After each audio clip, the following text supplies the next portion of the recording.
Okay, streaming. I'm here. Let's just jump right into it. Jumping right into Soul Survivor. I didn't send a message in the Discord, but it looked like someone was already waiting here, so I assume that's Mr. Orc because he's my usual person who's already waiting. So, hopefully I don't even need to send the message in the first place. I'm right. Been waiting for hours. I saw that earlier when I think it was shortly after I'd set up the stream. Visky's here too. Nice to have you. Alright.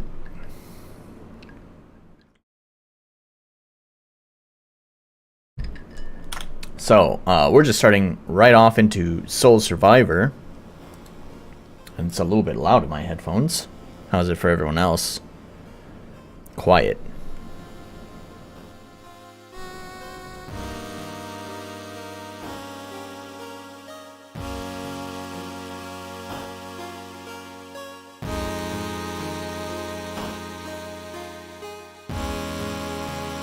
There we go. Get the mix right.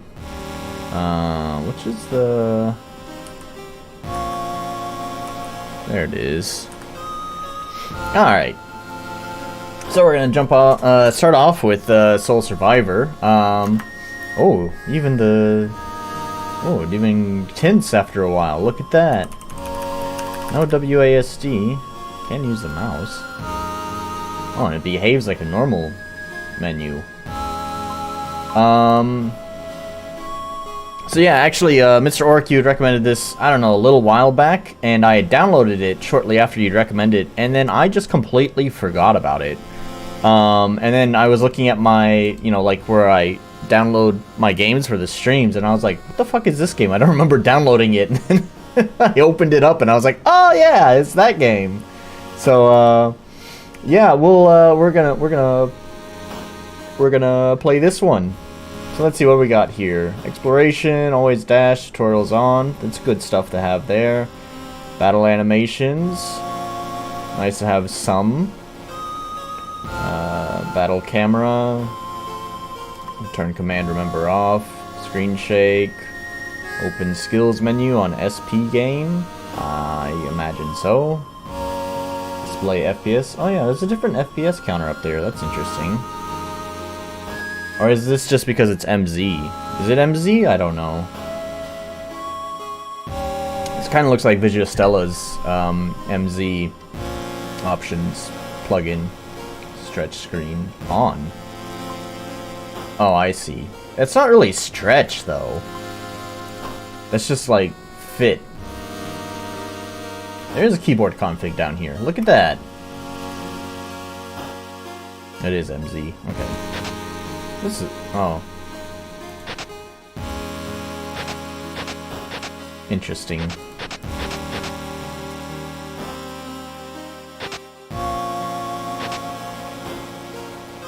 Okay. And UI... we'll leave it on default font. If it gets annoying, then we'll change it. Okay. Cool. Got lots of options there, so you're gonna get the point there, that's for sure. Oh, there's campaigns? Interesting. How is this gonna work in the full game? That's weird. I mean, cool. It's not weird in a bad way. I'm just wondering, like, how will that work when this has been expanded? Like, this kind of gives me, like, well, let's just play and find out. Put on normal mode. Normal mode, you begin with 3 lives. Losing all of your lives will result in a game over. Enemies, maps, and items are different on each run. Interesting, I see. So it's kind of like a roguelike? I didn't even look at the... Let's do that right now. I didn't even look at the store page, so I don't even know what the fuck I'm playing. So let's read more about this. Soul Survivor. Trials of the Goddess is a retro roguelike, there it is, RPG with a unique gameplay loop. Take up to 3 free items per area. Fight 3 battles of your choosing. Choose wisely. You died, revive, and try again, taking some upgrades into your next life. This is a choice matter dungeon crawler with that emphasizes optimization as well as experimentation to solve combat and exploration challenges. Interesting. Okay, I can see how maybe the campaigns thing might work, but I think I can see how it would work. I'd be interested to see it in full, though. You get more options to select. It's a unique take on roguelike, indeed. I guess I'll listen to it. A wise choice. You should carry the truth in your heart. The fate of your quest may depend on it. Our people lived on the island many generations ago, looked after by 3 goddesses, including the mother of all humankind, Irinia. Irinia gave life to many races and sought to protect each of them with a fierce determination. That said, it was no secret we were her favorites. So when a great evil arose that threatened all of humanity, Irina wasted no time before sealing it within the dungeon. That evil, however, was not something which could merely be contained. It antagonized our people even from within the prison, an endless torrent of monsters, pestilence, and fear. We knew not why, but our very presence threatened to unleash the malevolent being and its fury onto the world. We had no choice but to abandon the island, seeking refuge in faraway lands, the same lands we now call home today. For a time it seemed we had found lasting peace, and yet sorrow eventually followed us, even to this newfound haven. A terrible curse had been inflicted upon humankind, a dark cloud which once again carried with it its monstrous invasion and continual strife. We sent great heroes to defeat the source of this foul sorcery, but none succeeded. Fearing no end to the death and terror, Irinia confronted the evil herself. And as the struggle ensued, it became clear a sacrifice would be needed, her life for all of ours. In that moment she thought only of her children, and the choice was made. The evil entity was a cruel and devious one. The curse had yet one more misery to inflict upon us. Every 3rd moon an offering was to be given. A child of Irinia would be sent to the island in exchange of their lifeblood to keep the Great Seal intact. Only through continuing the cycle of sacrifice begun by our beloved goddess could we continue to safeguard our people. Such it has been for many generations, but there are those among us who grow tired of simply placating this evil. Something has to be done. We have placed our faith in you to make right what even the goddess herself could not.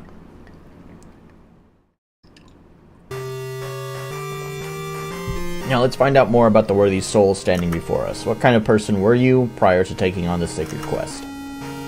Cool, there's a character creator.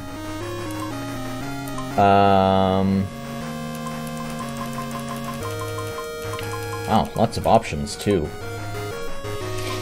Let's see. The adventurer gains a bonus of +4 luck. Luck increases your chance to block against attacks and shield or negate against spells. I do appreciate that before I read it, I was thinking, like, I saw the stats being highlighted when I was scrolling through, and I was just thinking, like, I don't really know what these stats mean in context of this game, but here the game is explaining what that means in context of the game. I still don't really know, like, is block something I'm gonna care about in the games? But this is better than nothing, that's for sure. And I guess as is the nature of roguelike anyways, you're gonna die, so you're gonna come back a second time with more knowledge, so I guess the first time, it's fine that you don't know this information, what it means really in context of the game. Mercenary gains a bonus of 100 gold. Gold is used to purchase items and equipment from vendors and may have other uses as well. So here's like another thing. Like it's good to know that, I guess. Gold is kind of obvious, though it is obviously possible that it could have a different meaning in this game. However, I don't know what the economy is like. Is 100 gold a lot, or is that a little? Is that like 100 yen, or is that like $100? Because those are two very different amounts. The Mystic gains a bonus of +3 Magic Evade. Magic Evade is your chance to cause an incoming spell to fail completely. I'm not going to read through all of these, because we'd be spending here, which, speaking of, we'd be sitting here forever, just going through these. The game is a banger through and through, but of course the first time description is a little vague if you never did a run. Yeah. I mean, it's common in almost any RPG. Yeah, I know. I mean, okay. I agree. And also, even if you did, so like, here's the thing, right? I definitely agree with you, but also to play devil's advocate here. Actually, before I play devil's advocate, even if you could do more than 2 lines, people are, you know, impatient, and they probably wouldn't even read through more than 2 lines anyways. So, you know, doesn't matter. Now, to play devil's advocate, you have a heck of a lot of space devoted to showing these sprites here, when you could very easily probably squish this down and, I don't know, probably squish this over and make more room for a description or something. So, it is possible. However, also what I was going to say is, like, this is not a trope that is, like, this is a trope. This is not something that's unique to this game. It's just, like, basically any RPG game that has, like, character creation in it. Generally, they hit you right out the gate with, well, character creation, but you haven't even played the game yet, so you don't even know what the stats really mean in context of the game. You don't know which way you're going to prefer to build your character. Now, I will also say, I think that makes more sense for a roguelike, because you're kind of meant to replay the game multiple times, so you'd probably play multiple different types of builds. It makes a little bit less sense for something like a very long CRPG, or you know, something like Skyrim, where you might dedicate a lot of time to a single character. Although Skyrim, you know, the RPG mechanics aren't particularly deep, so maybe that's a bad example. But I'm just saying, like, in those types of games where you're more dedicated to a single character, I think it's more of a problem there if the players don't clearly understand what the stats mean. Yeah, maybe, but it's gonna be fine for real, though. Just pick a class that sounds appealing with its bonus, and you'll figure it out quickly. I'm gonna go with the money thing. Oops. That's always back.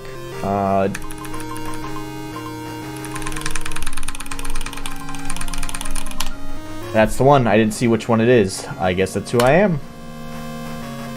Please tell us your name, hero. My name is Mr. Orc. I'm glad that you can use the keyboard. You're gonna die, Mr. Orc. Mr. Orc. A fine name for the one who is destined to save us. It's interesting that Mr. is blue and Orc is orange? I wonder what's up with that. Praise be. Finally, we must prepare you for the trial ahead. Select an item to take on your journey. Someone's mysterious vendor who will buy and sell items. That'd probably be good for my merchant guy or whatever, because I'll have money, right? A token that is said only the soul of a hero can obtain. Changes some NPC interactions to be more favorable. Convenient kit containing 1 medical herb, 1 antidote herb. I'm gonna do the merchant scroll, I guess. Select an equipment to take on your journey. Set to grant the wearer good fortune, luck. Add ancient heirloom, adds 15% bonus experience. A reliable tool for many occasions, attack, hit. I feel like I should do with the trusty dagger, but I'm gonna go against what I feel, and I'm gonna go with the engraved ring instead. Select a skill to learn for your journey. Mana Bolt deals non-elemental damage to a single enemy. Deals light damage, but generates a significant amount of TP. Heals the user, restoring some HP, only usable outside battle. Sure.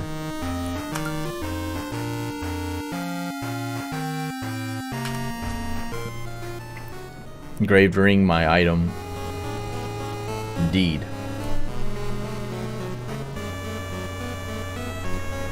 You'd almost made it to the island when calm skies disappeared without warning. What made the seas so angry? That was close.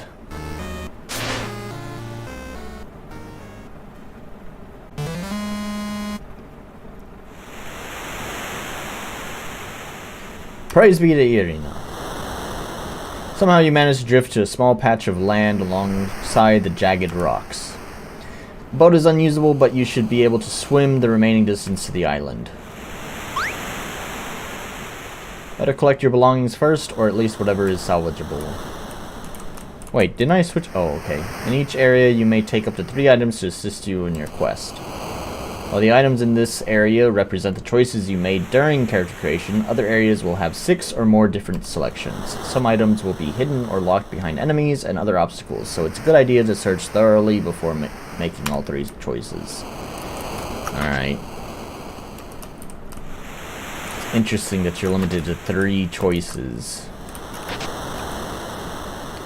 Can't read it over the text. In most areas, you would need to defeat 3 enemies to open the path forward. Fortunately, this area is safe and there are no enemies to fight. Orc thinks he's the best at this game. Orc's about to die in this game. It's time to head ashore.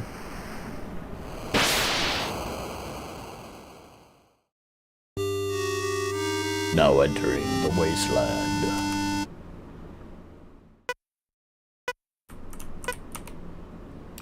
Okay.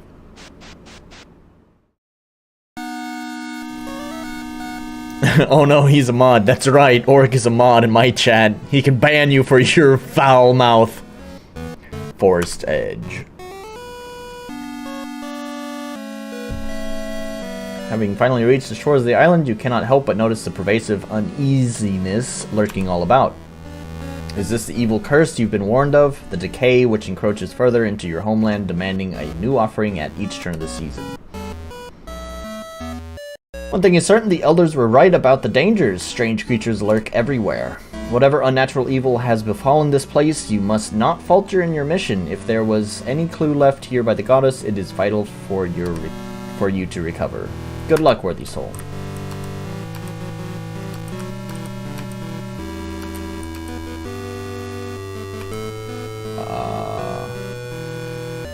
Oh, was that? Would that count as one of my items? Oh, and then choices are like, even if I said no, but I didn't know that was a choice to be made. So if I say no, it still says 3 choices left. Okay, that's good. Do I need to equip this stuff? I still have the engraved ring. That's there. And that's there. Okay. It's quite a dense menu. Let me be the bestest being. You're damn right. How long are you gonna play for each? I always do 30 minutes, but I can pause the timer like this, and you know, just chat shit if I need to, and then whenever I'm ready to continue the game, I can just resume it. I'll go ahead and take that, I guess.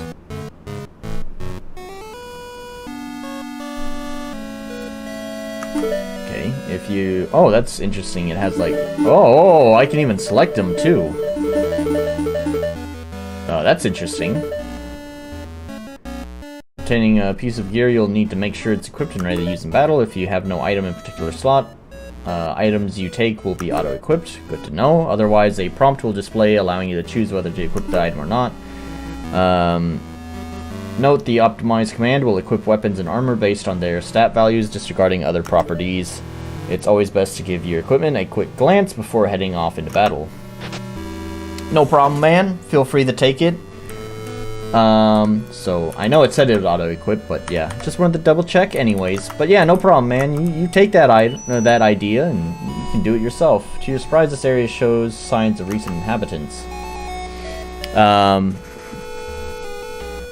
Oh man, for all the polish, it did your typical RPG Maker, like it couldn't do a diagonal pan. It had to do a right and then down pan. Come on, man. For all the other polish in the game, I'm surprised they didn't just get a camera move plug-in to go whoop. Anyways, yeah, you're welcome to copy the idea if you want. I'm using LiveSplit. LiveSplit is the completely over-engineered timer stopwatch that speedrunners use. So just look up LiveSplit, and it takes a little bit to set up because you know, it's an over-engineered stopwatch. But you can set it up so that way you can just pause it with hotkeys like I've done now, as well as configure other hotkeys such as resetting it and whatever else you want to do. Do splits if you want.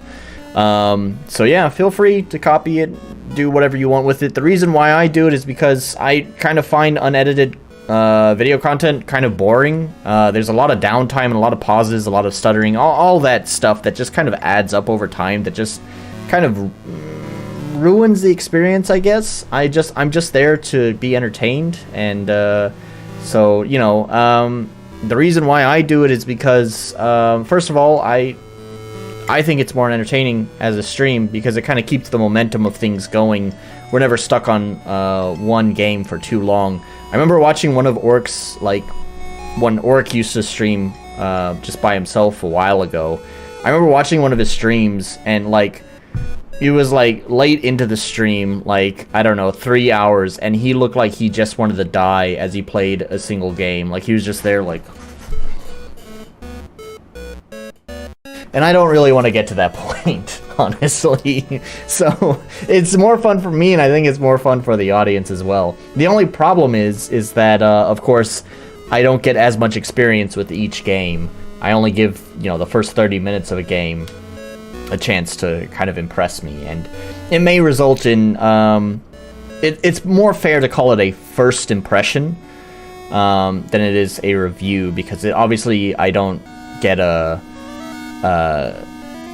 full impression of how the game is actually going to unfold. I only have that first 30 minutes, and that can sometimes result in maybe poorly formed opinions about the game. So there's trade-offs to it.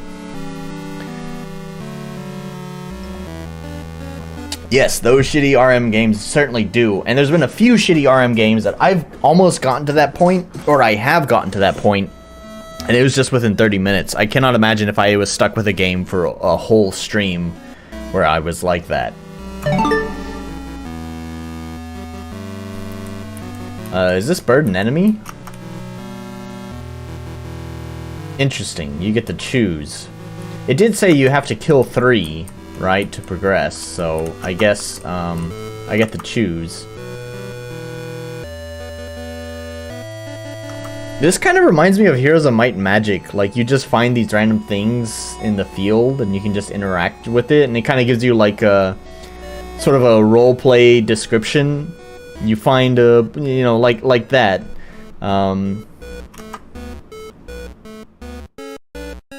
Heals the user, restores some P. I mean, I kind of already have a heal spell.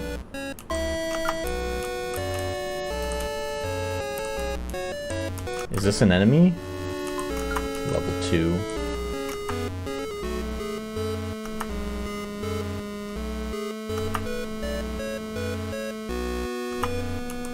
Lore discovered.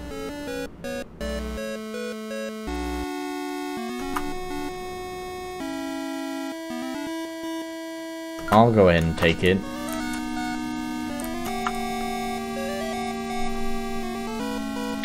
The idea basically is make your build with 3 item choices, and you have to clear the area by fighting 3 higher level enemies. Give more ECP but are harder choices. Yeah, I get it.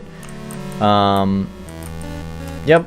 I think choices is what makes gameplay compelling. I don't remember if it was a GDC talk or something that I had watched, but it's basically something like, well, yeah, like choices is what makes games interesting, and sometimes it can be like your macro choices, like what I'm trying to make right now with like what enemy to fight and stuff like that, but sometimes it's your moment-to-moment choices as well. Concealed by tall grass, you find an armlet forged from cold iron and decorated with obscure protective symbols. Worn as a shield, it would bolster your protection against opposing weapons and magic. I already got a shield though. Although it is better.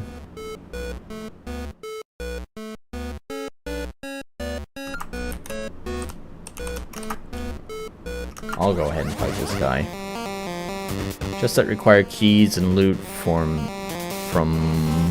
hidden caves do not count towards your choices though. Okay, good to know.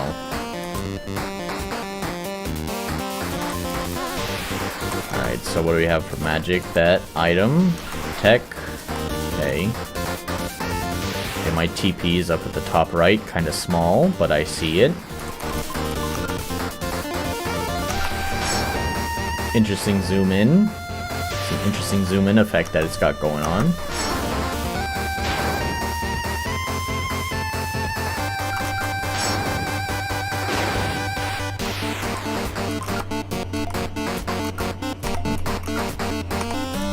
By guard. Yeah, there we go. Alright.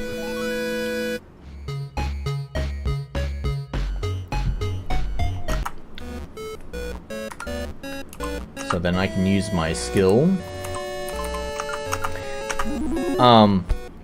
You know what would be nice? Is this here? Hang on. Actually, let me check. Before I say anything. Keyboard config.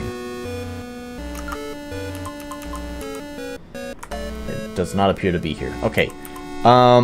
What would be really nice is a hotkey to go straight to your skills. If you're gonna be able to use skills outside your battle. So like I have this in my game set up. So basically, some of your most frequented menus here, you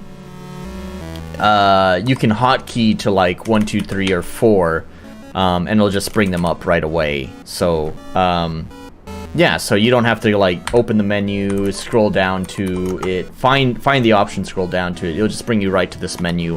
I know it doesn't take that much time to open up this menu, go to skills, go to magic, but you know, every little bit counts. It's not necessary, but I think it definitely improves the, you know, it reduces the friction between what the player wants to do and what the player has to navigate. Does that make sense? What am I trying to say? I think that makes sense.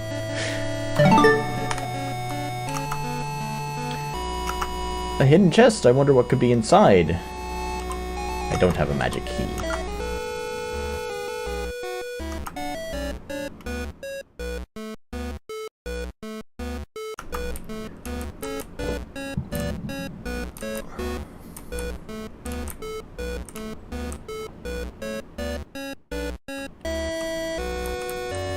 Oh, that's an enemy there.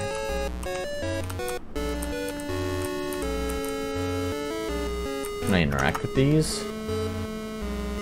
Can't make out the writing on the marker as it's eroded from age. They all say that? Something seems off about this headstone. How come I can't do anything with it?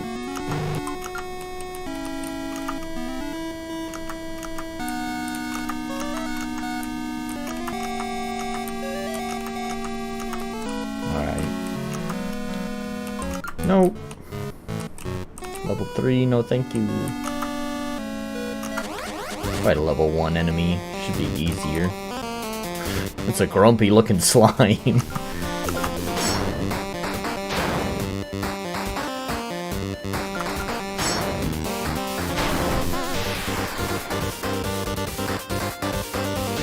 Any better stats in either strength or wisdom, I see.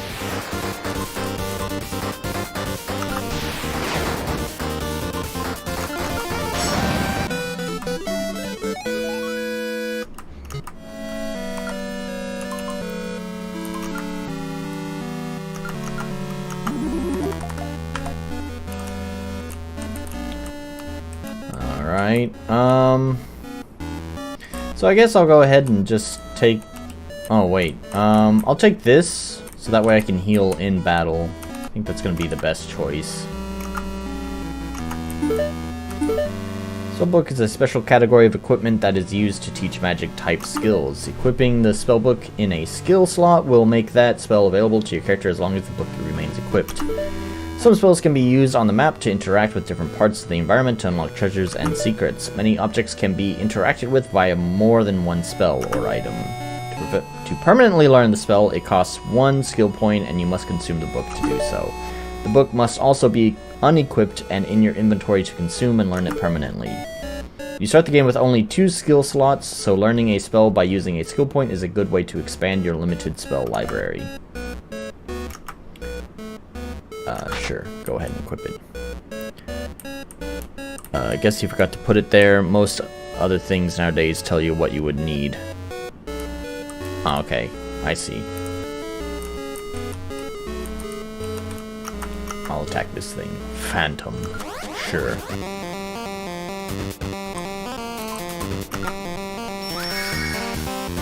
What was that?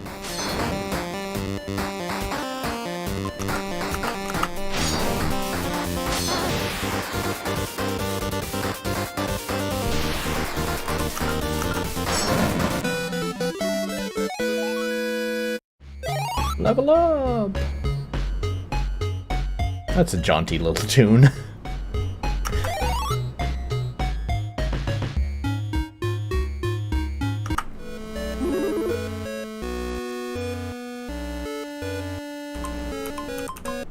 Huh?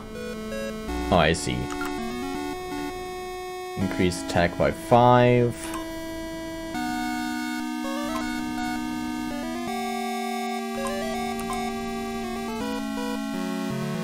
How do you impale a phantom? Just... I don't know, you just do the jab.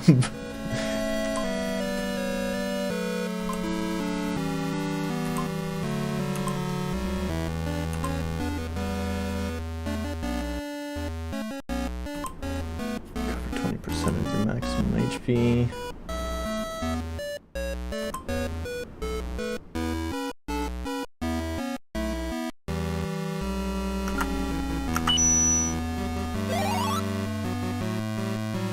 Oh, you can only learn... Oh, I see. I thought it would, like, level up. Alright, then, interesting.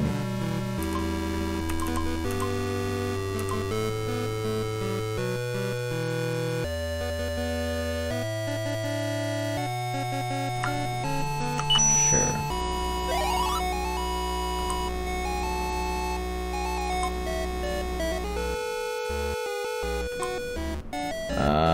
I'll use that other point later. Level up parameters only increase slightly. Most of your character progression is via learning skills. You either get 3 skill points. You get 3 skill points per level. Each SP can be used to purchase a new skill from the skill learn sub menu. Each SP skill point can be used to purchase a new skill from the skill learn sub menu.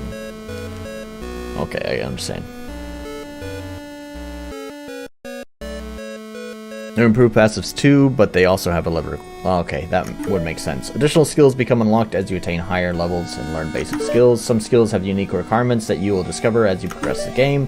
In general, skills with higher level requirements are more powerful than basic skills. Makes sense. A word of caution: while increasing in level improves your capabilities, taking fights of a lower level than your own yields reduced XP. Okay.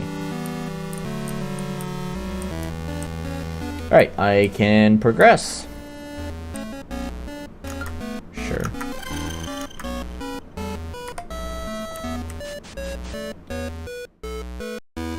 The Withering Woods. Portions of this forest remain verdant and healthy, owing to the fabled healing waters of the island. Large swaths are still being corrupted as the decay spreads. You hope to find a pure source of water that is yet unafflicted by the evil presence. Okay, I can't go that way. Can I go this way? Yes, I can. But I need a key, don't I? Yeah. Okay. Look at that little thing over there. Level 2 Scorpion.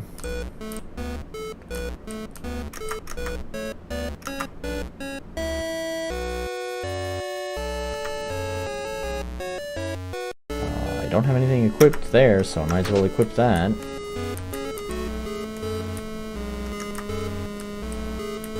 Huh? 3 fights left? Is that a fight? Why does that pop up here? Interesting. Wait, does it keep popping up? Can I queue up a bunch? Will it keep going? I think it will. Okay.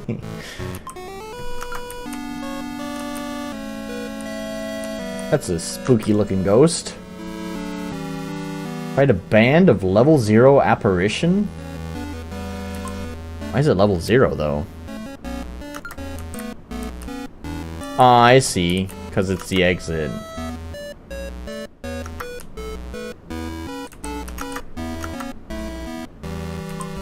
was kind of hoping for something like level 3.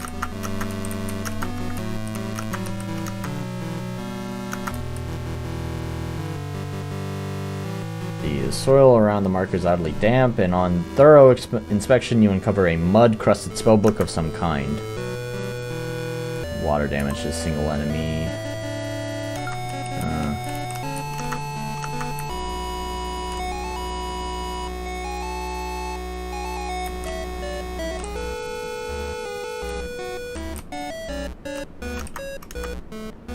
Pack of level 1 spiders. Level 0 jelly. Why are there level 0 enemies?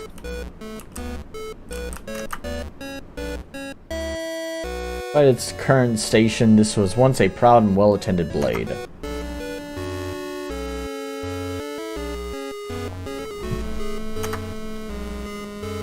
Oh, that's quite an improvement.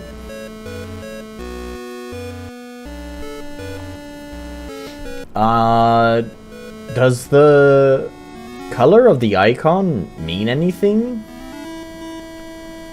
Cause like this one's yellow and that one's white. Like if I were to follow my typical like, you know, looter drop rarity, this one would actually be more valuable, right? It's more rare.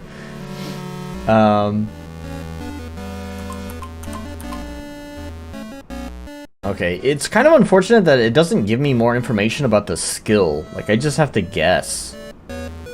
Like, what if I want to keep Impale? I don't know how Impale compares to Slice.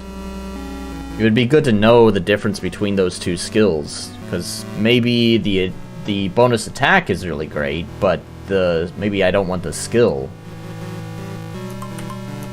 I'm gonna go ahead and take it. Or actually, I'm gonna look around first. There's a recovery spring nearby.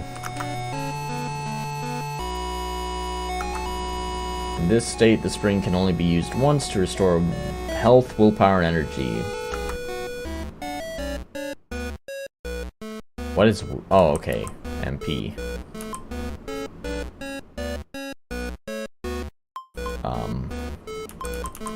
Nothing for now. I'm quite fine. Hello, NPC. Oh, I was poisoned by one of those spiders and now I'm stuck. How can I help? If you have an antidote herb, I can remove the venom and make it to the healing spring. Otherwise, a medical herb or potion will keep me alive long enough to make it as well. Oh, I was gonna say, I know a spell that can fix that. Valid point skills are generally single target and all scales with your attack, so better weapon equals better skill. With a few exceptions like two-handed axes having an AoE skill. Okay.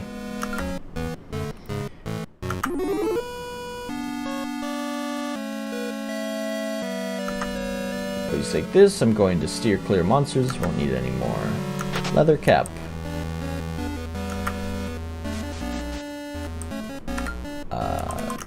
Did I have a leather cap before? Nope. Cool. I guess I need to make a choice on what to fight then. Because, yeah, I haven't fought anything yet. What is this? Scorpion, level 2, that's fine. At least it's the same level.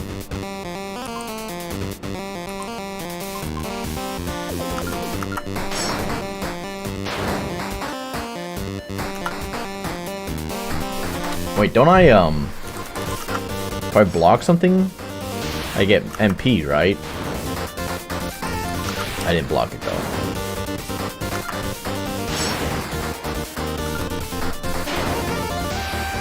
Oh, I'm poisoned. Oh, no. Guess I should use that skill.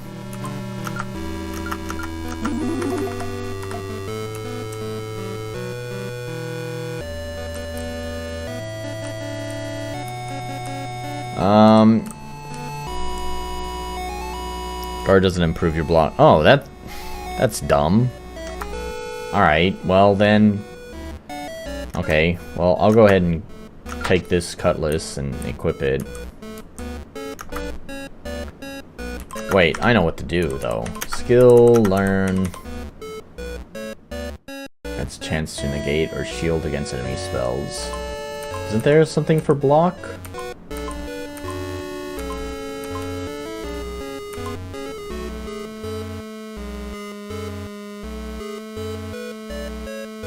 This is against enemy spells, is it not? Block? And behind the item... Oh, I didn't see that.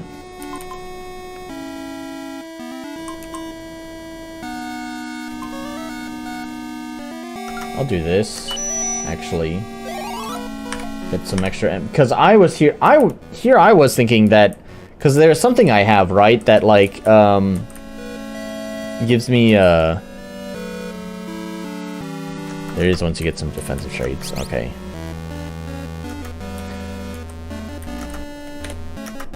Because I have, like, some sort of passive, right? That, gives me... It's the ring, I think, right? That gives me MP whenever I block or something. So, or, yeah, whenever I block. So I'm just trying to block to regain MP so I could heal outside of battle. But I guess if block is just a random chance, then never fucking mind. I picked up that skill to restore MP after the change of each area. Easily concealed in the tall grass, you find a pouch containing several glass bottles. Judging from the contents, you believe these are healing potions. Sure, I'll go ahead and take those healing potions. That's totally fine by me. Level 4. Can I take it on? I'm gonna risk it all since we're 27 minutes in. Blocking is a percentage chance. A shield lets you block. There are passives that give you better block chance. There's also traits to block without shields.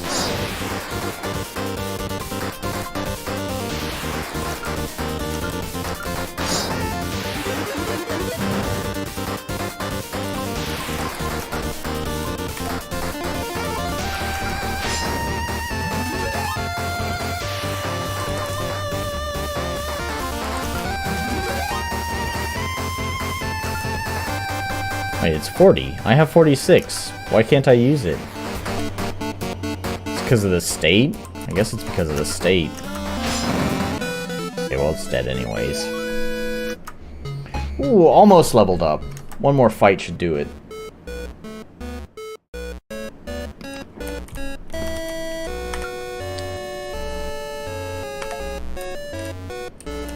What level is this? 2? Alright, that's fine. Oh, I didn't mean the guard. Whoops. I meant to use that. Impale, or whatever, slice. Guard is pretty much a regular RPG Maker guard. Okay, I see.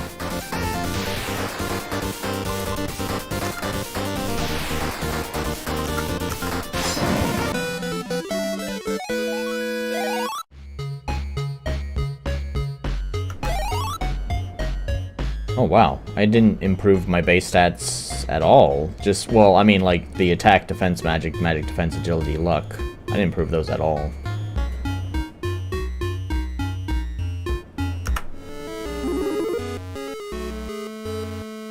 Okay, then what am I gonna do?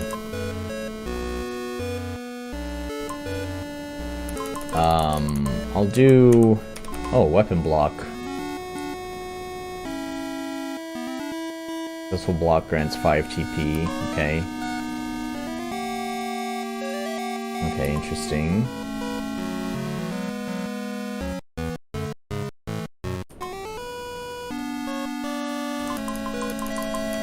I see. So yeah, it unlocks a whole new set of passives. Interesting. That's kind of cool. Generate 5 TP every turn in combat. Whenever you take basic healing items or gold, get one additional item of the same type, or 33% more gold. Increase hit by 5. Increase HP by 15, then add 10% bonus to HP. Slightly enhances healing received. Increase attack by 5, then adds 10% attack. That's pretty good. I'll take that.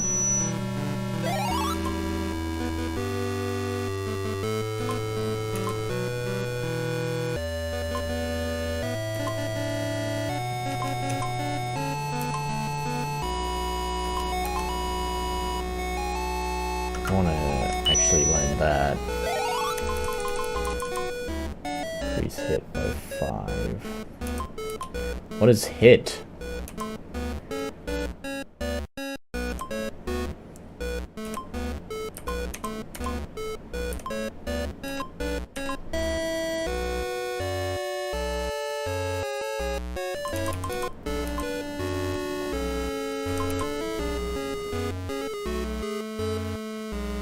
I'm gonna go ahead and increase defense. I don't know if it's useless. Area 2 cleared. Okay. And we're over time. Anyways, I'll go ahead and save.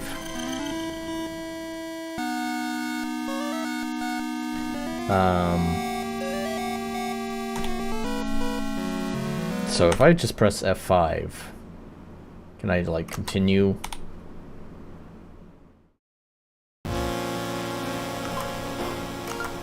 Yep. Neat. Okay, cool. It is a pretty cool game. Kind of useless. Oh, well. Oh, well. Anyways. Kill the boss. Is it next? Hang on. Is a boss next? If so, then I'll go ahead and do it. I suppose I should at least look at what the next area is anyways, whether it is a boss or not.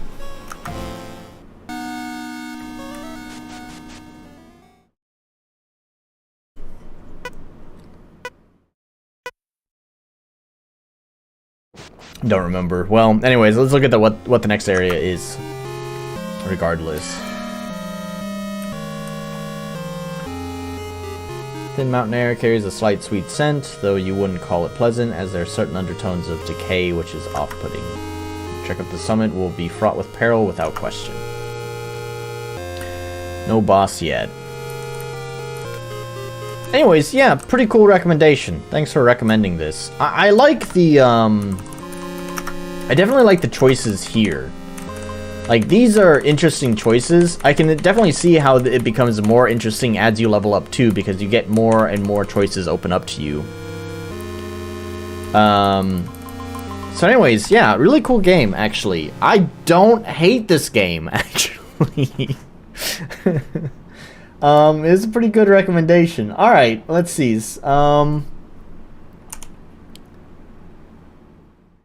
It all just blends together.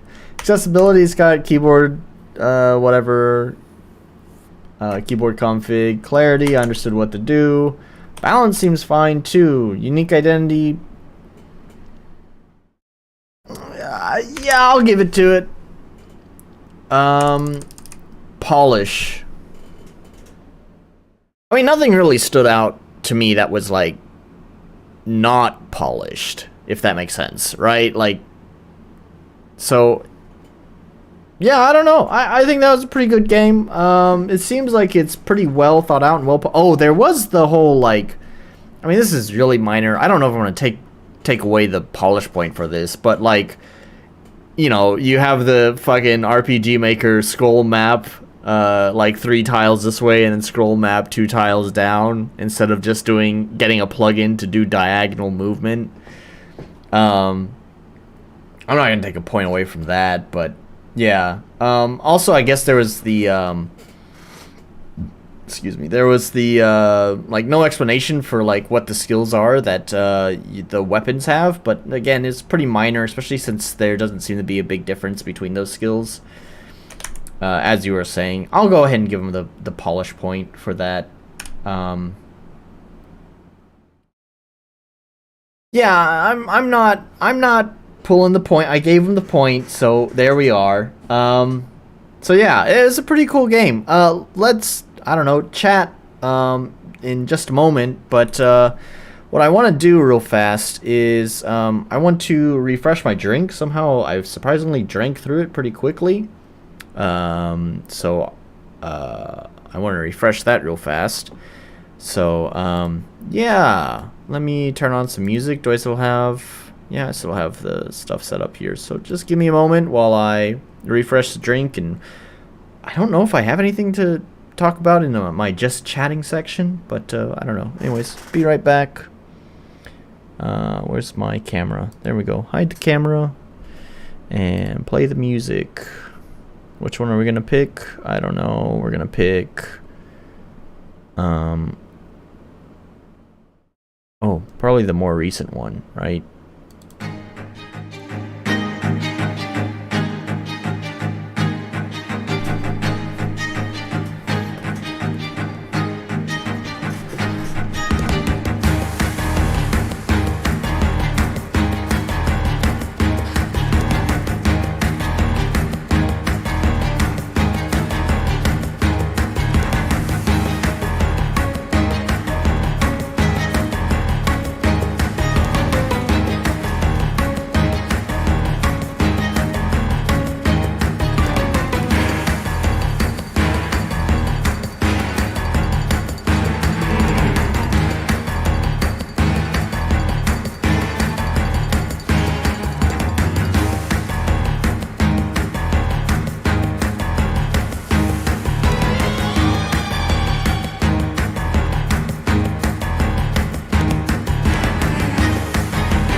That track's pretty damn good. Yeah, son.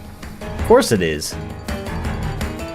You didn't read my, I posted this track in the Discord. Did you not listen to it?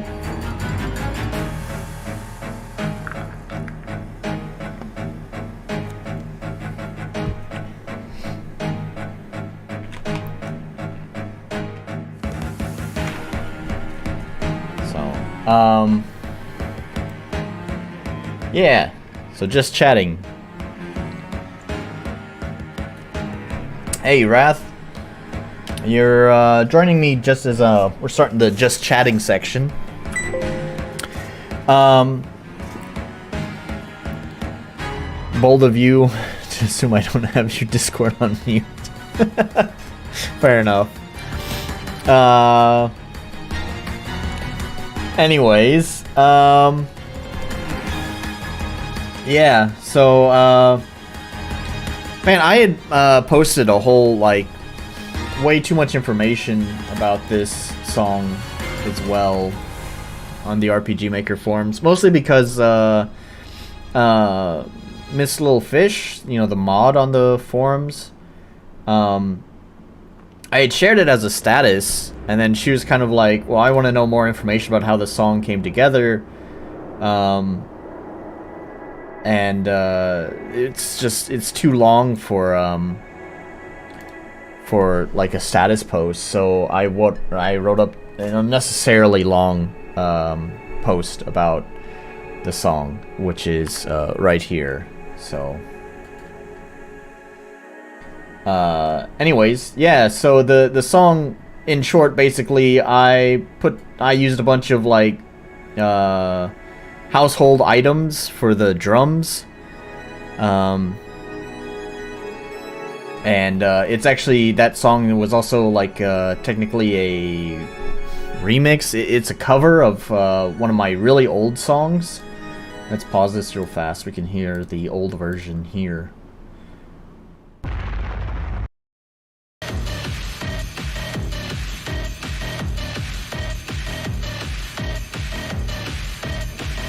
Well, there you go. You read the post. Well, now you know all the information about the song.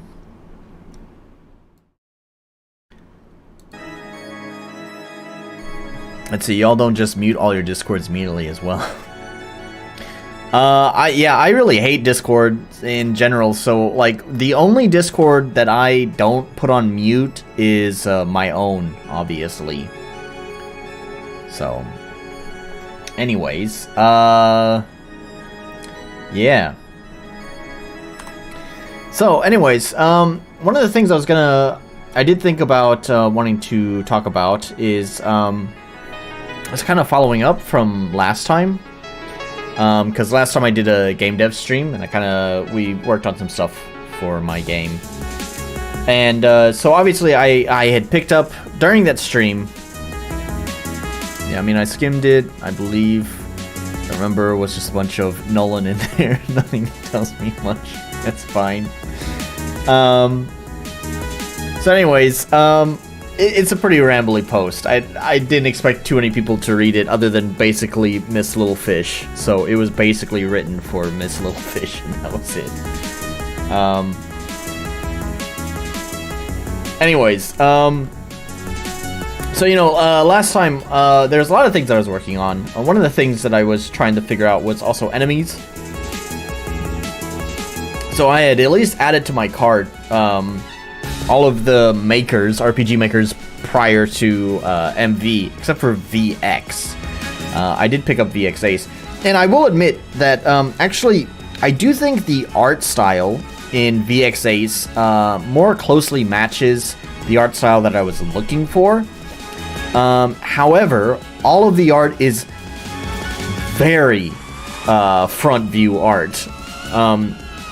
You know, like, there's some front view art that, like, you can kind of get away with as side view, but, like, all of the poses were most definitely like, this is front view art, and so it was basically useless to me, which is unfortunate, because there was some cool art in there that I would have liked to use if we had shifted the design around to be more of a side view kind of design. However, what I did find was that the FES collection actually had some pretty good designs that were close enough to the art style. They weren't perfect, but I think it's fine. I'm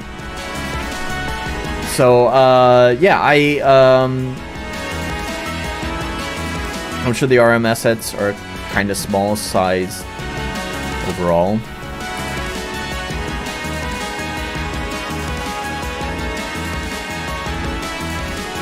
I mean, it's not really about the size, it's just about the way that they're facing.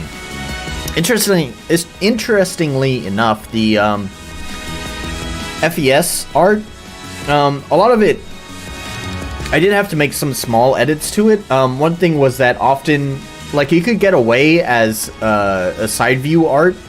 All of it is definitely intended for front view only, but you could get away with it as side view in some of the designs. And those are the ones that I use that could, like, you could get away with as side view character art. However, they would more often be, like, more appropriate for, like, this way. So I did have to flip them. And then I noticed when I actually use them, is that they're actually quite large. So not only did I have to flip them, but I also had to kind of shrink them down just a little bit. But anyways, yeah, so I wound up mostly using the FES stuff for my enemies for the level.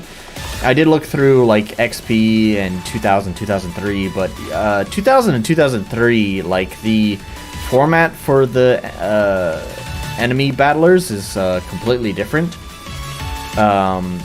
It's not completely different, it's still PNGs, but it seems like you chroma key out the blue. I don't know. It's different, and it's also much smaller in size.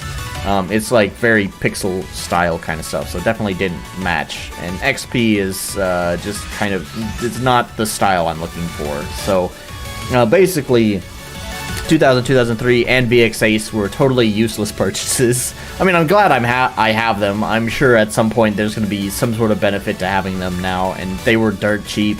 But definitely the FES pack was probably the most beneficial purchase for what I was looking for. Just make the eyes point to the side. You have, like, assets where it's like, you know, like a Fishman or something, like lunging forward, like, ah. So if all I did was twist the eyes, it'd be like, ah. It just looked kind of silly.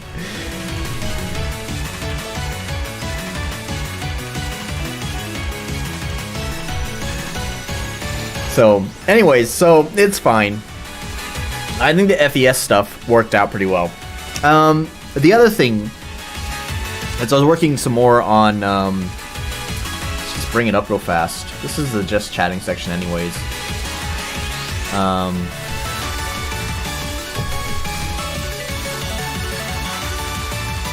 I didn't mean to open that. So, you know, I played around with some more stuff here, so, and I did some more designing as well. Still sandboxing a lot of these mechanics. Get Lowe's character generator. Lowe's home improvement store. So anyways, I did some art, so we have, like, these little veins here that I did, as well as these dripping flowers. I think they're looking pretty cool. So you can harvest those for your red juice. And of course, we still have the clock that's set up. Pretty happy with the clock. I mentioned that last time. There is something I need to figure out with the clock, and that's there's a few things that will affect the rate of the clock. And right now, the picture is almost kind of independent of the cycle. Like, this picture will move from the top to the bottom within the span of a cycle, but it's not connected to that cycle. Like, if I shorten the cycle, this will still take just as long to move from top to bottom, right? What I really want is, if I shorten the cycle, I want this to also move faster.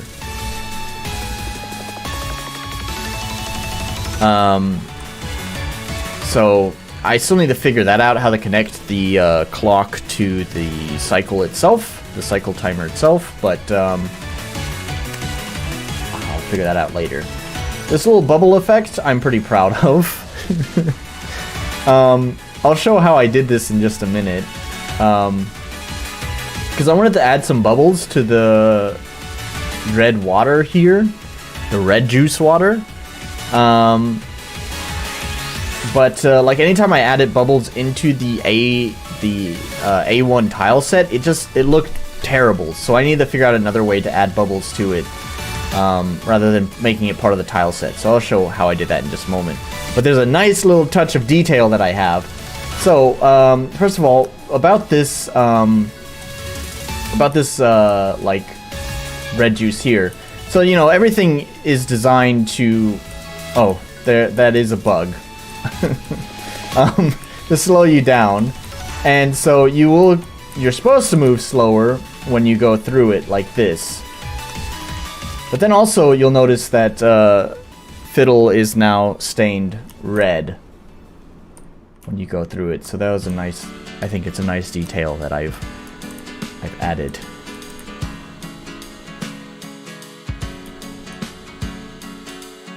You mean the tile animation is bad? No way.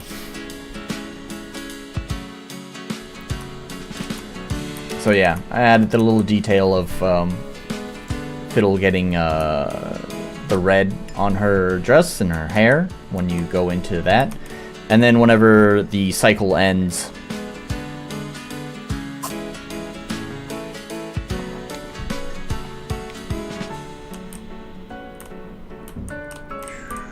wait for the cycle to fade out.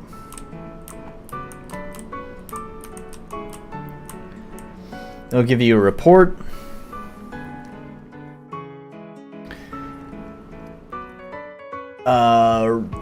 Tells you how much red juice you collected, your total red juice, cycles passed, and I'll probably fill out some more information here as well. That's why it's so big.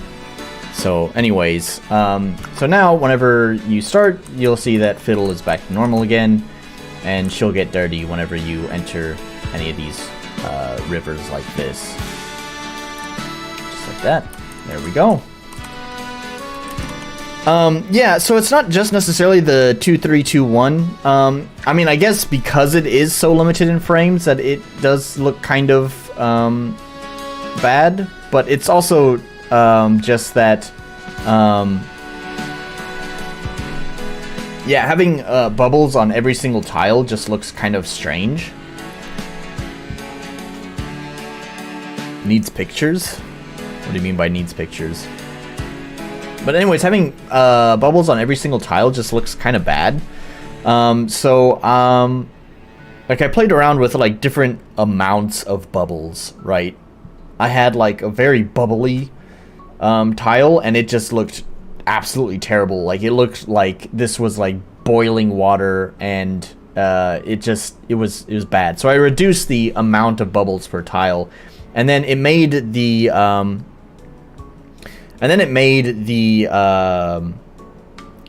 pattern very apparent, like the tiling pattern very apparent with the reduced number of bubbles. It also still looked like way too many bubbles, even if the pattern wasn't so apparent. So yeah, I had to find a better solution, and I actually did this same kind of thing in my cave. In the cave, if we go to, for example, how about this room here? This is a good one. And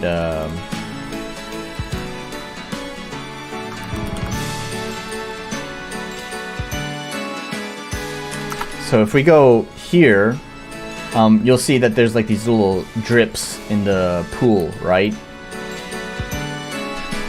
There, there. And they kind of move around at random, right? So I did the same thing that I did for those. And what that is a single event that has a move route on it. And this one has a lot of move route commands just because it's changing the image a lot, because there's 3 different types of bubbles that may appear. So there's like bubbles here in this block, bubbles in this block, and bubbles in this block. I know you can't see it because they're very light in color, so you just have to take my word. There are 3 different blocks of bubbles in each of these. So that's the reason why this is so long. It's repeating the mostly exactly the same thing, other than the wait. The wait time does change. But it's cycling through the different bubble types. So anyways, basically it's just, it turns the transparency on, changes the image, waits a little bit, make sure to set the, turn it down to make sure that it starts it at the top of the animation, and then it's going to move at random, and then the direction fix is off, transparent is off, so now it's visible. And then it's gonna do a left, right, up to go play through the animation. So it basically gives me 4 frames of animation, because you have the down, left, right, up animation that's gonna go through. And then when it gets to the last one, transparent on, and then it just kind of repeats that cycle. But now it it changes the image, right? So that's how it's done for the bubbles, and it's the exact same thing for the drips in the cave. I just, give it the same random move routes and, play the animation for the drip. So it's just a custom, image that I made, a character image. It's alright. Nord Mansion, glad to have you here. How many plugins does this have? Just wondering about the lag. I mean, plugins don't necessarily add lag. This right now, it has quite a few plugins, but these are like pretty general plugins. Basically all of Yawnfly, as you can see. A bunch of Galv stuff, and then some other various things in here. I mean, I've never counted how many it is. It's quite a lot, but also, it could be a lot worse. I do a lot of eventing. Like all the stuff that you see here on the map for the for the clock, and obviously the bubble, I just explained how to do the bubble, and same thing for the controlling the speed when going in the water. All of that is just done through eventing. Origins has over 100. Whoop whoop. The clock on the right is not a plugin, it's just a show image, and is controlled through a common event parallel process. I believe the parallel process is pretty efficient in my opinion, because it's even though it is a clock, it's not necessary to count every second, and even if it was a 60 second or 60 frame wait, in other words 1 second, in order to tick up the clock, that's like really efficient. But like, why stop there? Like, it's not necessary that every second is counted on this clock. It's really not that important. So it's actually counting every 2 seconds. So it waits 120 frames. Or did I think I made it even more. I think I set it to every 180 frames. So it's actually waiting 3 seconds, if I recall correctly. Let's see, cycle controller here.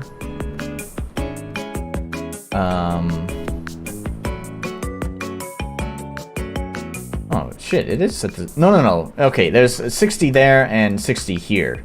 So there's 2 60 wait frames there. So basically 120. A third one? And a third one. So yeah, basically it's 180 wait frames. So yeah, it is a parallel common event, but basically it has 180 wait frames in it. So basically the clock only ticks every 3 seconds, because it's really not super important that it's second accurate. So it's okay to wait 3 seconds. And so I think that makes it ultra lightweight. Almost unnecessarily lightweight, because at a certain point, it's like when you have the game waiting a whole second before processing something, it's almost kind of absurd at that point already. Making it wait 3 seconds is just like insanely absurd, right? Kind of like animating on 2 seconds for animation. Yeah, well, like, the whole clock, the animation of the clock itself, right, is controlled by the Y value here, and it's using a move picture command, and it just moves it by, sorry, that's not the correct one, where is it? Here. It just moves the clock hand by 8 frames, I believe. Yeah, here. Hand Y plus 8. So basically, it just tells it to do the move 8 pixels down, and then over the span of 3 seconds. And so over the next 3 seconds, it'll tick down 8 pixels, and then it'll cycle back around by the time it stops and tell it to tick down another 8 pixels. So as far as the player is concerned, it looks like smooth movement, right? You get over here, so it's first gonna appear. There we go. This is your clock hand here, and it looks pretty smooth. I mean, you can kind of see it jump between pixel to pixel. It's not like really smooth. If I had 1080p, I think I could smooth out this the way that it progresses down, but it's fine. Anyways, it generally looks pretty smooth, and that's just because it's just using a move picture command and telling it to move only the distance of 8 pixels across 3 seconds, I think.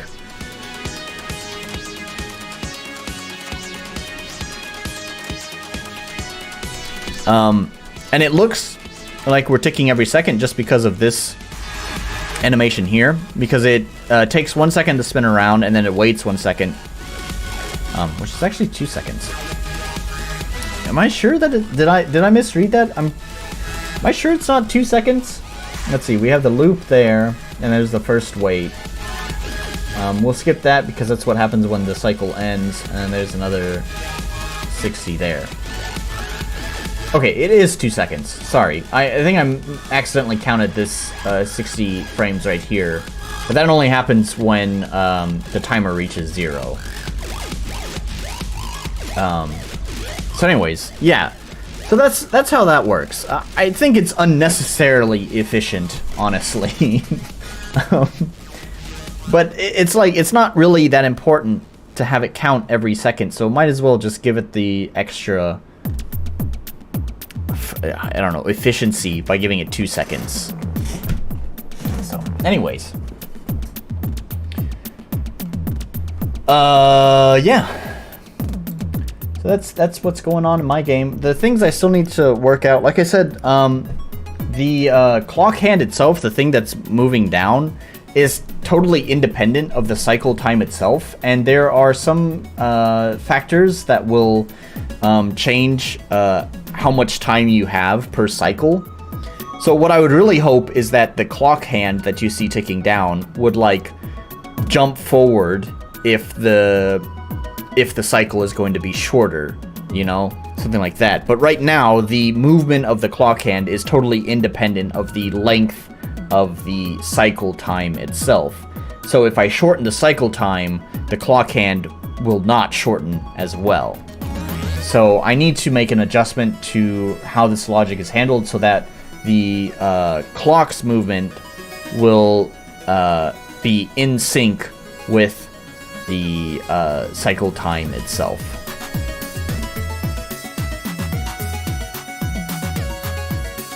So that's one thing I need to fix about this.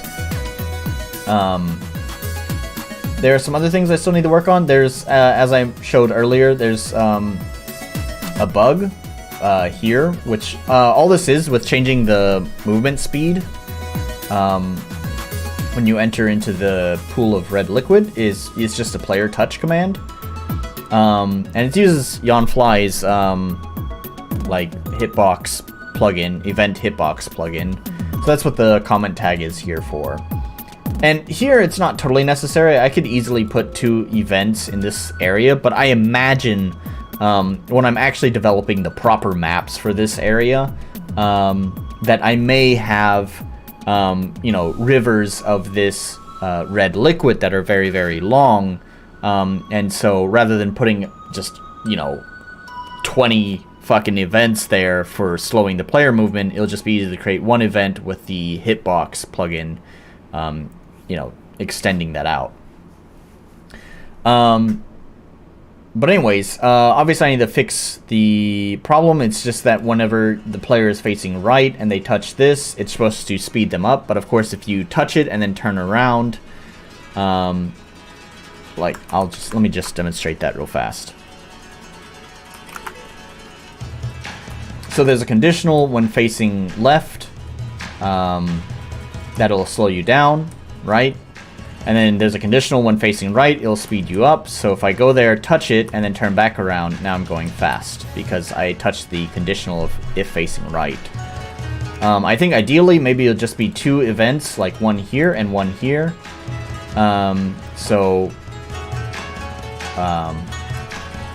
This one, the event that would be here would speed you up, and then the event that's here would slow you down. I think that's ideally how I would do that, I think. But anyways, there's that. I need to figure that out. And then there's a lot of other art I need to do. I want to make adjustments to the tile set. It is FSM stuff. But all of the FSM tile sets that I've used in the game have been customized to meet what my game needs. I started out with the Rocky Coast, as I've called it, which is sort of a blend of a variety of FSM packs. So we have all sorts of different stuff to create this Rocky Beach, which, like I said, it's just a blend of different FSM packs together. And then later I did the Cave, which is mostly FSM Dirt Cave, whatever it's called. It's like Dirt-Ridden Cave or something like that. But it's had some color adjusting done to it to make it purple. And there's been some additional tiles added into it from, what is it called? Kokoro Reflections as well, which is where this lava comes from, because I was looking for some really dramatic looking lava. Actually, this purple is sort of derived from the lava. I started with the lava first, and then I looked for a complementary color to the lava, and that's where I derived this purple from. So anyways, yeah, so, I customized this tile set a lot, just like the other one, and I feel like I need to do the same for the forest as well. So I've been working on that the past few days. We have some... Right now, obviously I did the... is it open? There's the character sheet. You can see the bubble patterns here. Right, there we go. You can see the bubble patterns that we have. So there's that. Yeah, here we go. Here's the blood. It's not blood, it's red juice. It's definitely meant to conjure images of blood. I'm well aware of that. That's kind of the point. The one thing I'm kind of figuring out is the shade of the grass. I think the grass needs to be just slightly pale and somewhat bluish, like vaguely bluish. Still green with vague hints of blue in it, is what I'm thinking. So I need to figure out a good tint for that grass, and then also I've been adding environmental storytelling to some tiles here.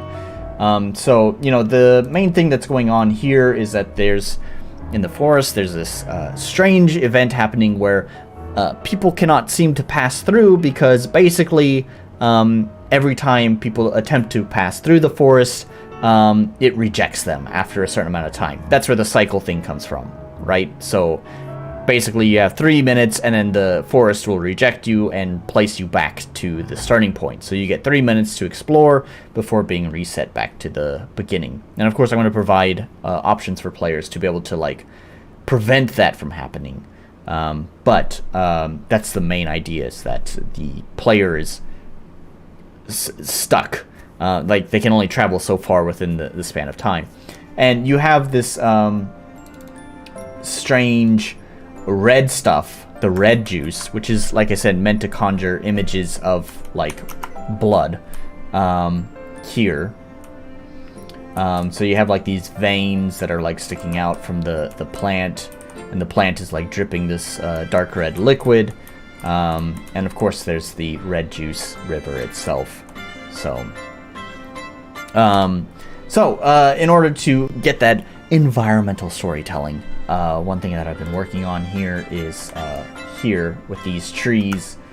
The pink trees that I'm going to add to it have these little red veins that are like climbing up them.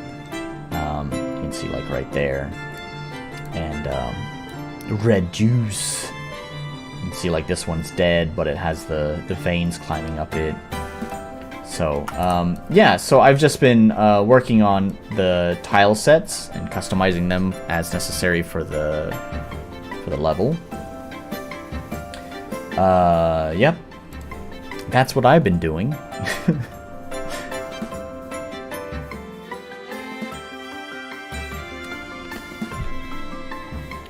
So, I think that's enough chatting about my game. We'll play the next one, but before we hop into the next one, I need to go to the toilet. So I'm going to go to the toilet real fast, and then we'll play the next game, which is going to be not Soul Survivor. What did I mark? Hang on. Not that one. Pineapple on Pizza, that's right.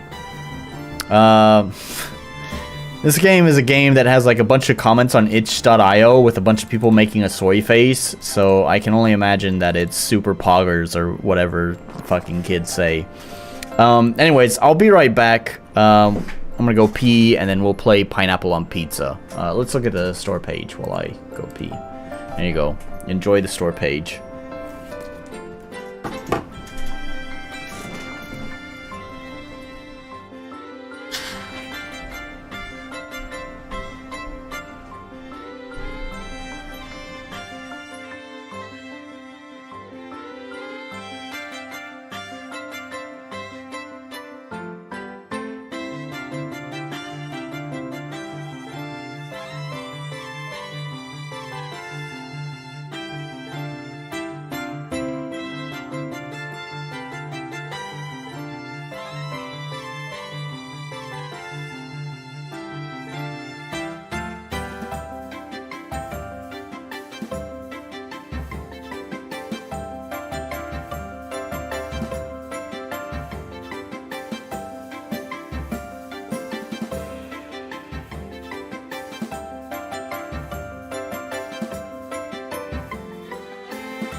Okay.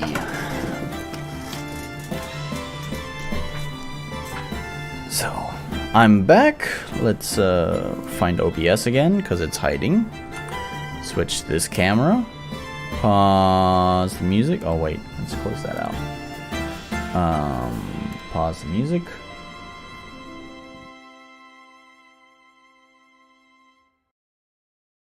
There we go.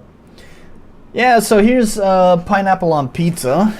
Can a video game convey a flavor? Eating a pizza is like holding a party in your mouth, but what would that party feel like if the pizza had pineapple on it? Pineapple on Pizza is a short game about exploring an island full of dancing people finding a way to ruin the party and unexpectedly enjoying it.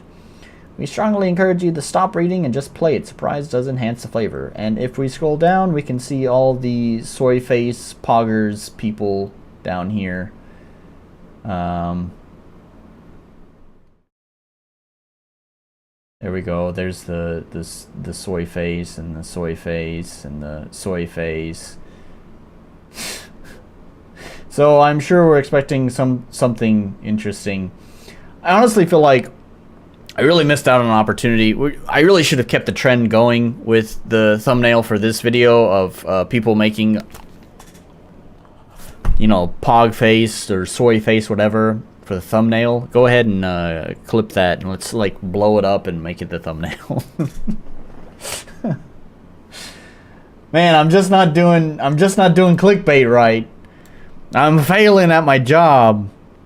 So you guys think I clickbait pretty bad when in reality I just refuse to do the fucking dumbass goddamn soy face. I have like a very visceral reaction whenever I see a thumbnail with those kind of faces in it.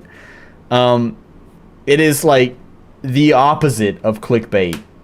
I don't know what the antithesis is of clickbait, but that's the feeling I get whenever I see those dumb fucking faces in the thumbnail, and I just am like totally appalled and cannot be asked to fucking click on it. But I guess if I want to play the YouTube game, that's what I need to do, right? Is do the dumb fucking soy face the thumbnails.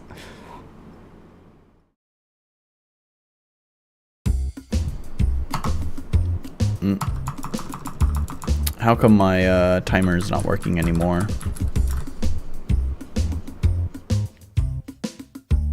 No, because it's like frozen or something.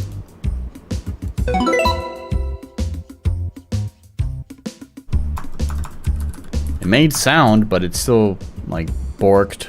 I don't know what's up with that, so I'm just gonna close it.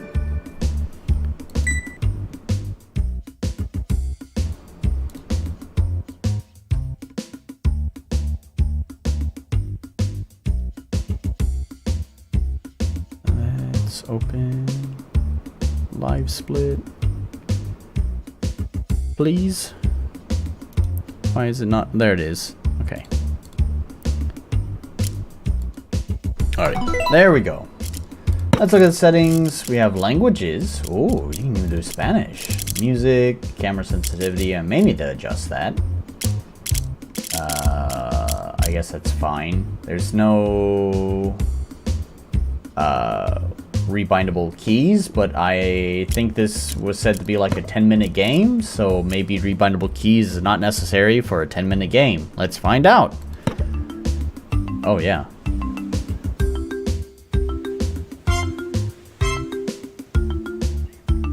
I like how they like dabbed to the trumpet. Alright, right on.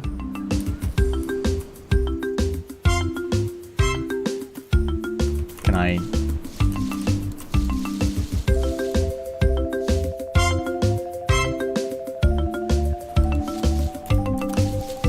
Okay, can I do anything?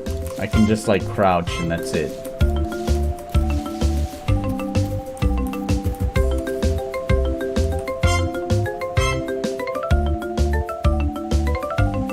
Oh, he does like a... Interesting. They all do something on the trumpets. Yeah, that one's kind of boring though.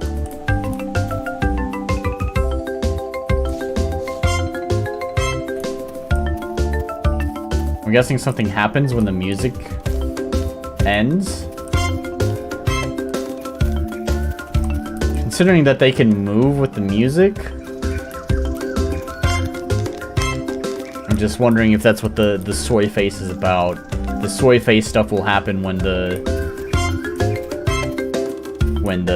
like the music stops, or it may progress somewhere haunting or something.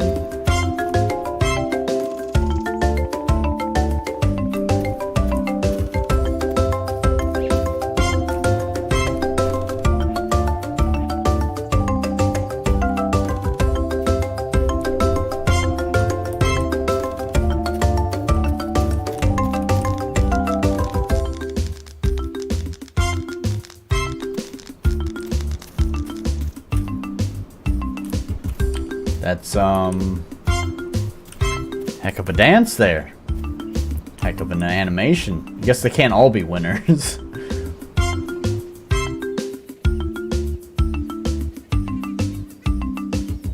Oh, they don't change directions. This one doesn't seem as sync with the music. In fact, I'm almost certain it isn't, because last time when they changed direction... Yeah. Because this is even more out of sync with the trumpet.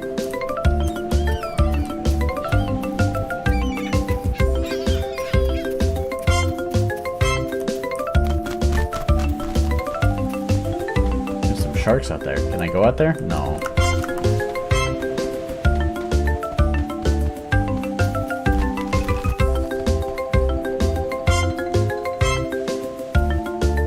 One guy is out of sync.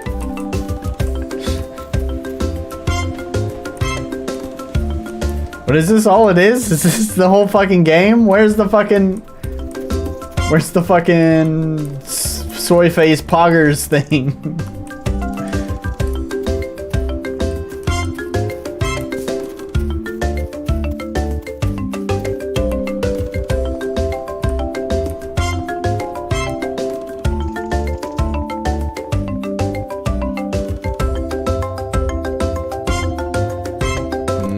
Not in sync with the trumpet.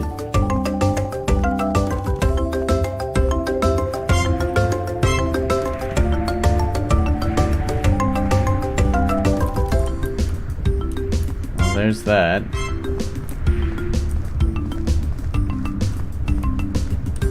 Do I just jump in?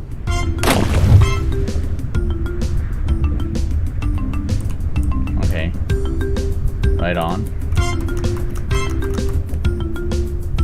Oh. I see. Oh, we're gonna kill everyone? Is that what's happening here? Can I get a good view? Oh, it's on fire.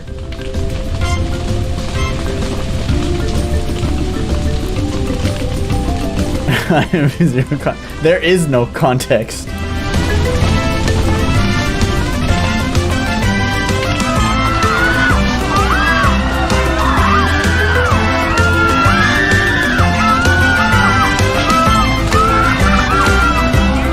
Frame rate is like starting to chug. I don't have the frame counter, but it's feeling more like 60 and less like 140. Actually, it's feeling worse than 60.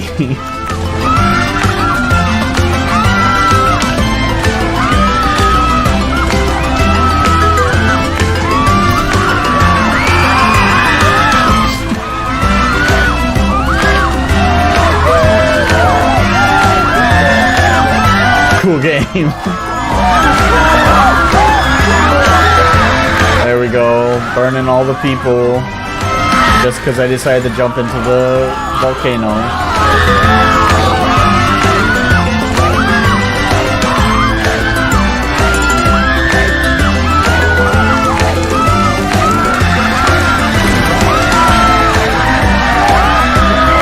They move quite smoothly into this animation, I will admit.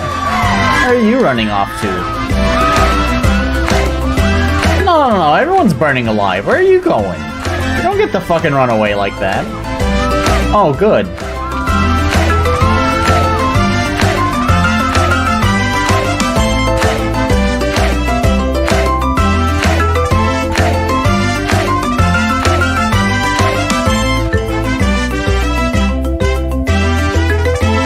I get it. Oops, all eruptions.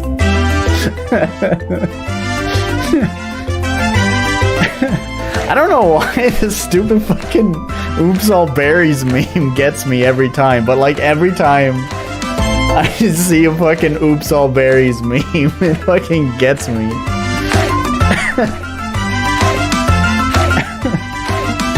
Oops all eruptions.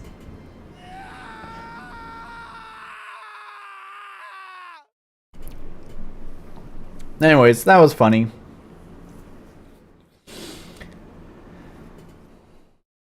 Is that really it?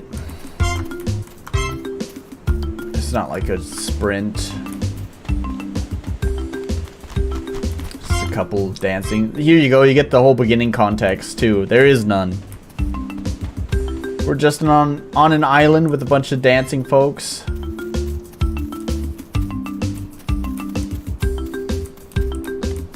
It's fine, it was just pasta sauce. Just the marinara.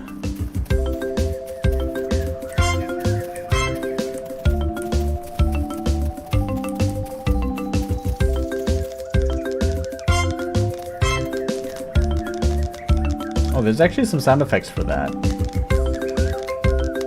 It's too bad it's not in sync. Some of them are actually dancing in sync with the music. Yeah, like they were. These guys here. Ooh, I want to see all their crops burn. Where's the volcano?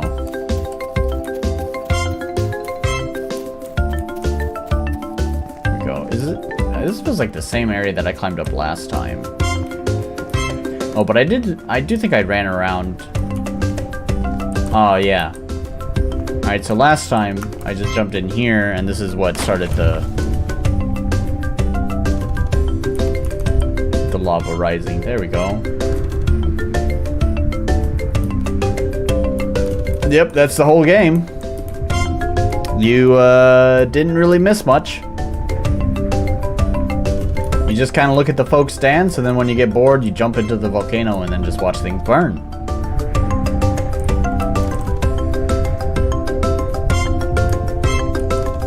So here comes the fires and the drop in the frame rate.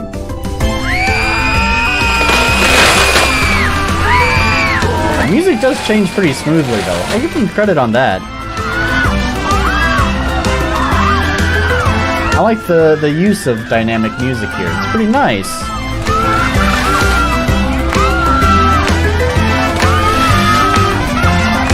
Alright, let's watch the crops burn. Their food supply is going away. Making room for the marinara sauce.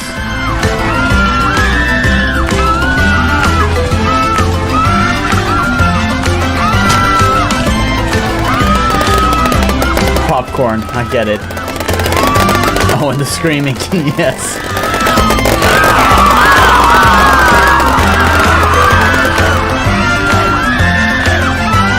I have a feeling it's this popcorn that kills my fucking frame rate. I don't know what it is, but maybe having this many particles on the screen at one time may cause some frame rate problems.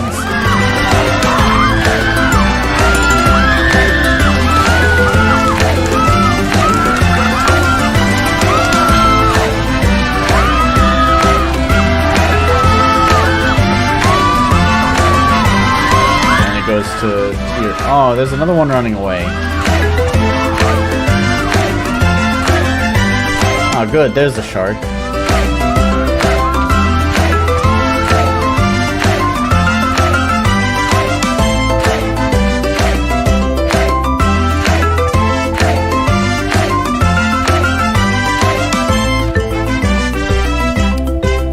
Yeah, it's a goofy game.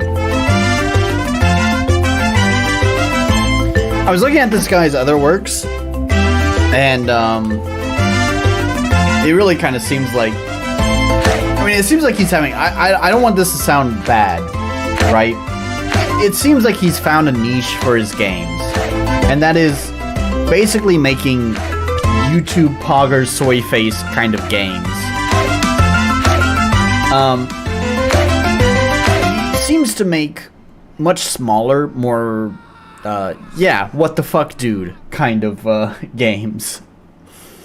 Since this game was so short, we'll go ahead and just drop by his release games on itch.io so you can see what I'm talking about. So it does look like he tried his hand at some commercial games, and I'm sure he still does them, because I'm sure there's different types of satisfaction that he gets from doing those types of commercial products. But then you have like the one who pulls out the sword, and this looks almost exactly like this exact same kind of deal as Pineapple on Pizza. And of course you have other folks here posting their YouTube videos making soy faces. So yeah. But yeah, definitely like meme games, shit posts.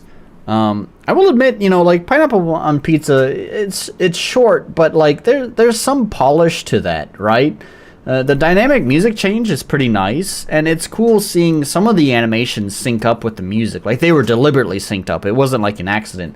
It does seem kind of like a shame that he put that effort into some of the animations, and then I don't know if you saw if you were present when some of the other dance animations seemed to maybe just be canned animations and were not at all in sync with the music.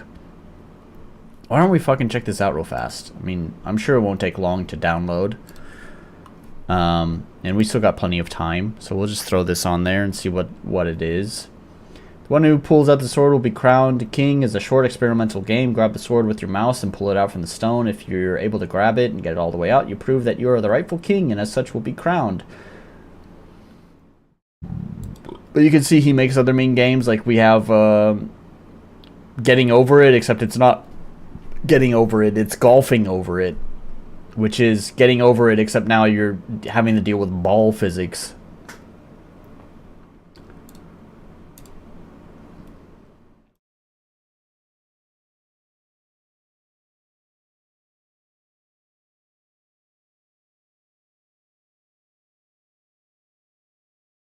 It's just an endurance thing? What are you talking about? I mean, putting in the effort to like synchronize a bunch of shit to music. What is it called? Sword King? What is this fucking name? The one who pulls out the sword will be crowned king. Balling over it. Let's give this a real quick try.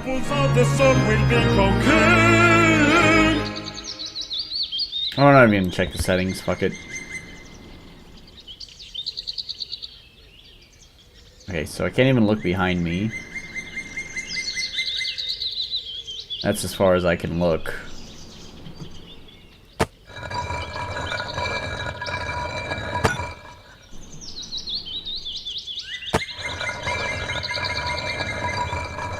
Sword game is an endurance. You just go as long as you can.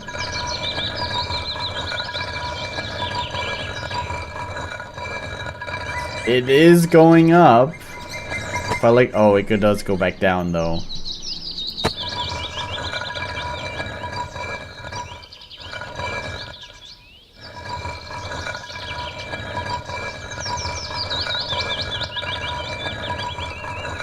If I lift off the mouse, okay.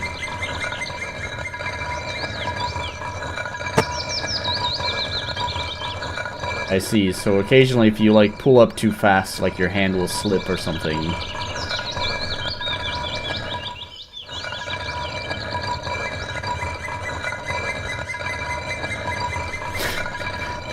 So what you been up to lately?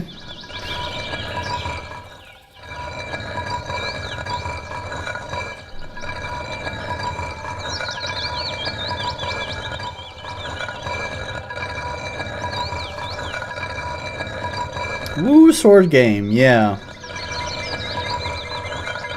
So is there a twist to this? Is it like a super long sword? Like you think it's a normal sword and then it turns out that it's like not at all normal? Like it's just basically Sephiroth's sword?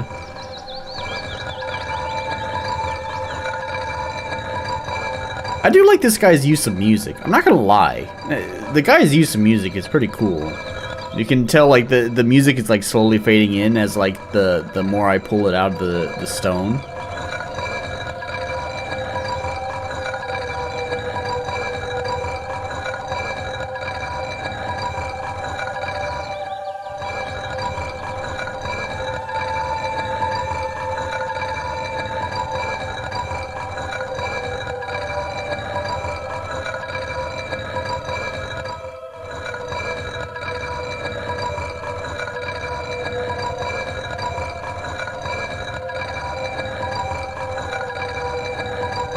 Music gets better the more.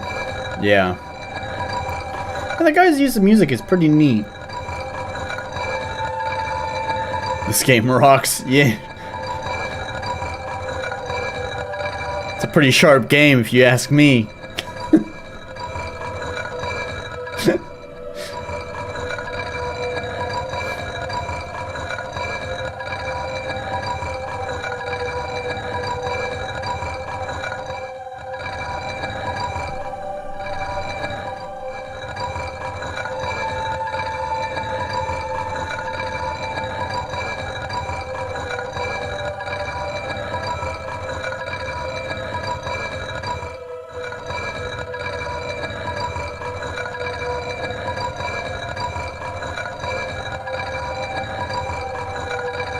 Thrilling gameplay. I do think the music adds something to this, though. If it was just hearing the fucking, you know, rock grinding the whole time without the music, I think this would feel a lot worse.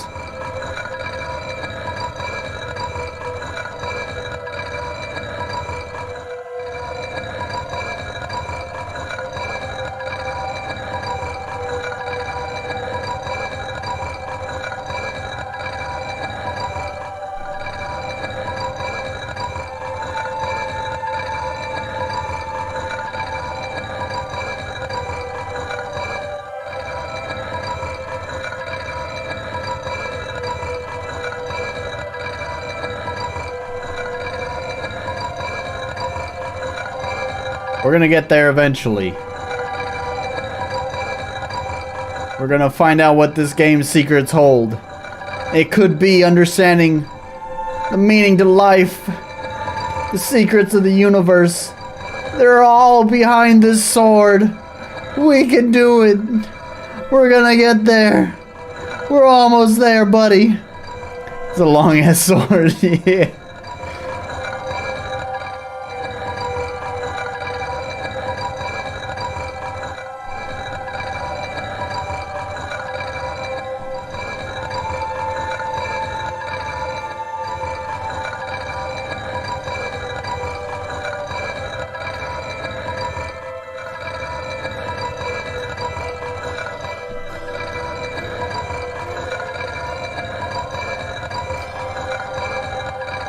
We're almost there, I think, maybe. I don't know.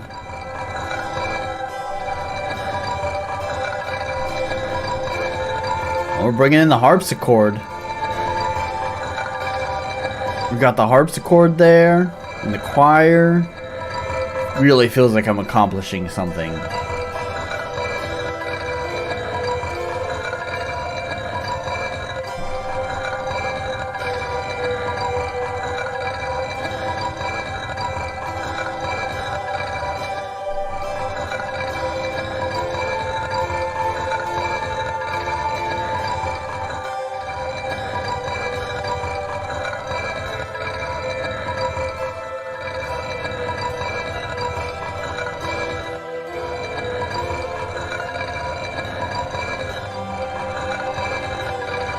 We got some violins coming in now.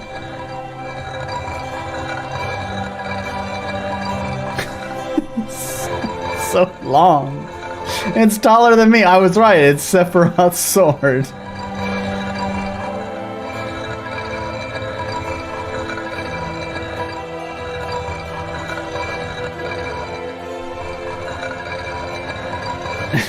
Yeah. There's that like part in my head right now that's like saying, let go. Just do it. Just do it right now.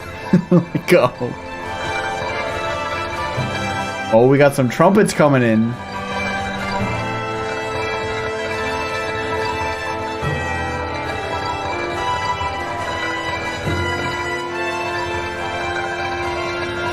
Don't tell me it's going all the way up to the fucking clouds.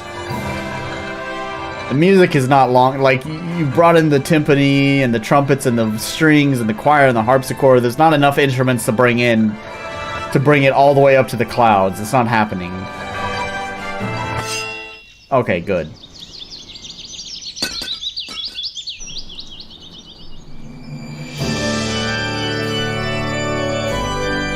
Good.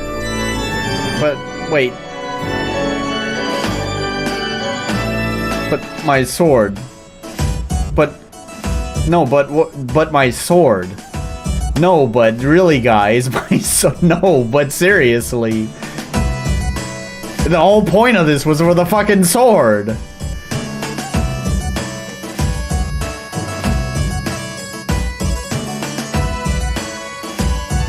Right on.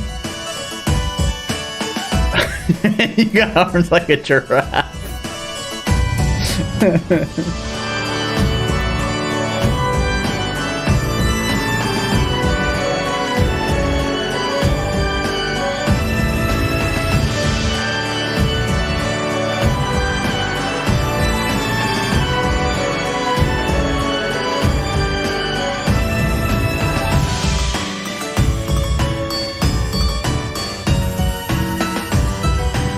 I think I won, yeah, I think you're right.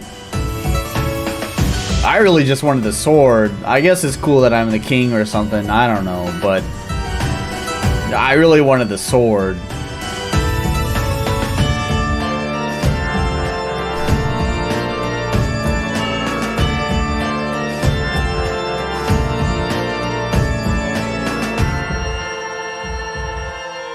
I've been knighted.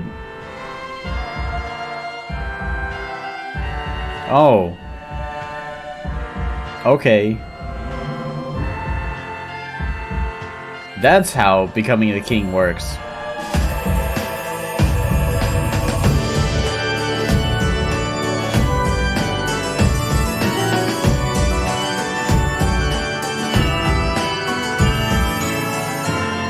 Is there another sword in here? I think that'd be pretty funny if there's just a sword. Just another sword in here. You just have to pull another sword. That's the game. It's like each level is like another sword.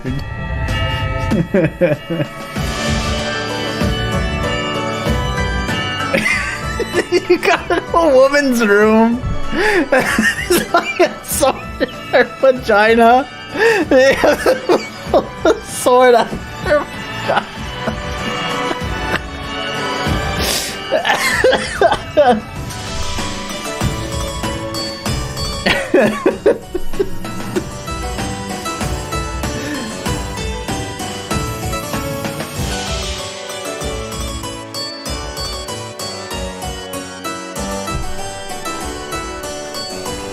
It's gonna illuminate me back to pulling the sword. No, that's it. I was waiting for some sort of twist. Yeah, I feel like there's a lot of missed opportunity there. There's a lot of... That was rife for humor. And I don't know if it was really accomplished.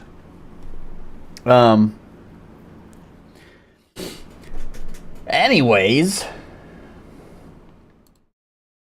I'm not gonna add the sword game to the list. I shouldn't even really have pineapple on pizza here because it's a meme game. It's a shit post is what it is. It's not really meant to be graded. But whatever. I mean, that's what I do on this stream is grade things. So whatever, we're gonna grade it.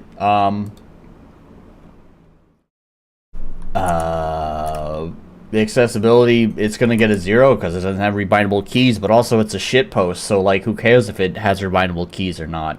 Clarity, I mean, I didn't know what to do, but you don't really need to know what to do. It's wander around until you fall into a volcano.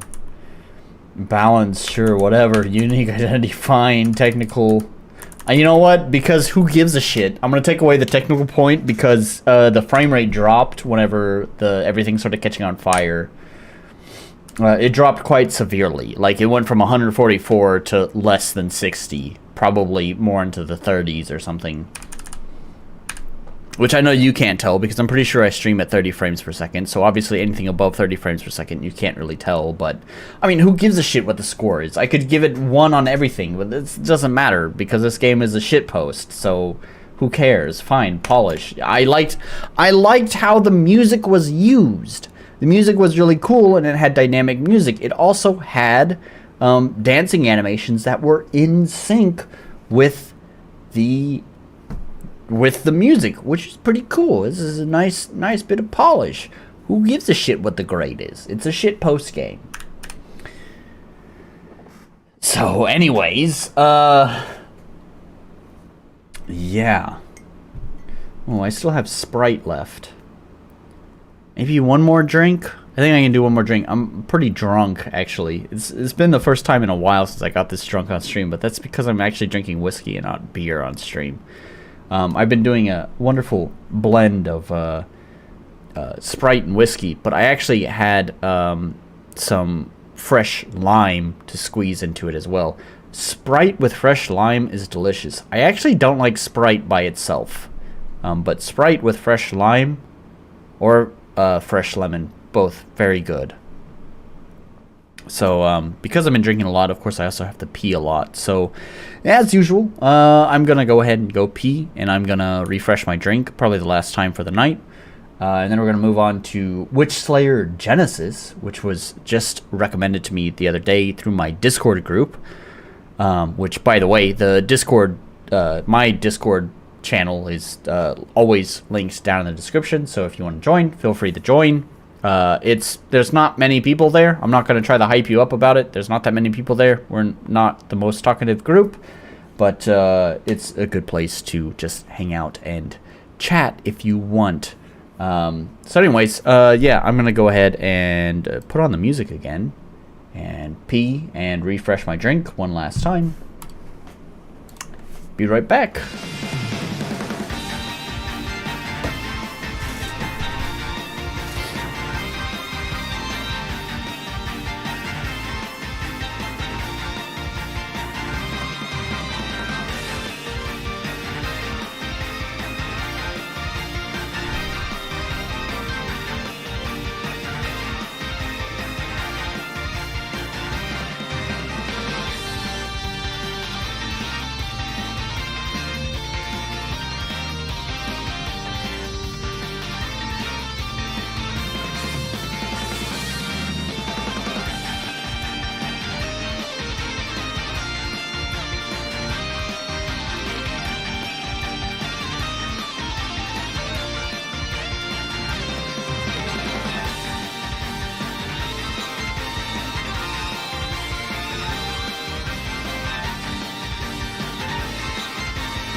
Okay.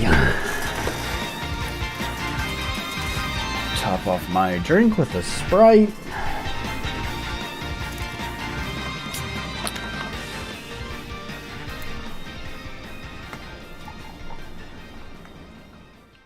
Darn.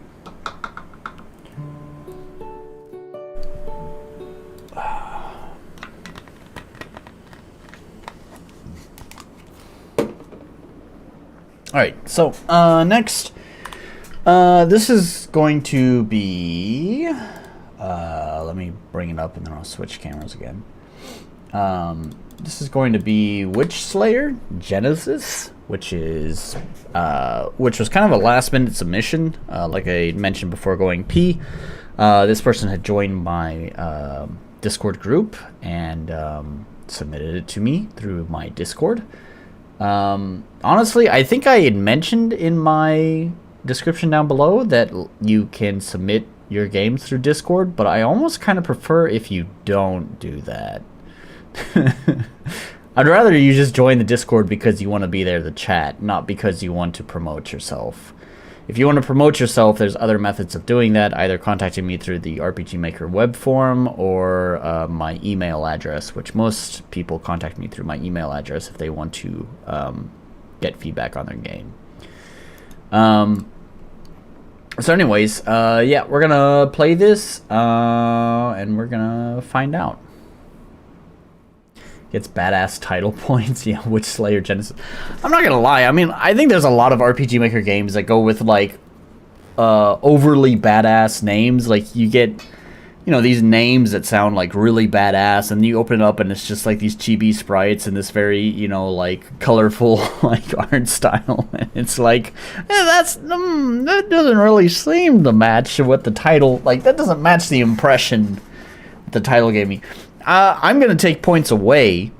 You might give it points for badass title. Witchslayer sounds pretty good. But, like, Genesis, what are these, like, subtitles that are, like, frequently used? Like, Genesis, Requiem, Redemption, like, these, like, cool-sounding words that kind of mean nothing in the scheme of things. It's so overused. But anyways, Witchslayer sounds pretty fine to me. One thing I do want to mention this. So the game is not released yet. I believe what the dev had told me in the Discord, in my Discord, was that it is planned to be released as a commercial game, but as of right now, the demo is available for free. I know what fucking Genesis means. I may be drunk, but I'm not fucking dumb. Okay, well, maybe. I am dumb, but I'm not that dumb. Anyways, one thing that the developer did mention is that this is a demo. The game is still in development, and they do plan to release it as a commercial game, but as of right now, it is available for free. I have a few questions with that. If we look at the game grades thing, there's a concerning thing here. I don't know if you notice it. I'm gonna give you a moment to see if you can figure out what's concerning about this game being a demo and eventually being released into a commercial game. It was released in 2018. It has been 5 years, my man. 5 years. Because it was June 2018. So yeah, we just passed June. So we're rolling into the 6th year of development. It's been 5 years. And this game has been offered for free. And I get it. I've gotten over the past year of streaming. I have shifted away. It's also Sega. Yeah, that clicked in my head finally. Over the past year, I've kind of shifted what I've said. I still agree with the sentiment that I used to preach quite often, is that folks need to start like finishing their games. Like stop perfecting everything and start just finishing your game. I also think that at a certain point, people start to bloat their game, like overscope their game way too much. I do sort of get it now as I have continued to develop my game and it has continued to have the necessity of being delayed. Not that anyone cared about the release date, but anyways, because although the scope of my game has largely stayed the same, is from a broad overview standpoint, the scope has expanded in a sense of the amount of polish that it's gone on within the game. So while it still has remained mostly the same idea of a town with some NPCs who have a quest and 3 levels for the player to complete and a final boss to fight, the amount of how many steps each of those has been expanded, and has made the game take so long in development. And I can easily see this game spending another year in development as a result. You need my game to be on Steam so I can review how bad Colosso is. One day. Not yet. The half-release game is just a thing devs do. It's good and bad at the same time. I have mixed feelings about this, right? If you are someone who watches Game Maker's Toolkit, Mark Brown, Game Maker's Toolkit, he's on YouTube. He recently did a video about Valve's development process, and that was basically they have weekly gameplay tests, and that's not their developers testing the game, but instead they have like groups of people who have never touched the game before play test their game to get continual feedback basically every week. Now, as indie developers, we probably cannot do that. We don't have access to those kind of resources to be able to do that. So, but however, regular constant playtesting is good. But at the same time, I don't know, I feel like releasing your game before it's finished, like that's what this is. Let's not beat around the bush. This is a release before it's finished. Is almost kind of like indulging in getting the acknowledgement before it's even released, right? You're still getting like all of the benefits, I guess you could say, of a released product. You know, people looking at it, seeing it, playing it, giving feedback, etc. Like a released game, but it's not actually released. I honestly feel like the approach that I took, and I'm biased here, but the approach that I took is the best way of dealing with this, and that's to have a small closed beta. I wouldn't just make a public listing like this where anyone can access it. I wouldn't mind doing a slightly more public release than what I did during my beta test. But I still wouldn't make it accessible to everyone, you know? I might make a public post, like in my game's development thread, saying, hey, a public beta is available, and basically anyone there in that thread can decide to sign up to it. And in which case, by sign up, I just mean they send me a message and I give them the password to access the game. But you know, I don't know if I would do a public release like this. Especially, I mean, we're talking, this game was released in 2018. I don't know. I feel like it's 5 years, and at a certain point, I don't know. I don't want to say like give up on your dream, but I don't mean it like that. But it's like you should maybe start trying to focus on other projects. Like, we learn the most when we start a new project, right? But I don't know. I'm not the developer. Maybe learning is not really the goal here. I don't know. I could probably harp on that for a long time, and I don't know if I'd ever make a point very clear. Especially right now, I don't think I'm going to be making very many clear points, so maybe it's better if we just skim past that. Anyways, I hope the developer plans on releasing the game, like a final release, soon. Because this game has been in development for a very long time, and maybe it's time to start thinking about other projects.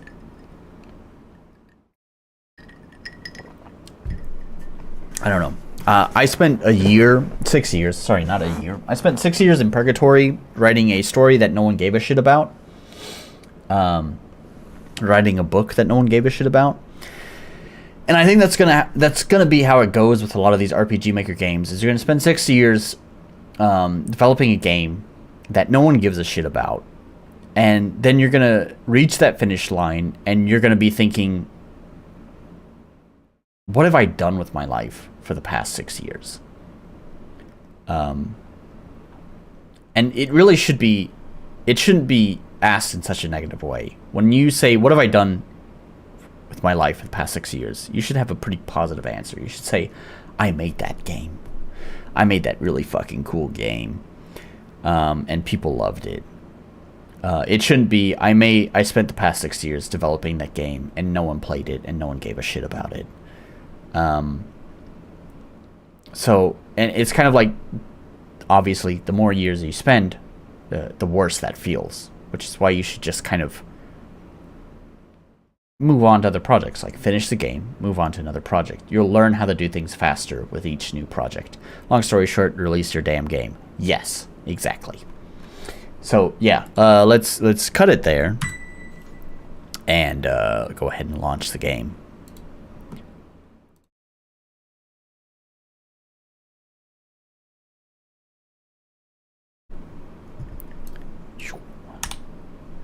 Witchslayer Genesis is currently in development. Please excuse any bugs and missing features.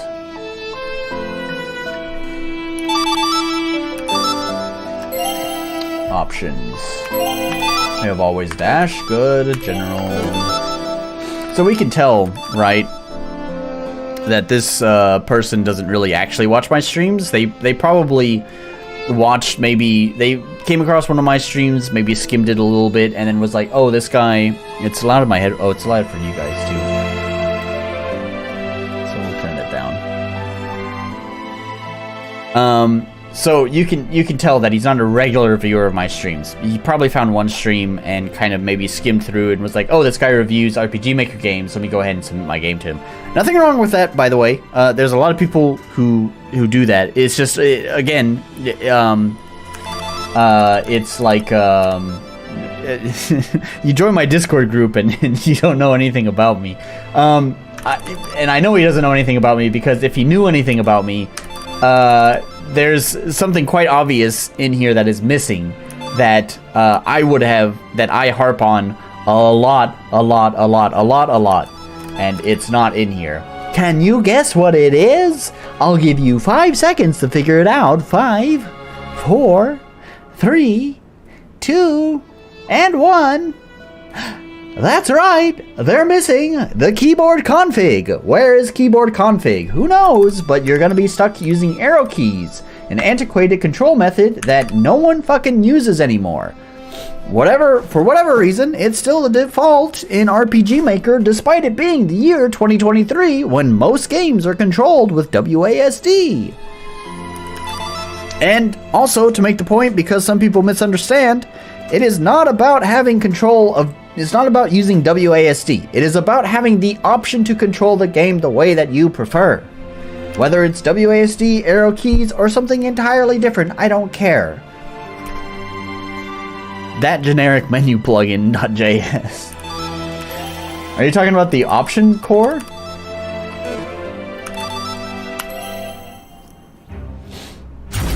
Whoa, these sprites look funky as shit.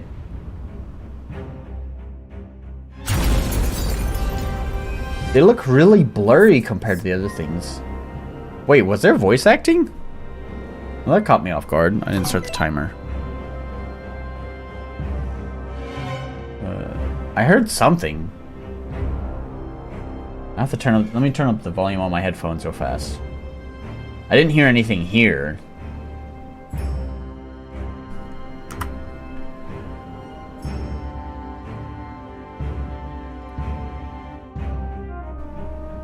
Whoa, you took out all the guards already? I didn't. Then who did? Oh, don't act so surprised. Okay, so she has voice acting, but the others don't. This is a grand social occasion. Wouldn't it be for the best if we kept distractions to a minimum? So you're telling me she... There's some RTP sounds. You bastard, how could you do something like that? These... Let me turn this down on my headphones because it's really loud. These sprites look really fucking blurry compared to the other stuff. It looks like they took some, like, maybe VXA sprites or something and scaled them up, but they used the bicubic algorithm instead of, like, nearest neighbor. And typically what happens with bicubic, the bicubic algorithm, is that it's you know, it samples the nearby pixels, and it kind of creates a more blurry effect, which is great for like fully rastered, like CG art, like high pixel count art, high resolution art. But pixel art looks really kind of nasty with bicubic scaling. You'd really want to use nearest neighbor scaling, because it kind of preserves the sharpness of the pixels. Regardless, I mean, if you used bicubic or if you used nearest neighbor, the problem here is that this looks really soft, and then all the tiles look not really soft, if that makes sense. If everything was consistently soft, then it'd be fine. Or if everything was consistently sharp, it would be fine. But it's kind of neither. It looks really weird to me. Looks fine on YouTube? Oh, you're kind of right. Looking at OBS, it looks a little bit sharper. It's processing. Hey, you can check it out yourself. The game is free. Go give it a download. Check it out. And maybe my shitty opinion maybe doesn't mean anything to you. Maybe you might enjoy this game. So go do that. Anyways, first him and now your own subordinates. When will it end, Niagara? Niagara? Really? Wait. Oh, it's Alucard. Oh, are you kidding me? It's Alucard? Come on. Niagara and Alucard. Niagara is just a weird name, but Alucard, seriously? Come on, man. Observe. Observe. With that out of the way, all that remains of a centuries-long line of failure in utter defeat is you, Witchslayer. When she dies, someone deaf gonna make a false jump. Patter 81. I just want to say, what a hell of an introduction. You are a first-time chatter, and you make your presence known by making a fucking joke. Thank you, sir, for joining the stream. With that out of the way, all that remains of a centuries-long line of failure and utter defeat is you, Witchslayer. It do you the honor of escorting you and your brethren into the afterlife.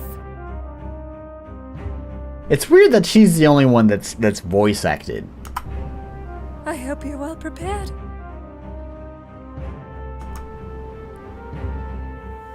Sometime earlier. Okay, this is an end media res kind of thing, huh? Who could that be? Alucard! Wake up! What the fuck is this art? Wait, what? What happened to the art?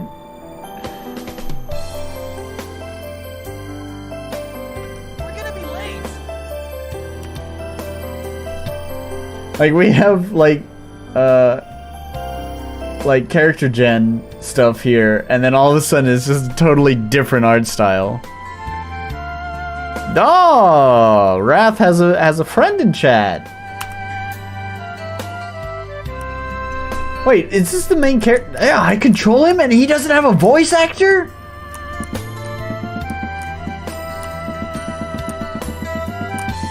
Oh, there's like footstep sounds, but it's really quiet.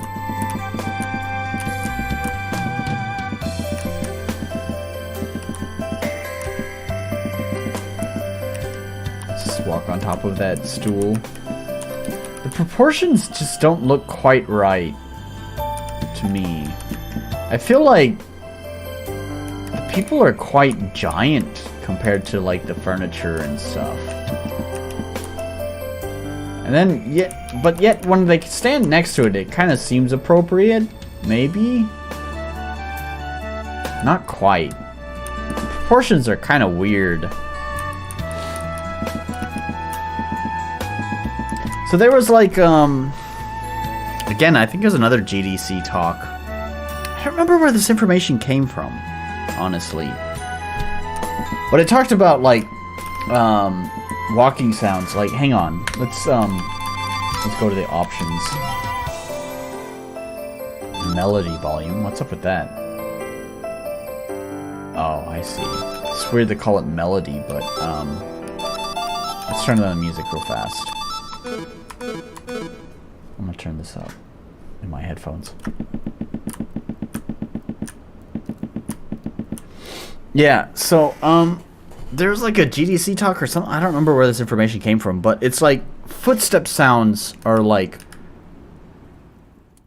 a real problem, right? Because you're going to be listening to them through the entire game, right? That is going to be the most present and common sound effect in your game if you use footstep sounds. So it is probably the most crucial sound effect to have what we would call in the music industry round robins. And round robins is basically the same sound but recorded differently. Because every, I don't know, hit, clap, whatever, even if you like clap 3 times in a row, there are very minor subtle differences between each clap that makes each clap sound distinct. So it's like, sorry, let's pause that. So it's like, when it comes to like footsteps, it's like the one place where you'd want to have a bunch of round robins because you don't want to be listening to the same footstep sound effect for the entire game. You can fake round robins, as you've just mentioned, Wrath of Wood, with like pitch changes. You can change pitch changes and tone changes. Tone changes would be like adjusting like the EQ very subtly. I don't know if whatever plugin they're using uses. I sincerely doubt that there's any sort of tone change. But I'm just saying, like in a more professional setting, you might have something like tone randomization, where tone is talking about like the equalization, where it's going to randomly EQ it in different ways. So you'd get the pitch and the tone, which would give fake round robins. But I would also still recommend, in addition to the bass sound effect and with the randomization, you also have additional round robins to call from. The carpet just has no sound effect.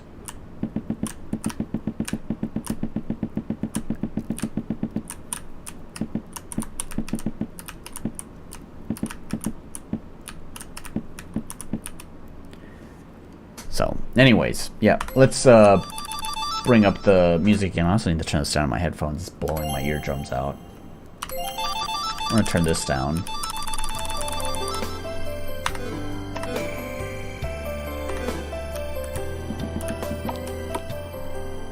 Hurry up and get dressed. The art, man.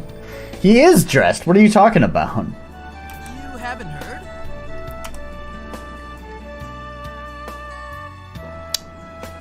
No voice acting for this line.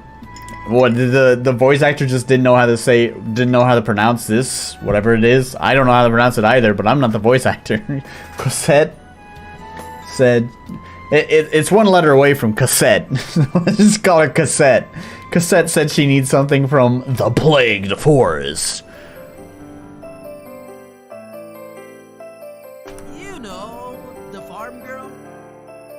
Why is that voice acted, but the previous line wasn't voice acted? What is going on with the voice acting here?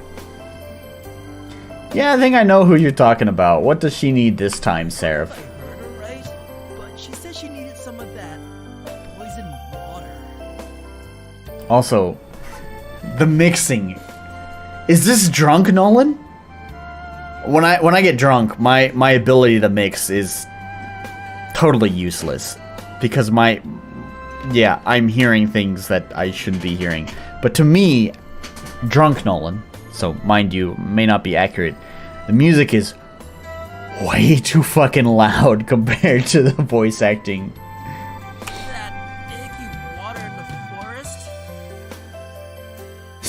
Yeah, because it sounds like the music is way up here and the music is down here. We need to kind of like switch these around. Yeah, but you don't have to remind me about it. Everyone already knows about this stuff. She had a couple of her friends fill some bottles for her. And she wants us to bring them back to her. Who in their right mind would go into that part of the village anyways? But then again, she's our village farmer, so this could have something to do with their crops. Oh yeah! Maybe you're right. You ready to leave? If you ever get lost, there are signs to help you find your way around the village. New quest has been added. You can manage your quests from the journal option.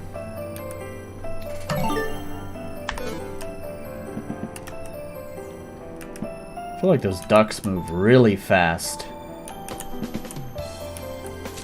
But they're kind of cute. Shorter lines are cheaper to commission. Yeah. Alright. That's what this feels like to me. 5 years of development time. Voice acting that's incomplete. Characters, sprites that are clearly been upscaled inappropriately. This feels like the typical RPG Maker meme of like, I want to make a Final Fantasy clone that's 100 hours long with an additional 40 hours of endgame content that has this many side quests and like 20 different characters. You know the fucking meme, right? That's what this feels like.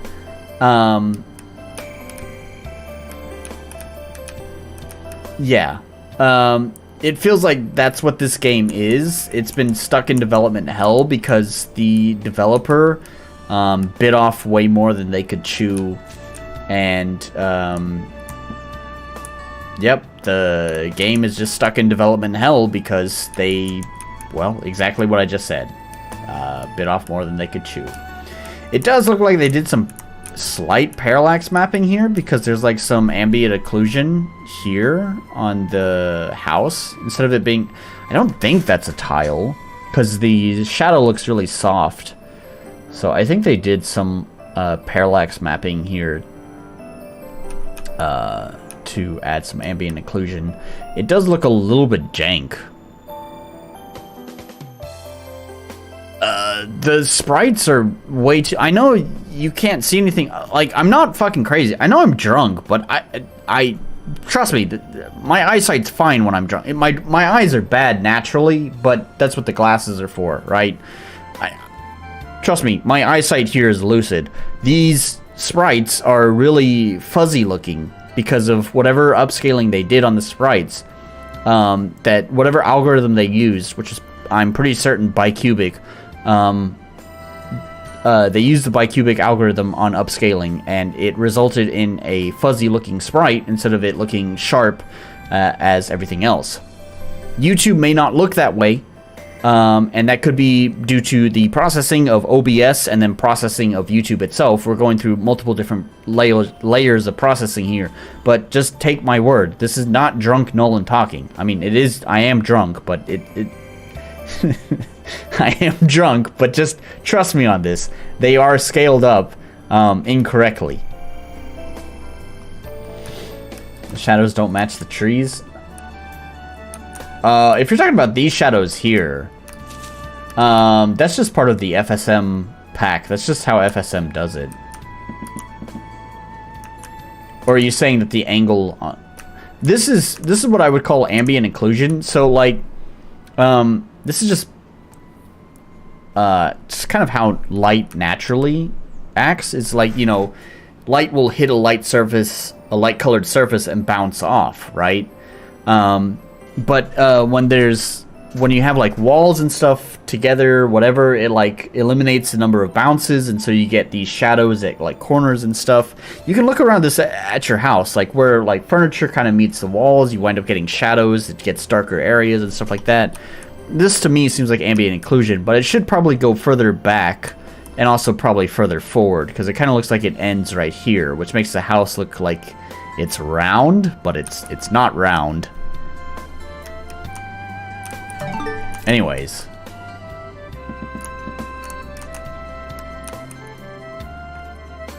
There should also probably be a shadow here, because it looks like this right here is on the same layer as this.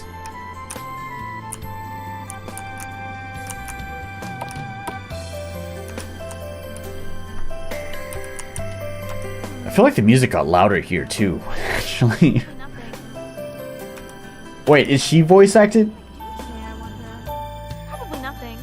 You can barely tell because it's drowned out by the music, but yes, she is.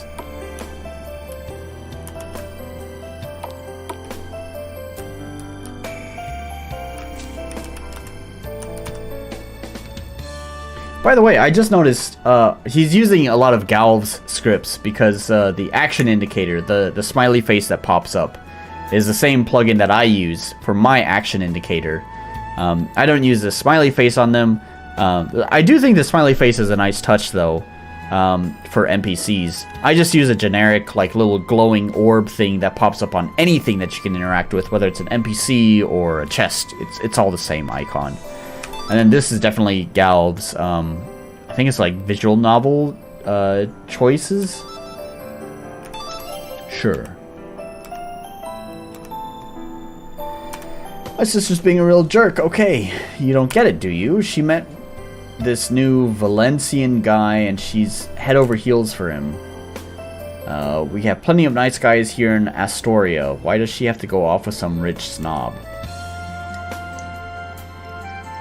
I really don't understand what you want me to do here, lady. I'm gonna be baking them a cake, you see. I'll say it's from her new lover. It's absolutely devious. Happy face pop up on the chest. We haven't seen any chests yet. I don't know. I don't think so. I mean, I guess it would be pretty happy to find a chest, but it would be weird for the chest to be making the happy face.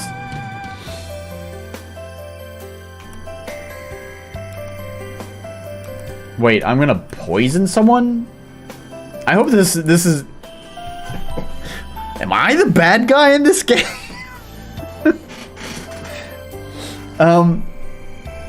Two things. Hang on, let's pause. First of all, we're gonna get poison berries and cook them into a cake. This would be normally in like your typical RPG games, like CRPG games or whatever, where you get a choice of like, am I gonna do that? Do I really want to poison someone? But I wasn't really presented with an option, right? So it basically seems like... Where's the music going? Oh no, he didn't loop it. He just oh no.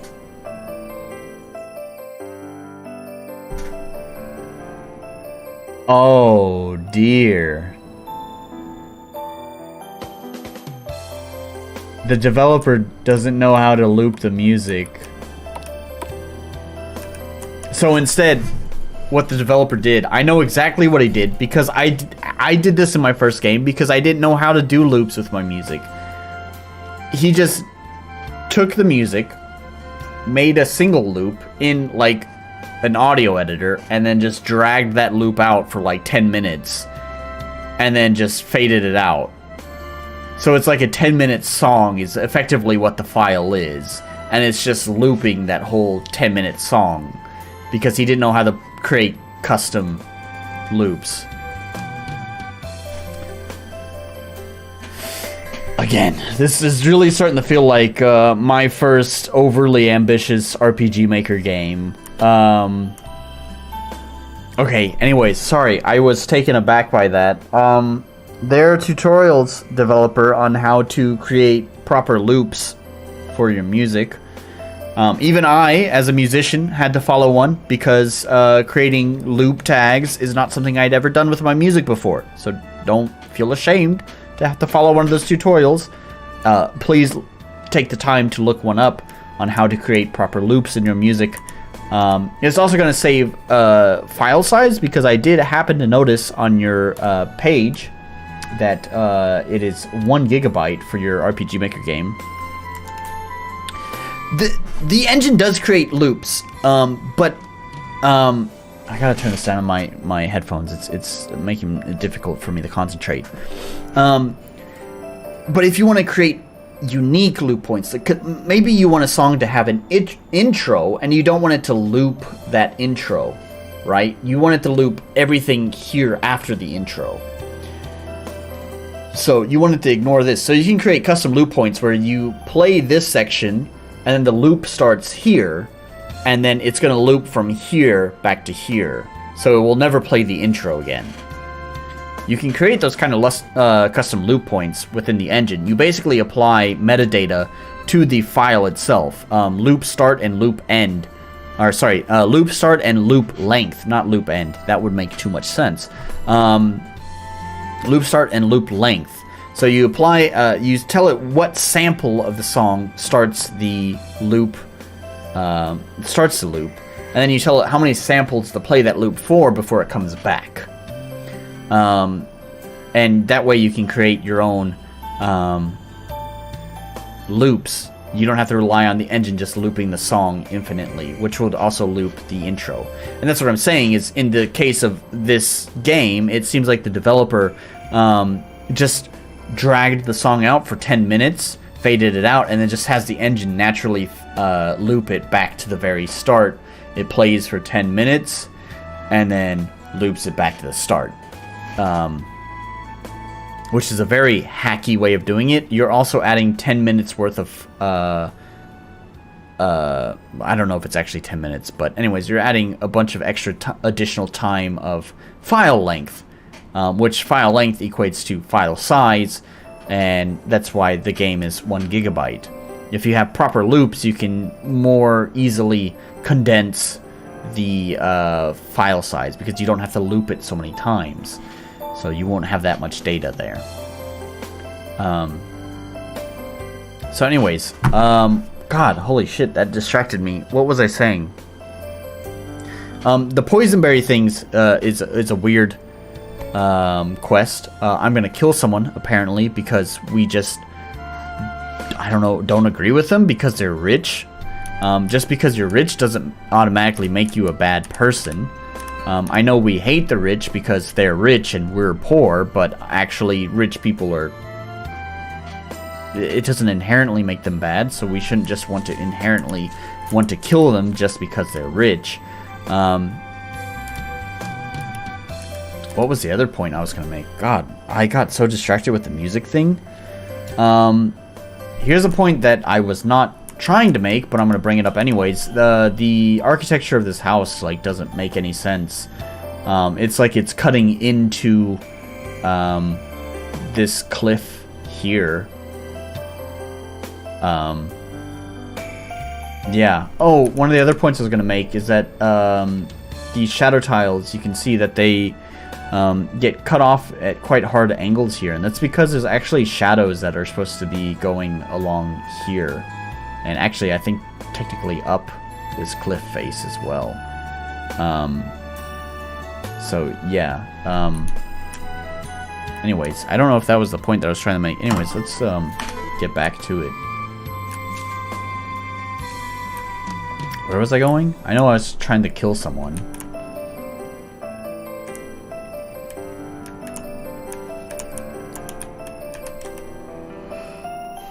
Party starts soon, don't stand around. Right. Was I going to some sort of party or something? The part of the house has a big cliff inside it. Yeah. Oh yeah. We're gonna go meet Cassette, the farmer. And this tree is growing on top of brick? On top of stone? That's not how that works. Or if it was going to be like that, it wouldn't just the stone pavement wouldn't just continue underneath it like that. It would be broken up by the roots. Yeah. I mean, I'll give the developer credit here on this, right? When we're talking about when when we're talking about like map design, often what we see in like amateur RPG Maker games is like maps that are like way too large with not enough stuff, you know, going on in between. These feel like appropriate sized maps. There's just some illogical stuff going on inside the maps. Like this sign is on top of these I don't know what you'd call these, inside these plants, or on top of these plants. I've seen this one shop built on top of a rock face and had rock coming through like that. You talking about in real life? That'd be pretty wacky. I mean, I'm certain shit like that exists. There's a town in Australia.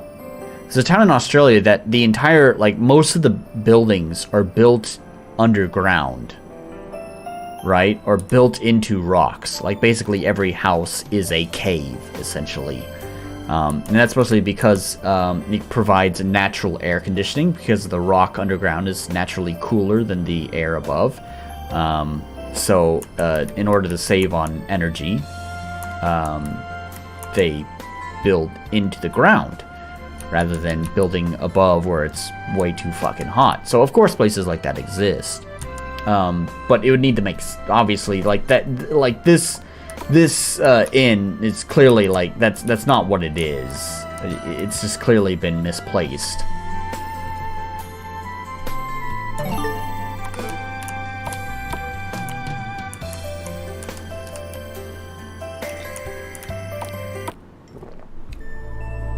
Have I ever told you how much I hated here? I always felt like I'm being watched. It's probably all the snakes. It's probably all the, you probably didn't hear that though. It's kind of like, oh, snakes. Because the mixing is so bad. Yeah, could be. Really venomous. So I'd be careful around them if I were you.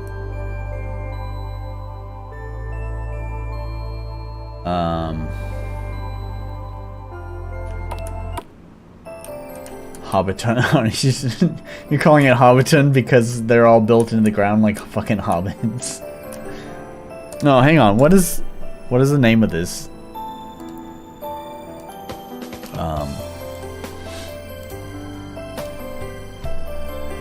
Australia city built into rocks?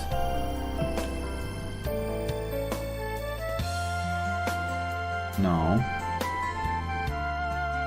Yeah, here we go. Probably this CNET article.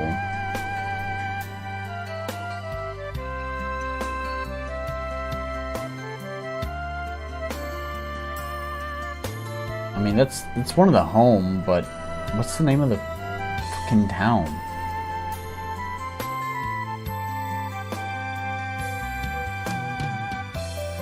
I don't know, but anyways, it's basically in the middle of Australia, you know, the hottest fucking part of Australia. So, you know, they built into the rock because, like I said, it provides natural air conditioning, instead of having to rely on using electricity to cool the homes. I also believe it was a mining town, so they already blasted out all these holes in the subsurface of the ground, so might as well just use it. Yeah. Anyways, let's not get too distracted. We're trying to find a cassette.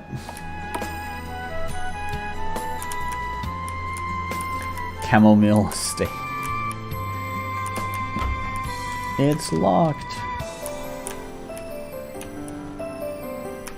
Oh, something funky's going on with the waterfall there.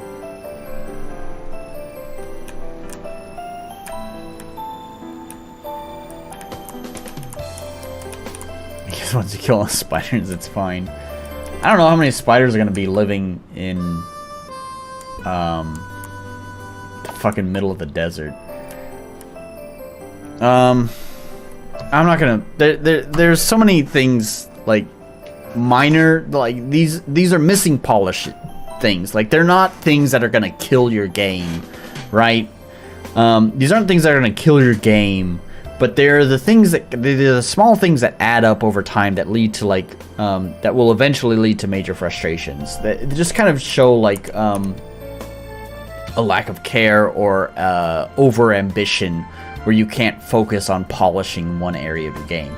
And that's here where it's like I'm not gonna point out all of these because I think there's gonna be a lot in this game. We've already seen a lot. We haven't even gotten out of the town. I know the timer only says 13 minutes, but I've probably spent 30 minutes just talking about the number of different things I've seen with this game. Like here, this is actually a point of transition, but because it's exactly the same as here, which I don't think will transition. Yeah. You wouldn't know.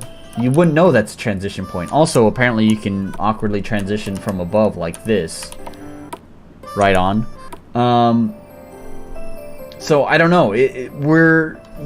They did it here, right? You see this like two tile set right here. That is usually an indication to players that like, oh, this is a transfer point. There's a wall here, there's a wall here, there's 2 tiles that you can walk through. That's a door, that's a transfer point. So I don't know why here they didn't do that. You just have this giant plain of just grass here. And then you have where the path is here that you can transfer through. Alright, I'm not going to spend forever pointing out all of these strange things. I don't really know where to go. They said to find cassette, but I don't know where the fuck cassette is. I don't care about invisible walls necessarily. It's just that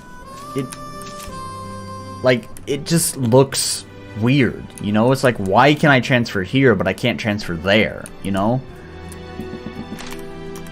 It's locked.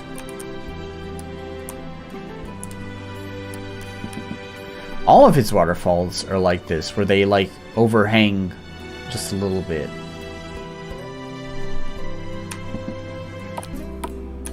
I said his, like I know the developer's gender. I don't know the developer's gender. We're using the neutral his. My dude walks to another biome and there's a knock knock sound.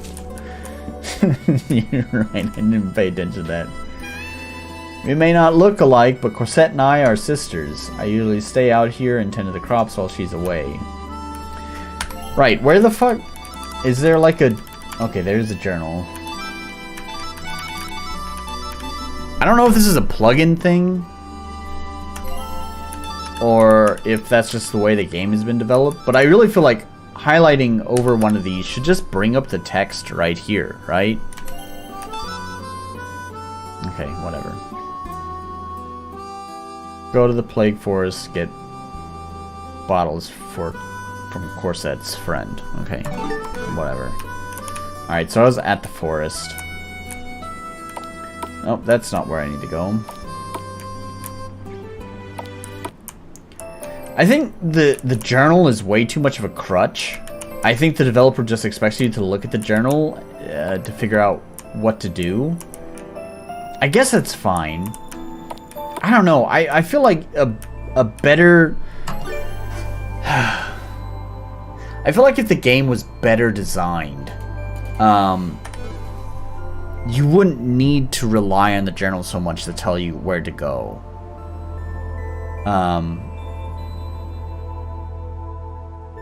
Yeah.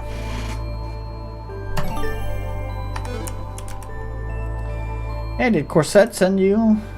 Yeah, you have the bottle, don't you? I sure do. Be sure not to inhale the stuff, okay?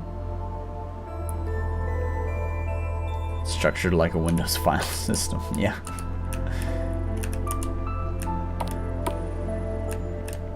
Can I jump? Yep, and it's automatic jumping.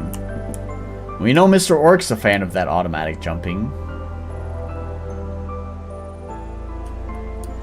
I really feel like the player input... So I'm here catching butterflies for her. So this one NPC has voice.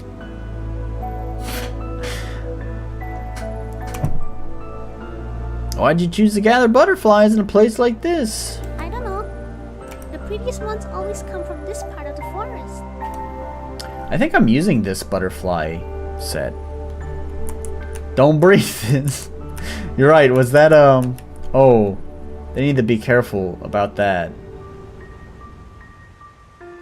They should really use Yanfly's region restrictions to prevent the butterflies from flying into areas where the player can't access them. I don't know, do I need to catch the butterflies? I sure hope not. Don't breathe this is will it blend? It's an old meme, huh?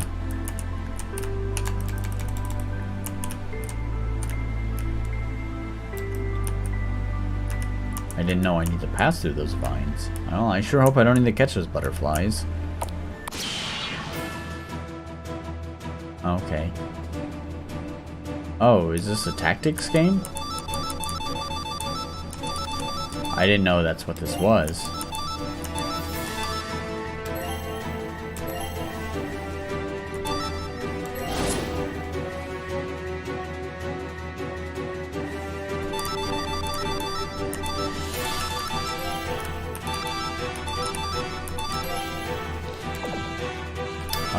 Okay, I guess I can't attack him.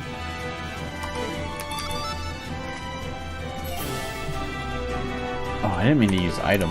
End turn. That's a weird place. End turn you would think would be at the bottom.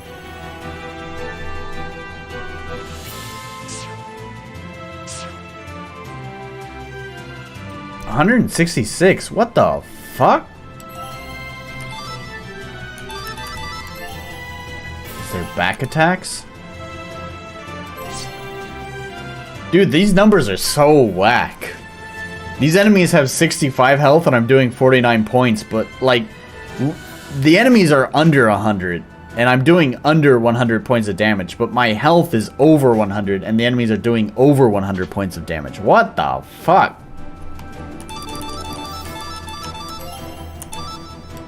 Also, why is my troop separated like this? Weren't we together? My friend Seraph here was like with me in the party. Why is like my guy like way the fuck over here and the Seraph dude is like way over here? How did that happen? That doesn't make any sense.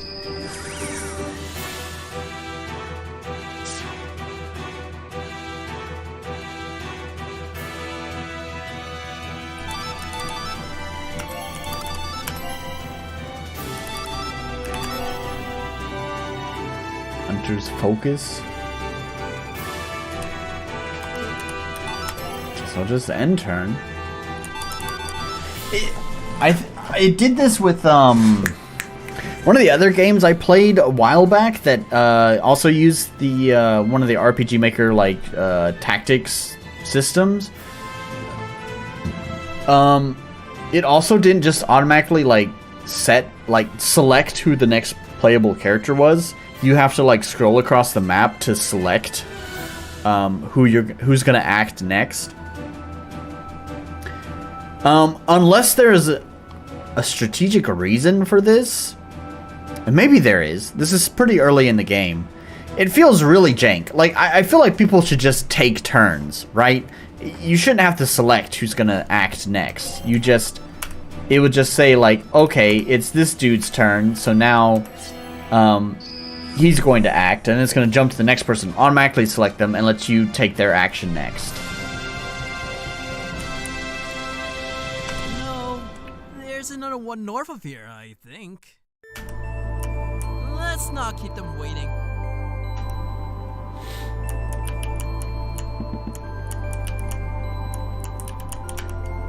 Halt! No one is allowed to enter this section of the forest. Lucian's orders.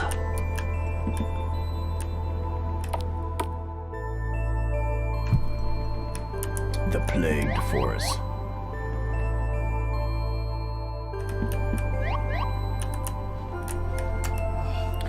My whole body is aching. You there? Are you here to give me a hand? You bet! Ain't that good news? Hold this for me, would you? Can't be doing me.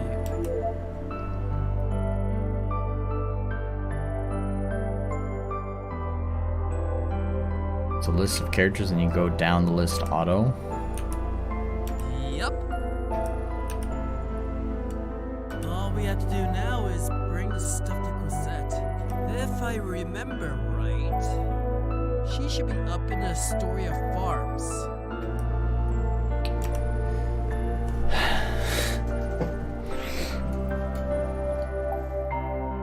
Do I want to talk about this? Let me talk about this.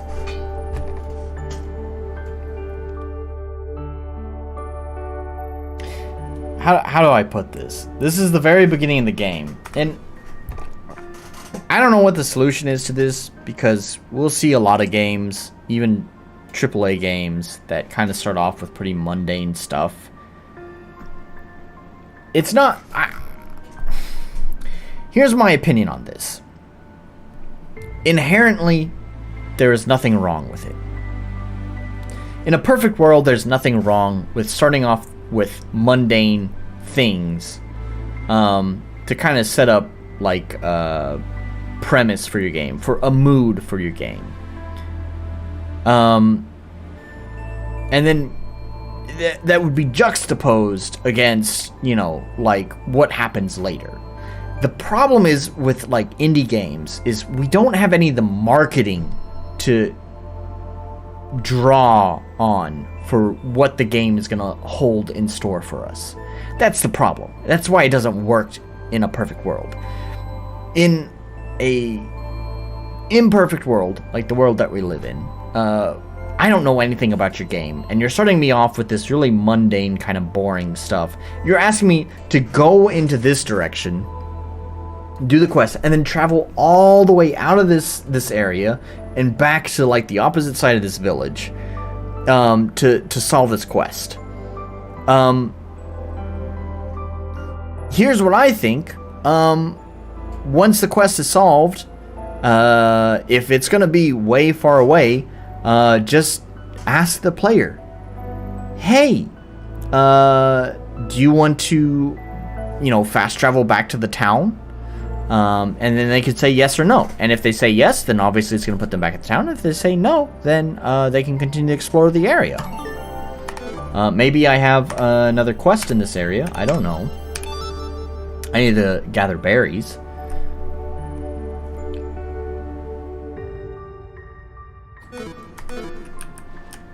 I don't know where the berries are or what they look like.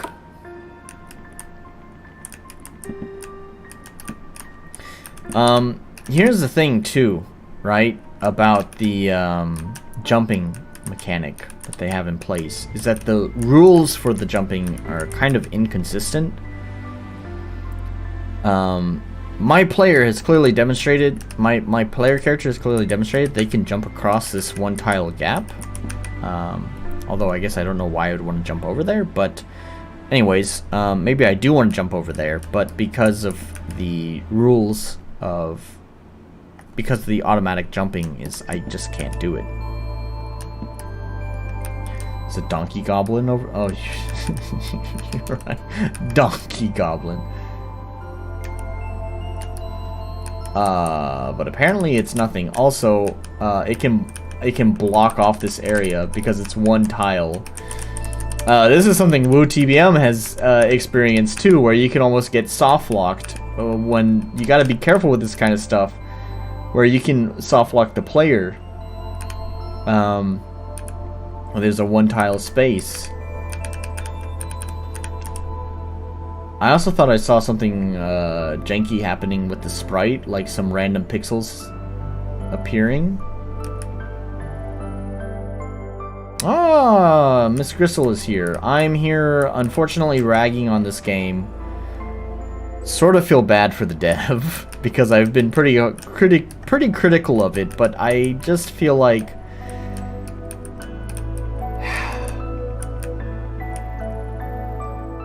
there is good things here. Like I mentioned before, the maps are small, which may have some, like, the maps may have some weird design choices about them, but thanks to them being small, it doesn't fall into the typical RPG Maker trap of having large, open, empty maps.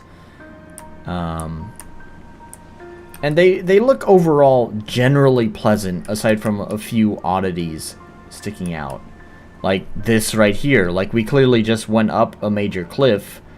And this river is below the cliff, but then it's also on the same level as the cliff here.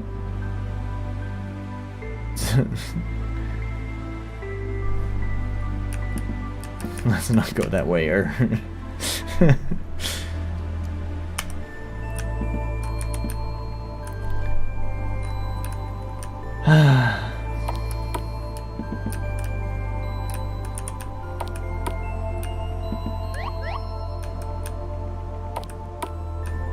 so I'm gonna walk all the way back to town, I think. I have to figure out how to get back to town. I don't quite remember how to get there. Oh, there's a little apple icon on that. There are some nice touches. Yeah, like there's a little apple icon there.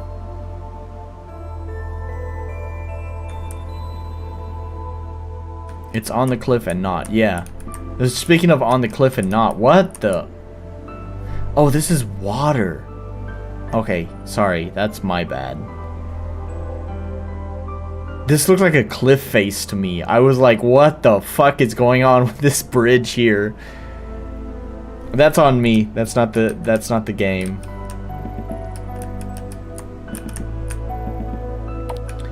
Anyways, we gotta find our way back to town so we can complete this quest. Back to town and then back to fucking Cassette or whatever her name is. Okay, that's where I need to go, but I still never found the berries. Mommy said I should go play, so I Right. Okay. Oh my god. I never found the berries. I don't know where they are. I don't give a shit. I guess I'm not gonna kill someone today. Oh, there we go. Oh, they're just right here?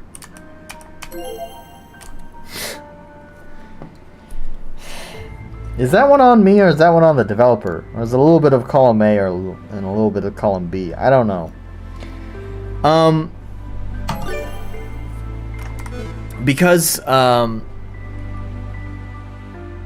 these bushes just look like set dressing, you know? They just look like regular doodads. I had no intention of like checking them. Having the icon pop up is helpful when you are standing near them, but you still have to hug every wall to wait for that icon to pop up, right? From a distance, that icon is not going to pop up. And therefore, unless you are standing next to it, you'll never know whether it's an interactable thing or not. If we go back to my game, what I was demonstrating earlier, I didn't feel the need to bring this up, but I guess I should since we are experiencing this problem now.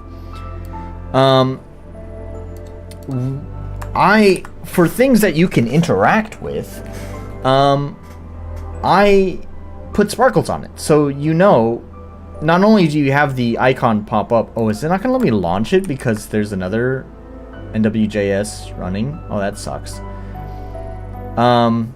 Well, you can kind of see there's the sparkles on these right here, which are animated.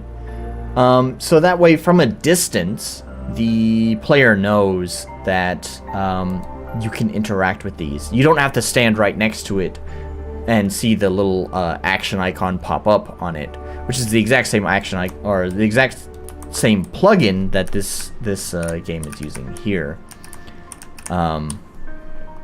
You don't have to go hug it to find out whether you can interact with it or not. You immediately know as soon as you can see it because of the sparkles that oh, I can interact with that.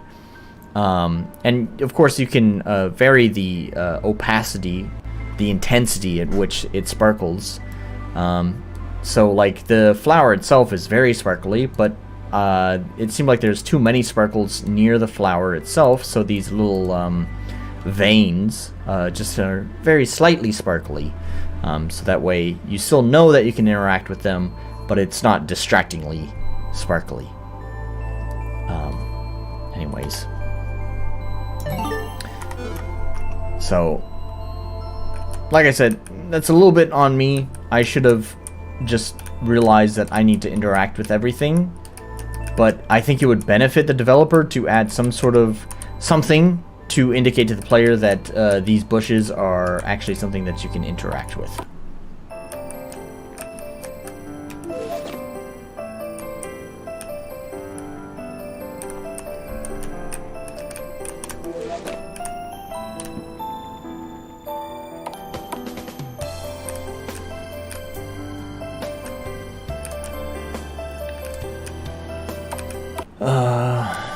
Is this where Cassette is? Is this Cassette? That's Jackie. Oh, now I can go in here. Oh, it's you guys. What is this? You have those bottles, don't you? You have those bottles, don't you? Oh, these are all books on the story and history. I'm trying to figure out what kinds of crops grow best here, given the unique type of land our village has. Did they explain why the forest is such a mess? I'm not sure. There's so many that I'm sure to find something on it eventually. My head hurts just thinking about all the reading I gotta do. Must be all this poisoned water you've been breathing in. You need to learn how to take it easy sometimes. You're always helping Seraph when he gets into trouble. But you're right. I will take a breather. Would you like us to get something for you? You'd really do that for me? Wait, wasn't it Corset? No, it wasn't. It was Cassette. I said Cassette, so there's no R there, right? I don't know. I don't fucking know what this girl's name is. I call her Cassette. Cosette? I have no fucking clue. Gladly. Is there anything in particular you'd like? A wellness tonic would do wonders right about now. It's a brand spanking new drink that the Valencians shipped to us. Trust me, I'd get one myself, but as you can see, I'm stuck. Is this a meta joke? Shop just south.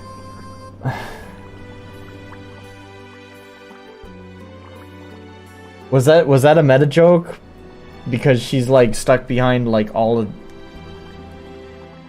of this? I don't know. Would you guys do me a favor and fetch me a wellness tonic? There's a guy that's been handing them out like hotcakes recently, and I don't want to miss out. Doing unpaid work, so I don't have a lot of money. But if you're able to get that tonic for me, I'll find some other way to reward you for your time. Sure thing.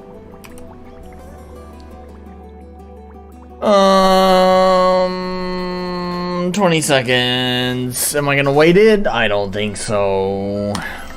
Also the counter is way too fast. There's a plugin that fixes it. K-Thrill has programmed a playtime counter fix.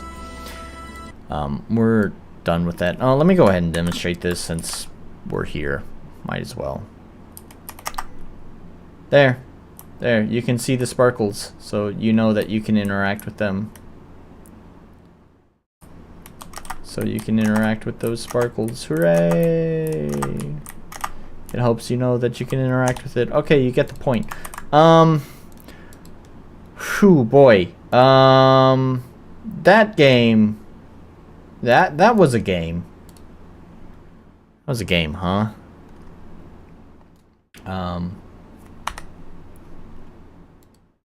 Definitely no polish, no accessibility, no clarity. Balance. We only had one fight. I'll give him the point. Fine. I don't know what to do for the unique identity. You know, it's got, I didn't really experience enough of the game to find out if there really is a unique identity. There is some style to the way that the mapping is done. You have the clouds rolling across. Things seem very warm in their tone. I believe that's through like a tint mask that's been applied. And you know, it does have that sort of style, but at the same time, it also seems kind of generic JRPG, so I don't know what to say on the unique identity.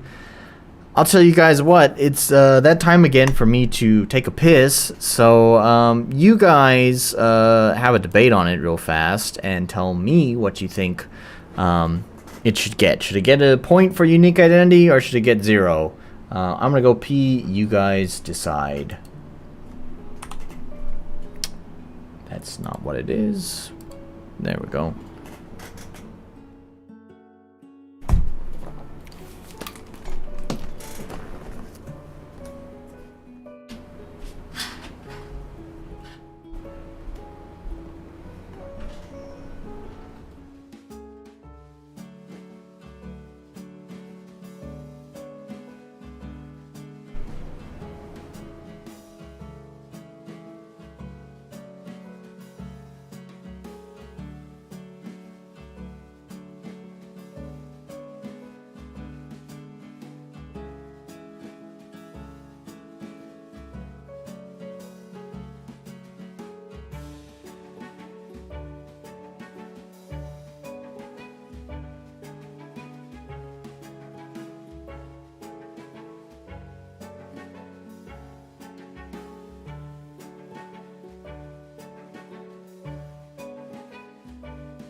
That dull dialogue at the end did it for me. No points for you. Oh, okay. I thought you said points for you. I missed the no there. Because of the stupid heart. Although to be fair, I only got to see the game for a little bit. Yeah, but that's okay. You can be the tiebreaker here. No points for uniqueness. Yeah. It's I feel bad for the dev because they've been developing the game for a long time, and I don't know. My best advice is that they finish that game and they start a new game. It's not that you that makes it sound like you need to just throw away the current project. I suppose in a sense it's kind of like that. It's not that you can't love it and appreciate that project. It's just that you learn best when you start new projects, and I think there's just a foundational problem with the game that would need to be completely reconstructed from the ground up. That's just not worth the time and effort when that time and effort could be devoted to making something good. There are positive qualities to the game. Like I said, there is a semblance of well-designed maps. There is some nonsensical design to the maps, but easily something that you can learn from, that can be easily improved in the future. It's not something that takes years of practice, right? It's like, oh, I realize now that does look a little bit jank. I'll fix it in the next one, right? So, you know, I do think that with the next game, there can be a more sound approach to the map designing, and I do think there is a foundation to well-designed maps there. It's just not wholly present, or well-designed maps are not wholly present in the game, just only the foundation. There is seem to be some minor parallax mapping, which again goes back to the mapping stuff, but there is some care to it. There is care put into various different things, such as voice acting. It's just, again, there's a foundation there, but it's also inconsistent because you have characters who don't have voice acting and characters who do have voice acting. Some of those characters who have voice acting are totally side characters, while other characters, like the main character, has no voice acting, which just seems like a strange oversight. It just seems like, I feel like the developer could probably make a good game, but that game would have to be much, much, much smaller in scope. Cut the voice acting, reduce the number of side quests, make it more focused on what it wants to do and what kind of story it wants to tell, or it doesn't even have to be a story game, but whatever it wants to do, make it focused on that, and the developer might be able to make a good game. But as it is now, it's not a good game, and I don't know how else to phrase it, and I know that's probably tough to hear, but maybe for any saving grace that may make the developer feel better. Maybe I only played it for 30 minutes, and so maybe I just missed the parts where it gets good. But yeah, anyways. Let's move on to the last game of the night. Let's give this let's pause that.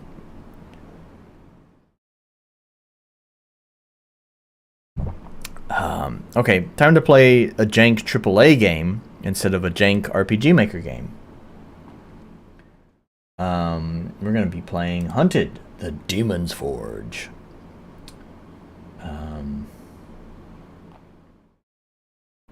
Scoping is a big pitfall. I'm not saying I don't fall into that pit, but it seems you might, Miss Gristle. I don't know, but I've played 2 of your games, and both of those games that I've played by you were finished. One of those games I played back long ago, and I don't honestly remember much about it, and I don't think I gave it a fair shake, and I was overly critical. However, I do remember the last game I played from you, Rosenclan. I do remember it, and I do remember it being really good. I also remember playing beta testing one of your games that you had sent me. I never played it on stream, and it definitely had, first of all, the typical Miss Gristle style to it, very identifiable style to it, especially when it comes to the writing. There's a very identifiable Gristle style to written word, and it was definitely present in that game. But it seemed like, and take this as a good thing and a bad thing, honestly, but it seemed like it fell in line with the other games I had played, which is good in the sense that your games are, not overly scoped. They are very focused in what they're trying to do, and they are, well, they're fun, but also very simple. But at the same time, not necessarily exploring much in like new grounds. Feels like it's very much the Gristle style and not breaking out of that mold. Which then again, you're not particularly famous, so at least I don't think so. I honestly don't know. So maybe that's totally fine. Eventually, maybe many people will find the Gristle style, and it will be totally fresh to them anyways. So it doesn't really matter. It only matters to the very, very few people who have played the Gristle games. Anyways, let's launch this game. So, oh, by the way, there's the whole gimmick in the title. Hunted, the Demon's Forge, was made by the exact same developers who did The Wasteland, which The Wasteland was a very popular CRPG that released, at this point, the very first one probably released about maybe 10 years ago. it was originally a Kickstarter. And then I do believe it got 2 more sequels, so it's up to Wasteland 3. So this is by the same developers, also published by Bethesda. You know, the Skyrim, Oblivion, Elder Scrolls folks. Oh gosh, it's so loud. It's loud for you guys too. So, you know, this developer went on to make some games that, honestly, I've never played The Wasteland or any of its sequels, but I know that they are very well received. So, let's look at what they were doing before they released well-received games. I picked this game up for a little bit more than 100 yen, which is about, you know, $1. So, let's say $1.50. I picked this game up on the summer sale, so, yeah. Let's see what my $1.50 got me. Options. We got lots of good options there. I usually have subtitles enabled. Well, at least it supports 1440p. Enter advanced video options. We can probably crank this up to highest. We can disable VSync. Did it save those? Okay, it didn't feel like it made any changes, but I guess it saved it. I'll play it with a controller. That's fine. I'm weird and I have the inverted X-axis. So there we go. Alright, that's fine. It seems like it wants me to use the controller anyways, so... Map creator? Interesting. We'll just start the adventure. Put it on gamer! Gamer difficulty.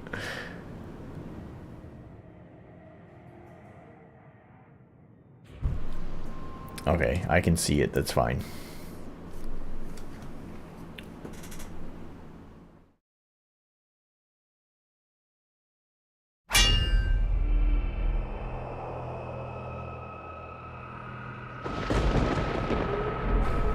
An In Exile Entertainment production.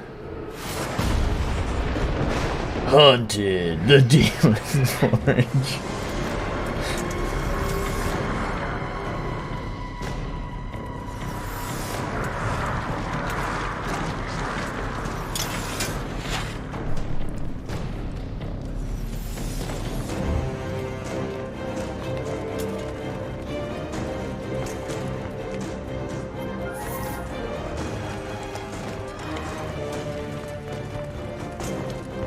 This definitely feels like Bethesda era of Oblivion. All you desire. Although this released the same year as Skyrim, if I do recall. I think this released in 2011. But this feels like Oblivion with it, you know, the camera flying around in a pre-rendered video with armies marching, and then the camera's gonna eventually like fly into a window, and that's where the game starts, and you make your character.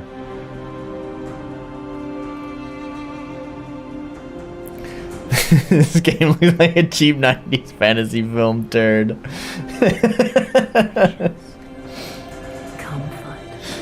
I'm sure I set expectations very high when I said I got this for $1.50.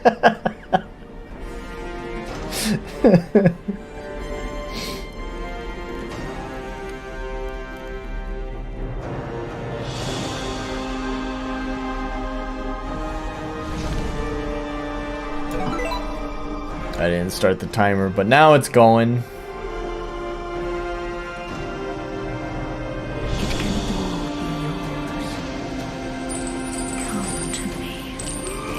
You get women, riches, and power. What every gamer wants. Who's that? Okay. Who are you? Where are you? I know what you've lost. We got a little 2013 Tomb Raider going on here. But this is a 2011. What do you Wow. It is ahead of its time. To ease the guilt. Come to sexy laugh.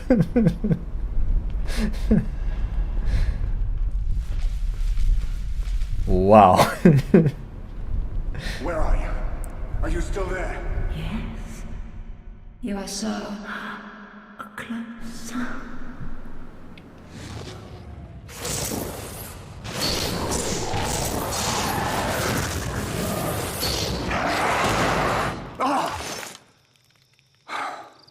Dreaming about her again?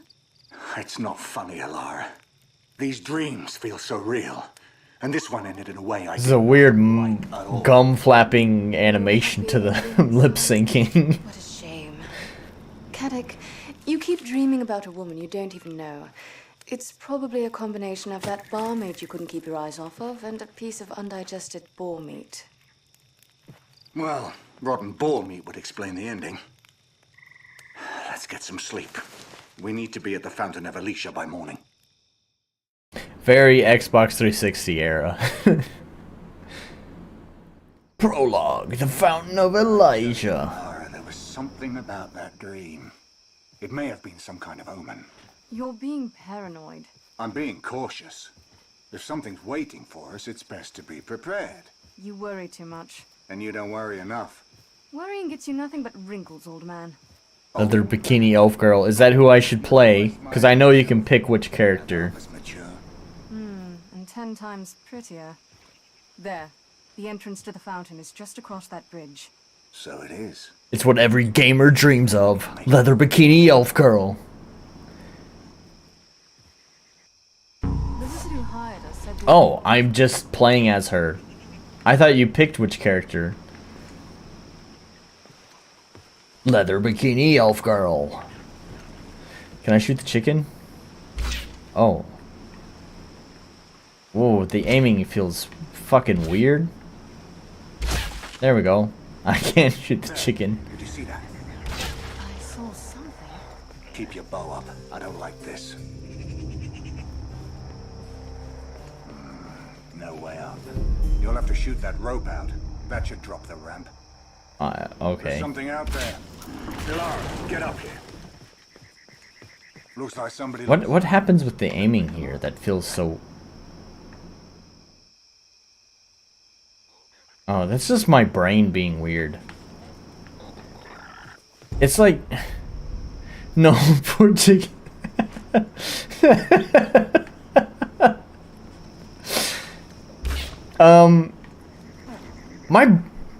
My brain is so fucking weird about this shit, man. So I always play with inverted X, so that means when I push left on the controller, the camera turns right. As my friend framed this, it's like having the knob on the back of your head. So if you put the like a handle on the back of your head and you push left, your head would naturally want to turn right, right?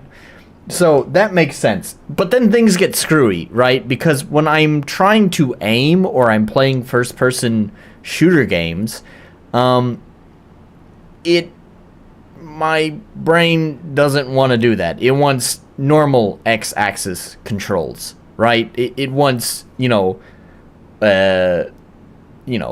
left means left and right means right,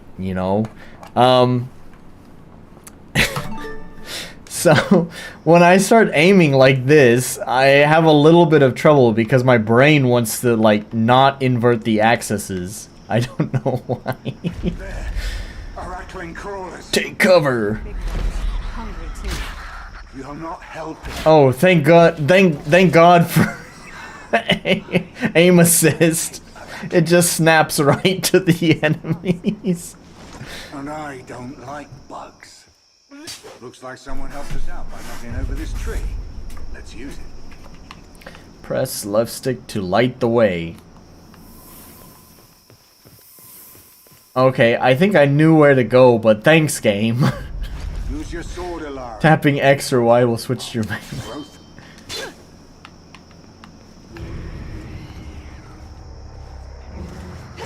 How do I switch back, though?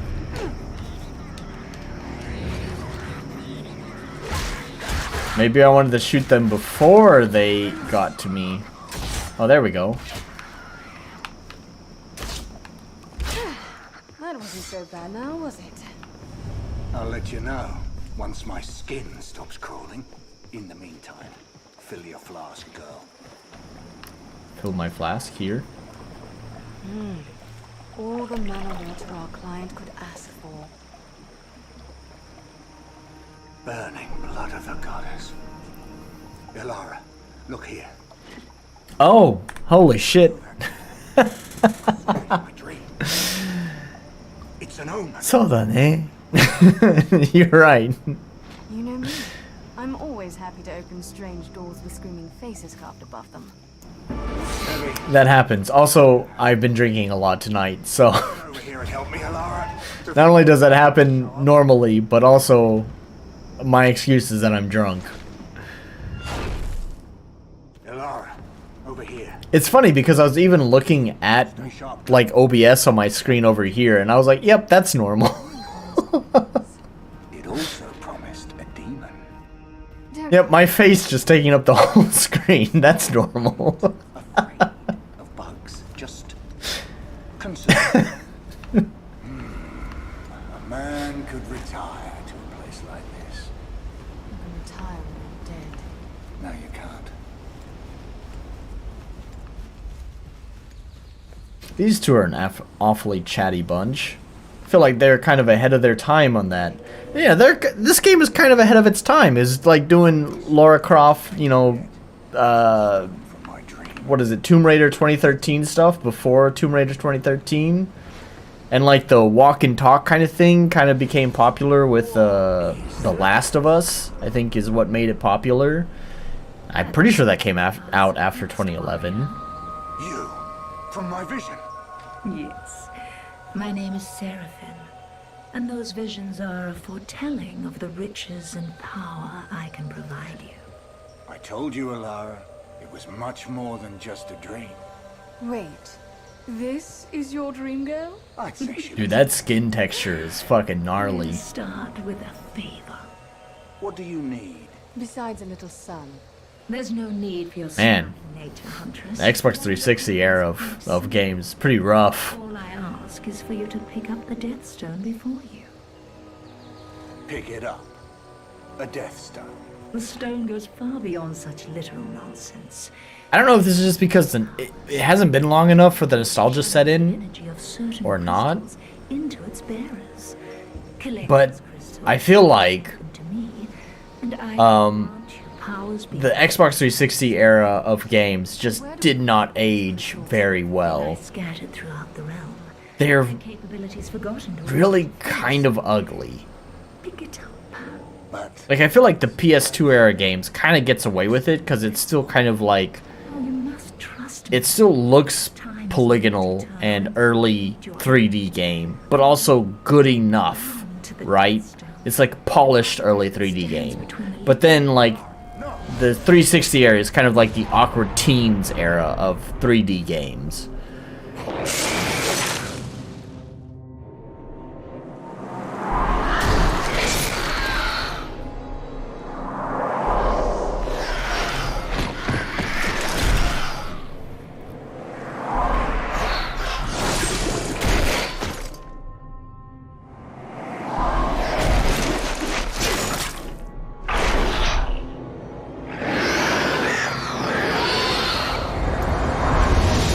Who knows what any of this means? Wait, why are both of them on the floor? I thought it was just the girl that touched it. He knows. He knows you have bonded with the stone. He is coming for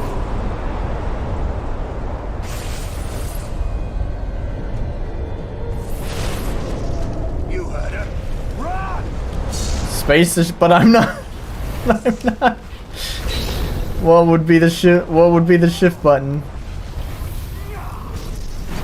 I'm not using the keyboard. You've been providing me controller prompts the whole time. Why did you suddenly switch to keyboard prompts?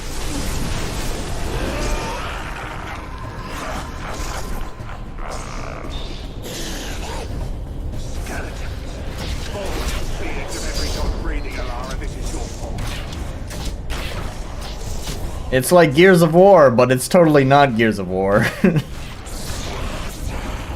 Reminds me of Christopher Lambert's Beowulf film in 1999. Jank. Dude, I think I remember that. Get up and over that table.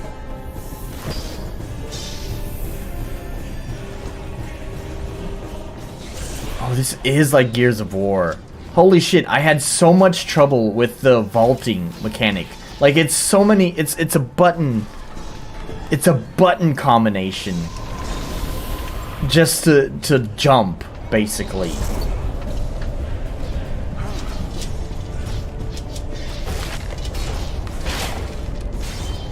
careful. Take every shot count. Does every shot count?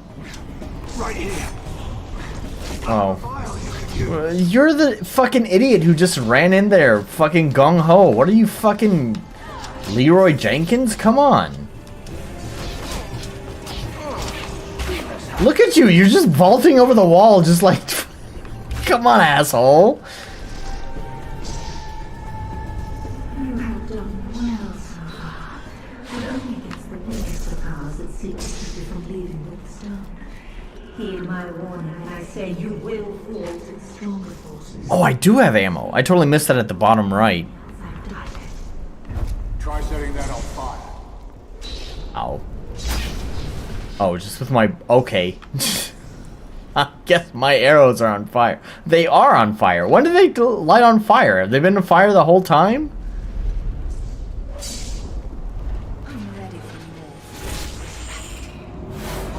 Oh, you switch characters. I thought you picked a character. Okay. I feel like... It really should have been like... Because the girl has melee as well. Does he have... Arrows do everything. Oh, do I have to mash A? Is that what's happening here? It's like pulsing, but he's not doing anything. Oh, okay, he is. Ah, it just couldn't be in fucking 360 era game without some fucking QTEs. Anyways, yeah, I don't get it. The girl has melee as well, so like, the only thing that makes him different is that he has lots of strength. Cause he's a man. He's got muscles and stuff, so that makes him super strong, and therefore the girl's melee is useless? Right then. What's your story? If there's lore, I don't give a shit. I was a proud father of a... Oh, cool, it's audio. I gave to him a mighty axe that could fell... This is everything in the 360 era. Oh no. Oh god. This is audio logs. And then we have the walk and talk and do nothing while you wait, while you just wait. Philip Caddock's Fury Meter. Oh, I missed that. Sorry, Drunk Nolan was a little bit too slow on the read. Was there a block or something? Oh, he does have a ranged.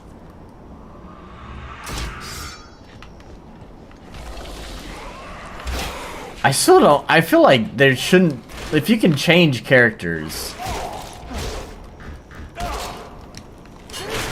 If you can change characters, I feel like... They shouldn't... Like, one should be melee, one should be ranged, right?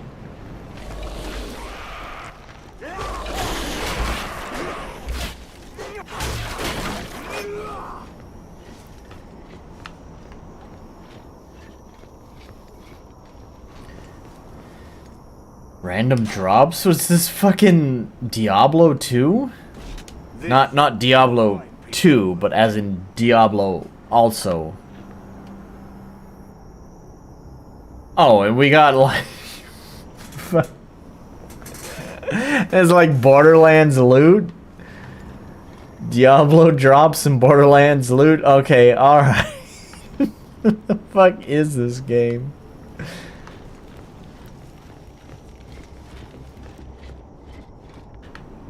Wait, where do I go? Oh no, I need to use the breadcrumb trail. Do I just walk past where the item drops? Oh, for whatever reason, I just thought I couldn't walk this way. No weapon in sight. I think that worm food was pulling both our legs. So I can go this way, right? Now. Get caught in random geometry. No, I can't go this way. So I wasn't entirely wrong. I mean, the water is clearly... Jesus Christ, I can't talk. The water is clearly shallow enough that I could walk there. I mean, I don't know why I would, but it's just still like, I mean, why prohibit the player from walking all the way over there? It's just applying inconsistent rules to the game. I can walk in that shallow water, but I can't walk in this shallow water.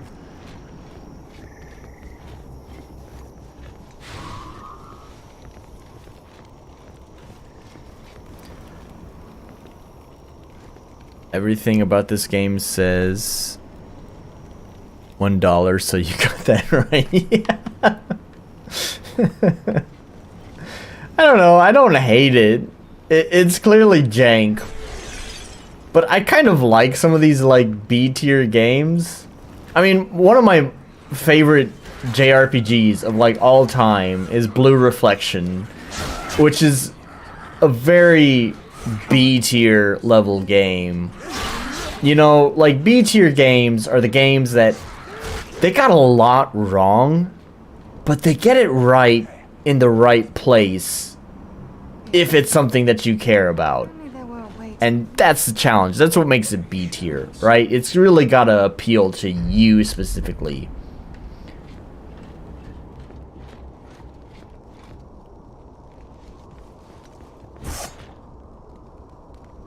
Can I shoot it? No. Trash with the lip. Okay.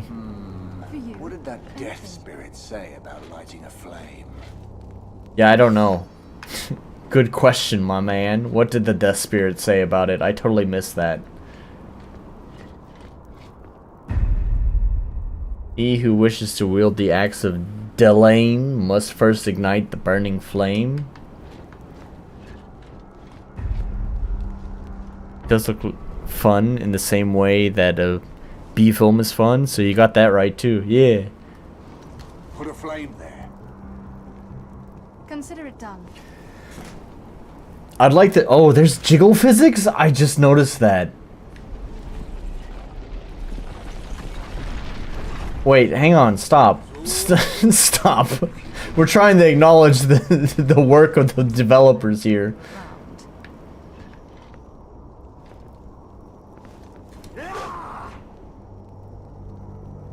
I don't know. It's definitely, Oh, there we go. Yeah, I don't know. Enchanted weapons.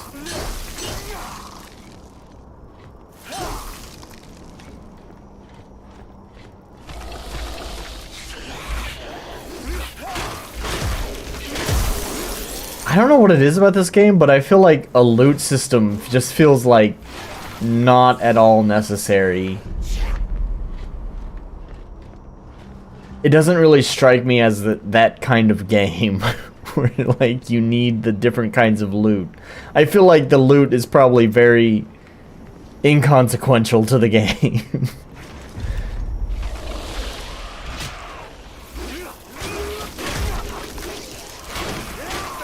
Anyways, I think I was trying to say that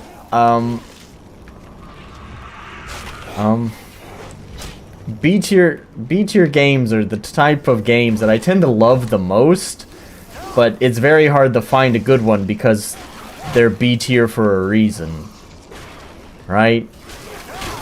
They're only gonna appeal to very specific types of players. Rotting Buckler.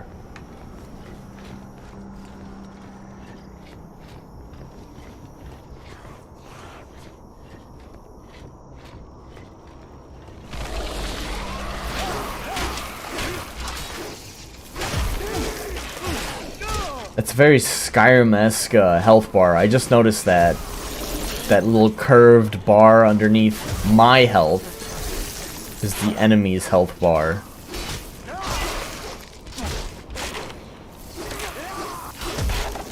can't believe there's not like a block or something. Am I missing something?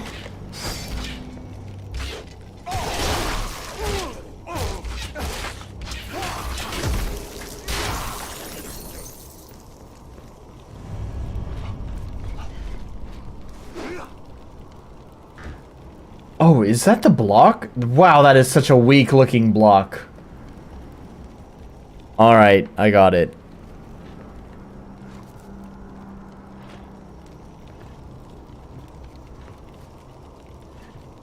This rotting buckler is slightly better than the one that I'm currently using. The shield. Why are all these doors so damned heavy?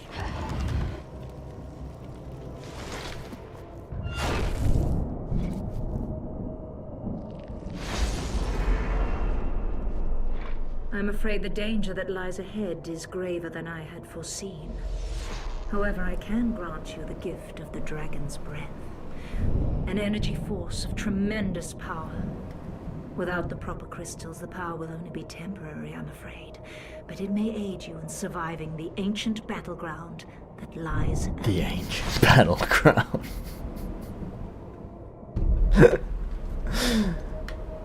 Right bumper to cast a spell. Okay, I got it. Oh, do you want me to do it? Okay. That is a very Skyrim looking animation too. You got the fingers. You worry me, girl. Around like the particle effects. Interesting.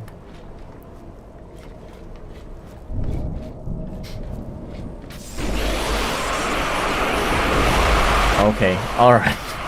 Never mind, we're not gonna cross the ancient battlefield or whatever. All that is holy, what is that stench?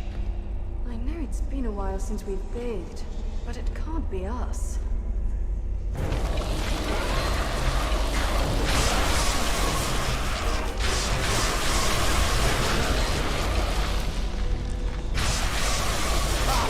Get up from that!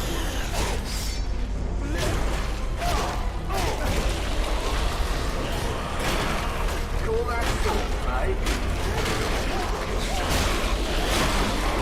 Ah, try that with a fire. I really want like a dodge. Where's my... Okay. Well. Oh my god.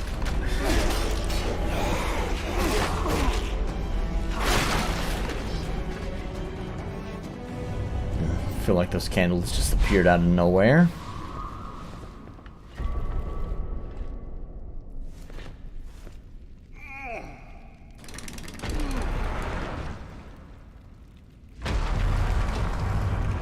I don't even know what I just pushed. That statue? Okay, alright.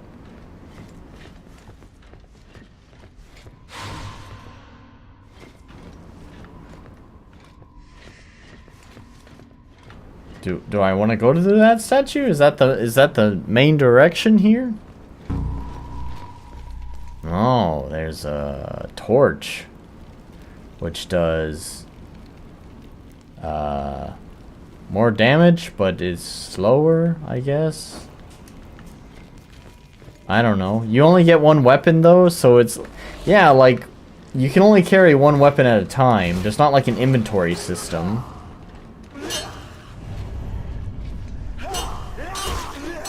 So it's kind of like, it's not the most compelling loot system. Would you kill him or do something? Skeletons are ready for a romantic evening. Dude, because my torch went out now, I can't see shit. Where's the... There it is. So what, I just can't attack anything if I want to have light? What a dumb fucking mechanic. Okay, I guess I can use that fire to light it again, right? At least I hope so. Hello. Here. Alright, for her. She can light her arrows.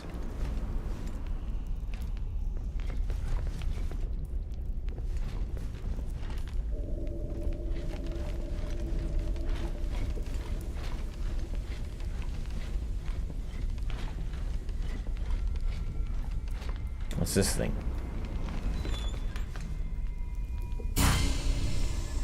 Crystal collected. Is there some... Is there like... That's the objective. Oh wait, there's abilities? Well, this is a menu. I can switch character? Let's just check their stats.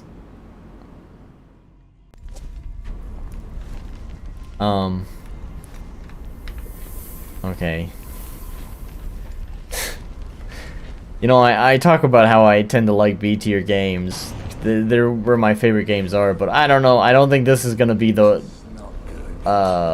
where my favorite game. I don't think this is gonna be my favorite game.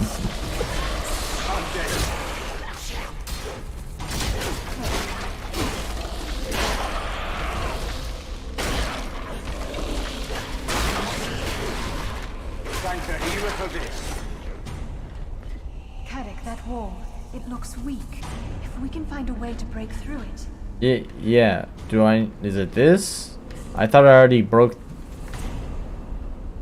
Oh, okay. It just, you know, it. Maybe we should get out of here soon.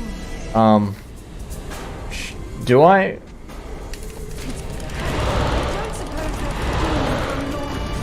Guess we're gonna mash A. We're gonna mash A quickly. You gotta watch out. The demon's coming. During this totally not scripted section. The cheap fantasy film aesthetic kind of grew on me though. There's something to like here. I don't know. I don't have to think about it. You know, if it's a short game, I think it'd be fine. You're jumping to conclusions, girl. Well, there must be a very simple explanation. Besides, I'd like to at least hear her out. It's not like we've any other promise of paying work at hand. Look! Oh, well done. I am impressed. You have proven yourself to be quite heroic. We're not heroes. Heroes or not, you have earned the power I promised you. Hand me the crystals. First things first, Seraphine. My partner here has a trust issue. You told us to pick up that Death Stone, and when It's we a little did, bit quiet, huh? all hell broke loose. This is not about trust, warrior. It is about listening to what Hello. I told you to pick up the Death Stone, not the... How should I say? Non-human one. However, the damage is done, and we will have to make the best of it. Now, please, hand me the crystals.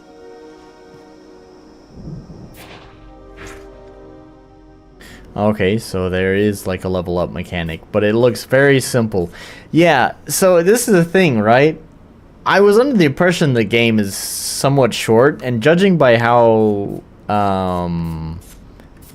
narrow, let's say, this skill tree is, it also doesn't exactly instill the idea that the game is particularly long.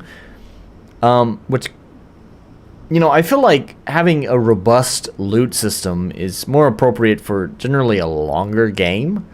Because a longer game is you're going to be interacting with that loot system more, and you're going to be trying different numbers and different stats to see what works for your game. I don't know, it just seems to work better in a longer game. So, yeah, I feel like the loot system is probably pretty meaningless to this game. Anyways,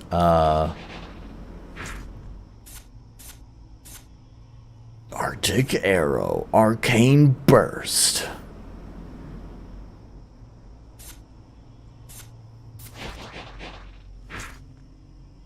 Battle Magic. Weapon Magic.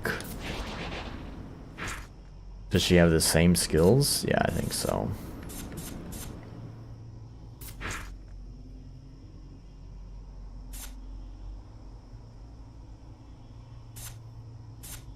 I don't know. I'm gonna... Left, sure. I guess. Oh, I see.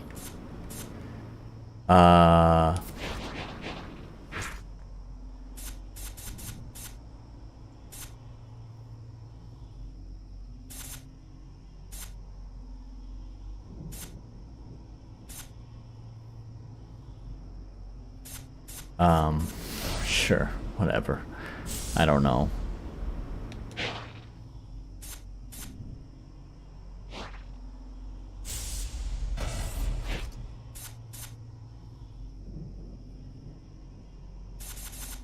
Okay.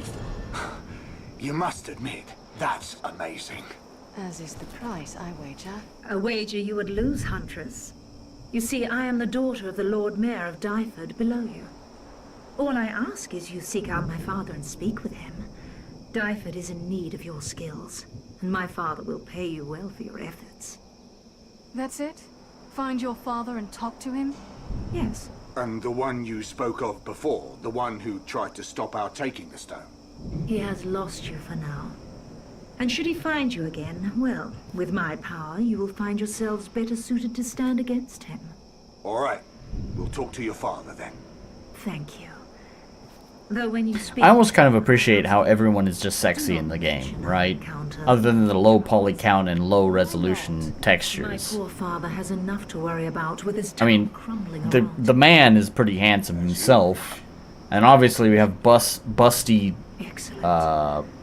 pale girl with tattoos and leather bikini elf. But mark my words. It's that kind of fantasy, everyone sexy thing that you were just talking about. Yeah, right, Mr. Orc? It's the kind of, you know, B-tier fantasy aesthetic that you're talking about, Miss Gristle, right? Like, this is kind of like the early Dungeons and Dragons aesthetic where just everyone is just sexy, right? That's the kind of fantasy I would want to play, is everyone is just a sexy person. Whether it's man or woman, doesn't matter. And armor, totally impractical, but that's totally fine. Never been before. It's too far out in the sticks to be worth the trip. But I've heard the Lord Mayor's a very rich man. I don't know why this Seraphim has taken an interest in us. But a well enough paying job here could set us up for life. That's how it's supposed to be, right? So this is the... Everyone's just fucking on. Yeah. There should be people out and about at this hour. Perhaps they're late risers. Perhaps. Let's find the Lord Mayor and be cautious.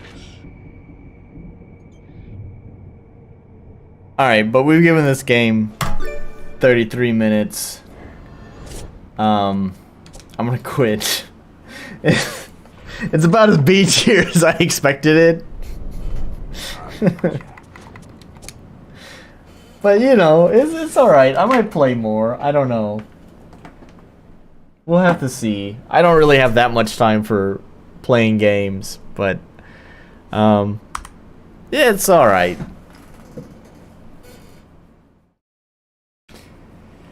But to be honest, you may find the man attractive, but as soon as he opens his mouth, you'd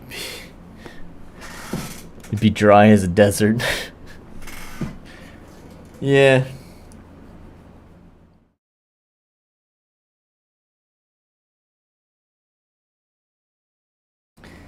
So, anyways, well, yeah, let's give it a rating. I mean, it doesn't matter for this game either, because it released in 2011, so who cares? Polish.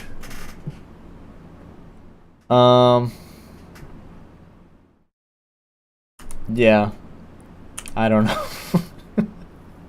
Clarity, I certainly knew what to do. Balance seems fine. I really wish there was a dodge in that game, though. You flinch when you get hit. So not only do you lose health, but you also are unable to attack. Which just feels like really punishing. you know, it's kind of like if you don't have a dodge, then it's totally fine if you lose health and flinch, because obviously you didn't dodge, so you're being punished for not dodging. But it's like without the dodge, you don't really have the capability to avoid that happening, so it's like, why do you punish the player that way? Does it have a unique identity? It's very cheap fantasy, as Miss Gristle put it. I think it had rebindable controls, so I'll give it the point there. Basically, if it gets a point here or in polish, I don't think it gets... Does it get a point in polish? No, because of exactly what I was talking about. It really needed... You didn't dodge back in the day of the Fantasy Conan body. You just walk away from it. Cool guys don't look at enemy swings. You know what? Fuck it. I don't care. We're gonna give it the... Oh. Well, that's... Oh, you were looking at my face anyways. That's fine. We're gonna give it the point. That's fine. But it's not gonna get the polish point. Yeah, I don't know. It's an alright game. Maybe if I have some time to play some games, I might play some more for a little bit. It's kind of a silly game, unintentionally, but it has a nice, comfortable B-tier vibe to it. Soul Survivor as well. Soul Survivor, you were certainly right, Mr. Orc. That is actually a pretty good game. I could definitely see myself enjoying a little bit more of that. I don't know if it has, like, a lot of replayability to it. Because I feel like the class... The small little bit of feeling I got from that very short amount of time I played, it feels like class doesn't make the biggest of difference to the game. And same thing goes for the starting items. Like, I'm sure there's definitely a difference there, but I don't know if it's enough to warrant, like, additional playthroughs. I think probably Soul Survivor would be more interesting, more compelling. No problem, Miss Gristle. I'm wrapping up anyways, so thanks for joining. I think Soul Survivor would definitely be more interesting with the additional campaigns that it adds in. I don't know if I would necessarily want to play additional playthroughs of the same campaign. But that's also coming from me, who, you know, as a game dev, I'm sure we can all relate to, just doesn't have a lot of time to devote to playing other games. Soul Survivor Game of the Year. Wow, you're throwing your own game under the bus for Soul Survivor.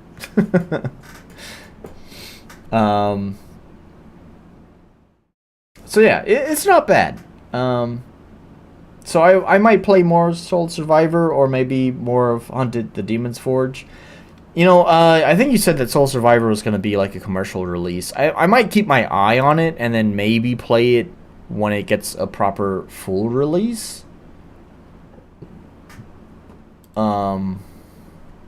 Right?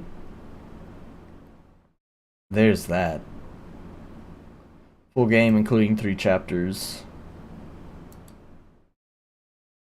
Okay.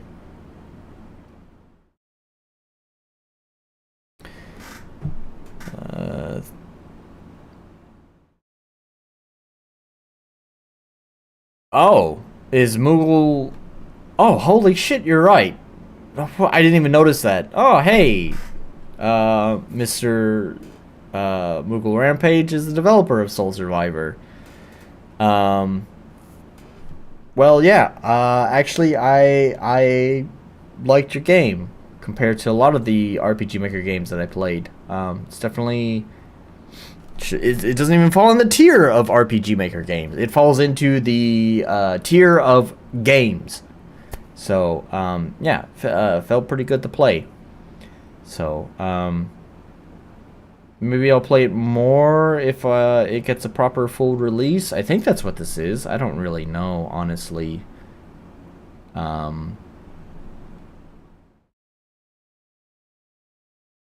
Yeah. SSRD released. you've been this slow. I mean, how long ago was it that you recommended it to me? It was only a few months ago. Maybe a month.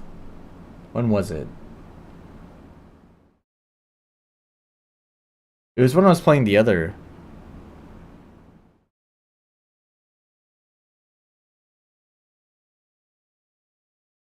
Yeah, there's the chapter 1 demo for free. Yeah, that's what I played. It was here with Exony and Eternal. That's when you recommended to me, so that was the end of May. Because you recommended it to me because it had the same kind of NES style. So that's when you had recommended it to me. So I downloaded it shortly after this stream here, and then just totally forgot about it until today. So a little bit more than a month later. Anyways, yeah, maybe I'll play the full game. It's not like I missed a ton of time. Yeah, fair enough. Although I will, like I did say, I had downloaded this after the stream from back in May 20th.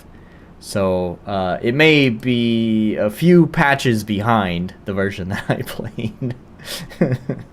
So maybe there are some changes that you made over that month and a half from the version that I downloaded. But hey, Soul Survivor, yeah, you're one of the very few 6s on my chart, so nice job.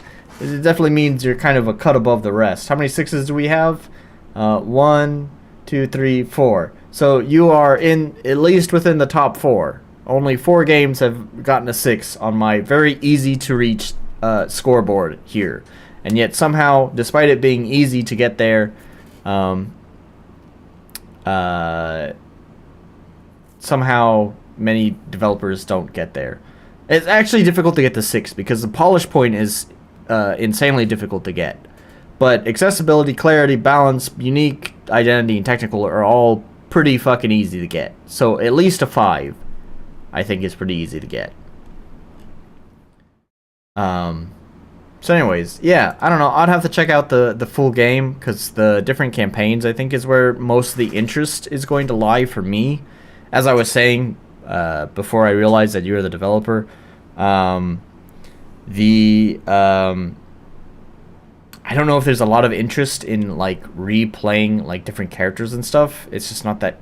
I don't know. That comes down to me maybe because I'm not a big roguelike player. But the different campaigns I do think is kind of interesting. So, anyways, yeah, nice job, and thanks for joining. By the way, Moogle Rampage. Glad to have a developer join the stream, and I'm glad to have a developer who joined the stream when I'm not shitting on their game. Unfortunate to say for developer of Witchslayer. You're certainly right. I'm not a roguelike fan. I may become interested because the thing is like with the other roguelike games I've played in the past, I like the like RPG side. I like the like here you leveled up, here's 3 random perks, you get to pick one, and kind of thinking about and strategizing around how to utilize those 3 that you're offered. Like there are aspects of it that I like, but it's kind of the whole well, you're going to die, so you're gonna replay this again aspect of roguelikes that I really don't like. Like the thing, like going back to Icy Red, I really enjoyed Icy Red. I enjoyed Icy Red as a twin stick shooter RPG game.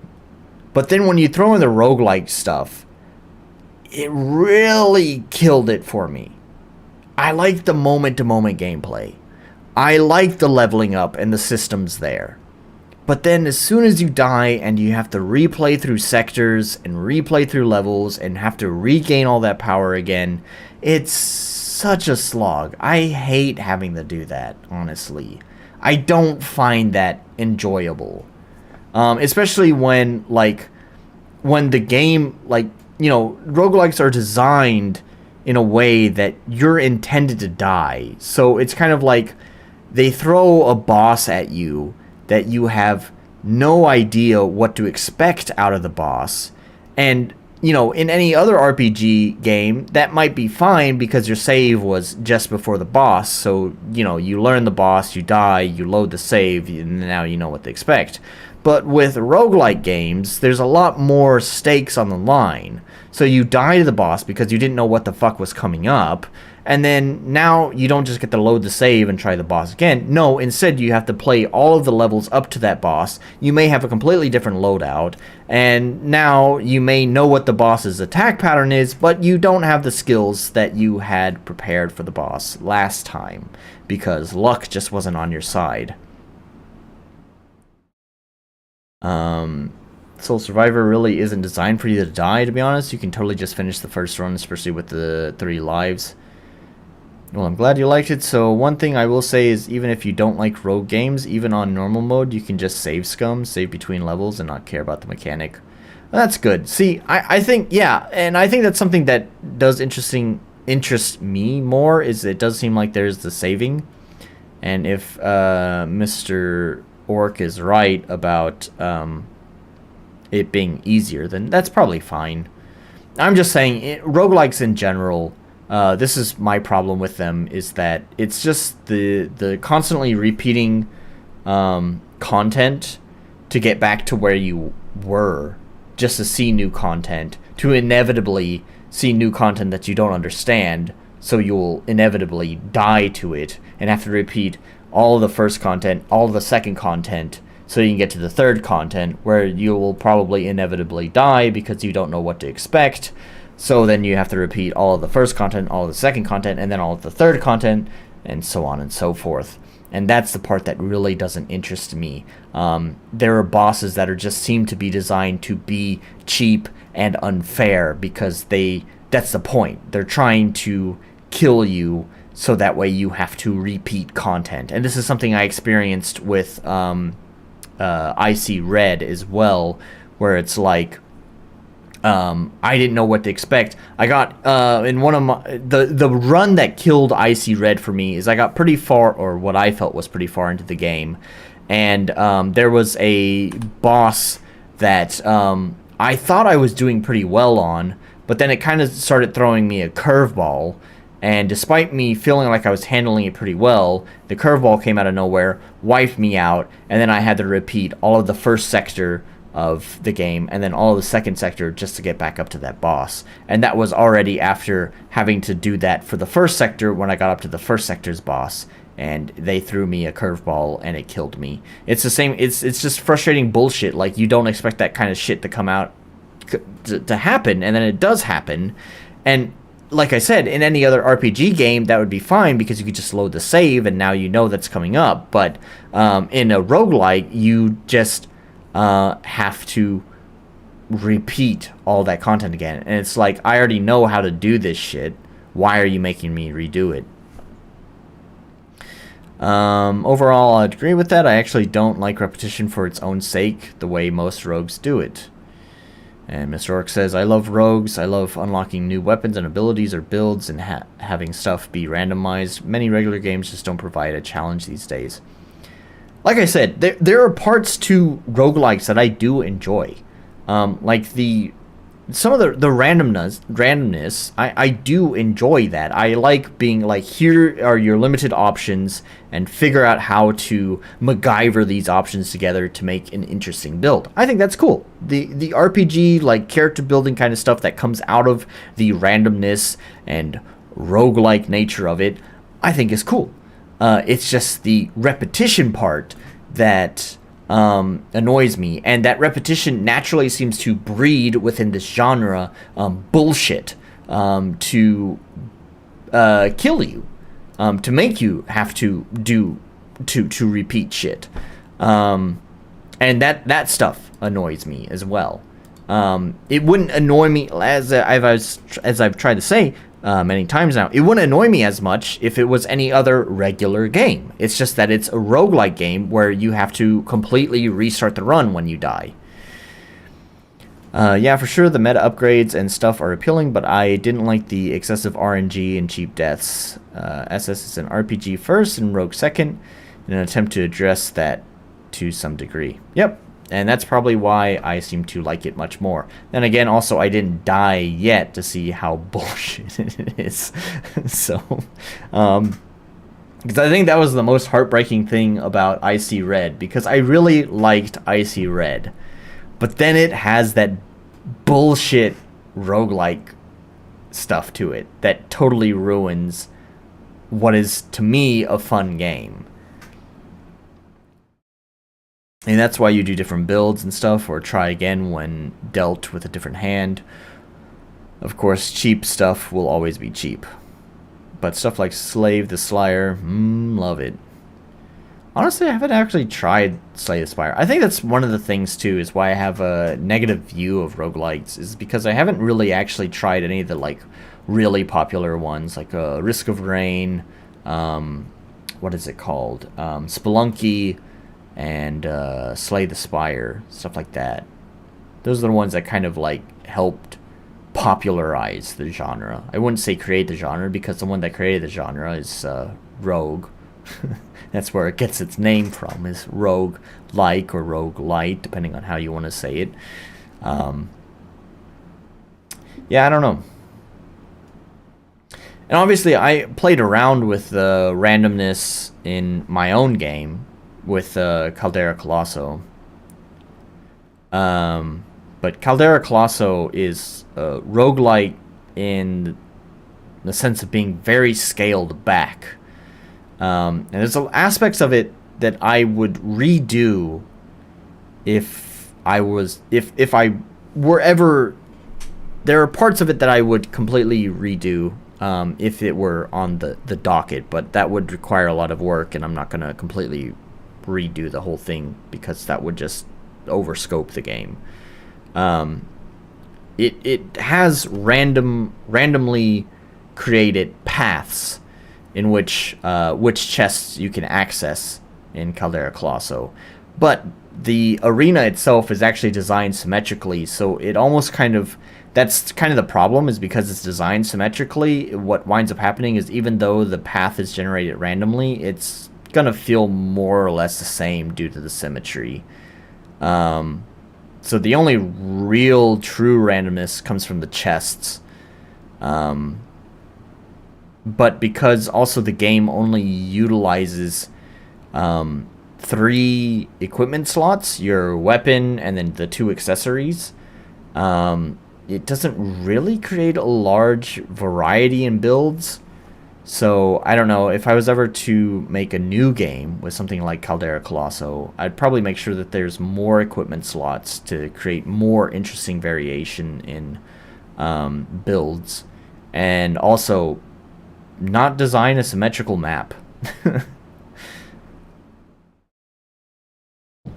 Risk of Rain 2 is decent, but it's really repetitive. Slay the Spire is fantastic, and so is Dead Cells and Curse of the Dead Gods to an extent. Yeah, I was actually more referring to Risk of Rain 1. Although I have heard Risk of Rain 2 is pretty good, but I think it kind of deviated from the original formula quite a lot, if I understand correctly.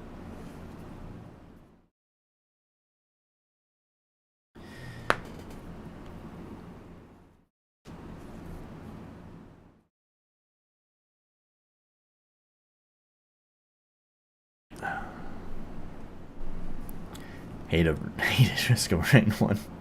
Alright, well then I'll know to avoid that. I'm probably not going to be in a sit down and play games kind of situation for quite a while, since I have a long ways to go.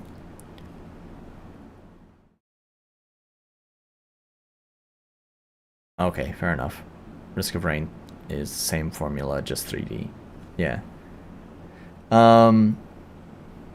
You know, I want to play Starfield because, you know, I've loved Bethesda's RPG games, and I'm sure Starfield will be jank AF, because that's just what Bethesda releases, is jank AF RPG games. But I have played all of their RPG releases, you know, well, for the most part. I didn't do Arena and Daggerfall, admittedly, but I played Morrowind and Oblivion and Fallout 3 and Fallout New Vegas and Skyrim. And so I'm kind of excited for Starfield, though I expect a lot of jank with it.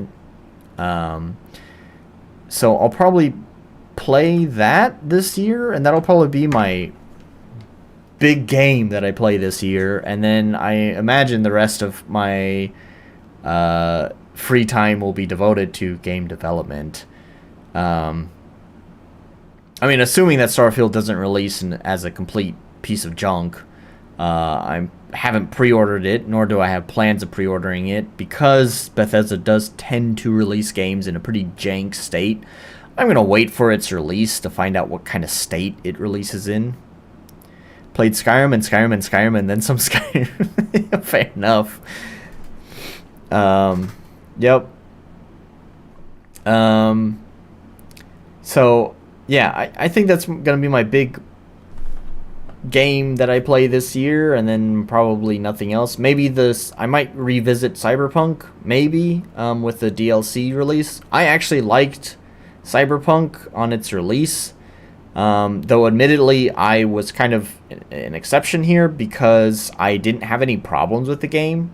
I know it released in a very buggy state, especially on consoles, but still so for PC gamers. But I was fortunate enough to not experience anything horribly buggy with Cyberpunk, and I enjoyed my time with it. It was not the second coming of Christ as people had hyped it up to be, but I also largely avoided the hype around the game because, which is kind of funny actually, because I knew of the game's announcement like way early on, because I was quite involved in the modding scene for the Elder Scrolls games. It's funny how all this stuff is connected. And the main website, Test Nexus, or the Nexus website, you know, have like a blog roll, and they were pretty excited to share the announcement of Cyberpunk right after the teaser was released. So I knew about its release, like its upcoming inevitability, way early on, like before I even moved to Japan. But basically, that was all I knew about it. I watched that teaser and I was like, that looks like a game that I might possibly enjoy. And then all of the hype building up to it, I totally ignored until the game released. So I had zero expectation of the game other than it being a game set in the future. And so I guess that was also why I was kind of an exception to it, because I didn't pay attention to any of the marketing. I just bought the game and was like, yeah, it's an alright game. And I fortunately didn't experience any bugs. So anyways, I might play the game whenever the DLC releases. And that'll probably be it as well for this year. It's basically Starfield and maybe Cyberpunk again with the DLC. And then the rest of my free time will be spent focusing on game development. And maybe at some point I'll try playing some of these the roguelike games. Infamous roguelike games. Who knows? Anyways, I think that's pretty much all I have to say.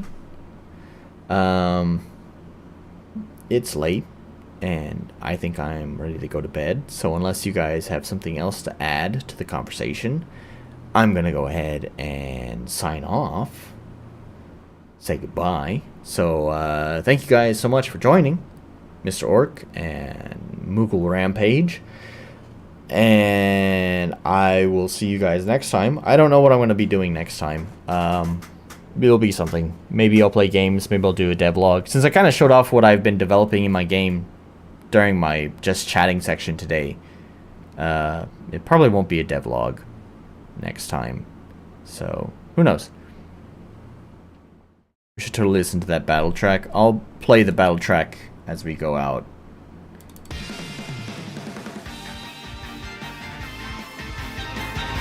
Alright. Thank you guys very much.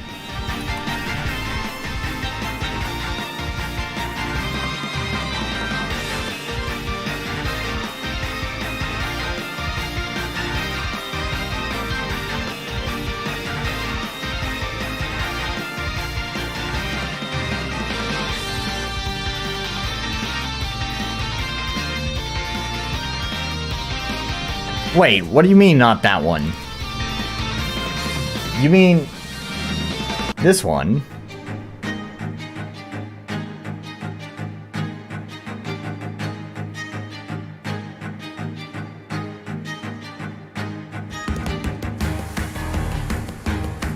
Trying to play you guys out and you messed me up.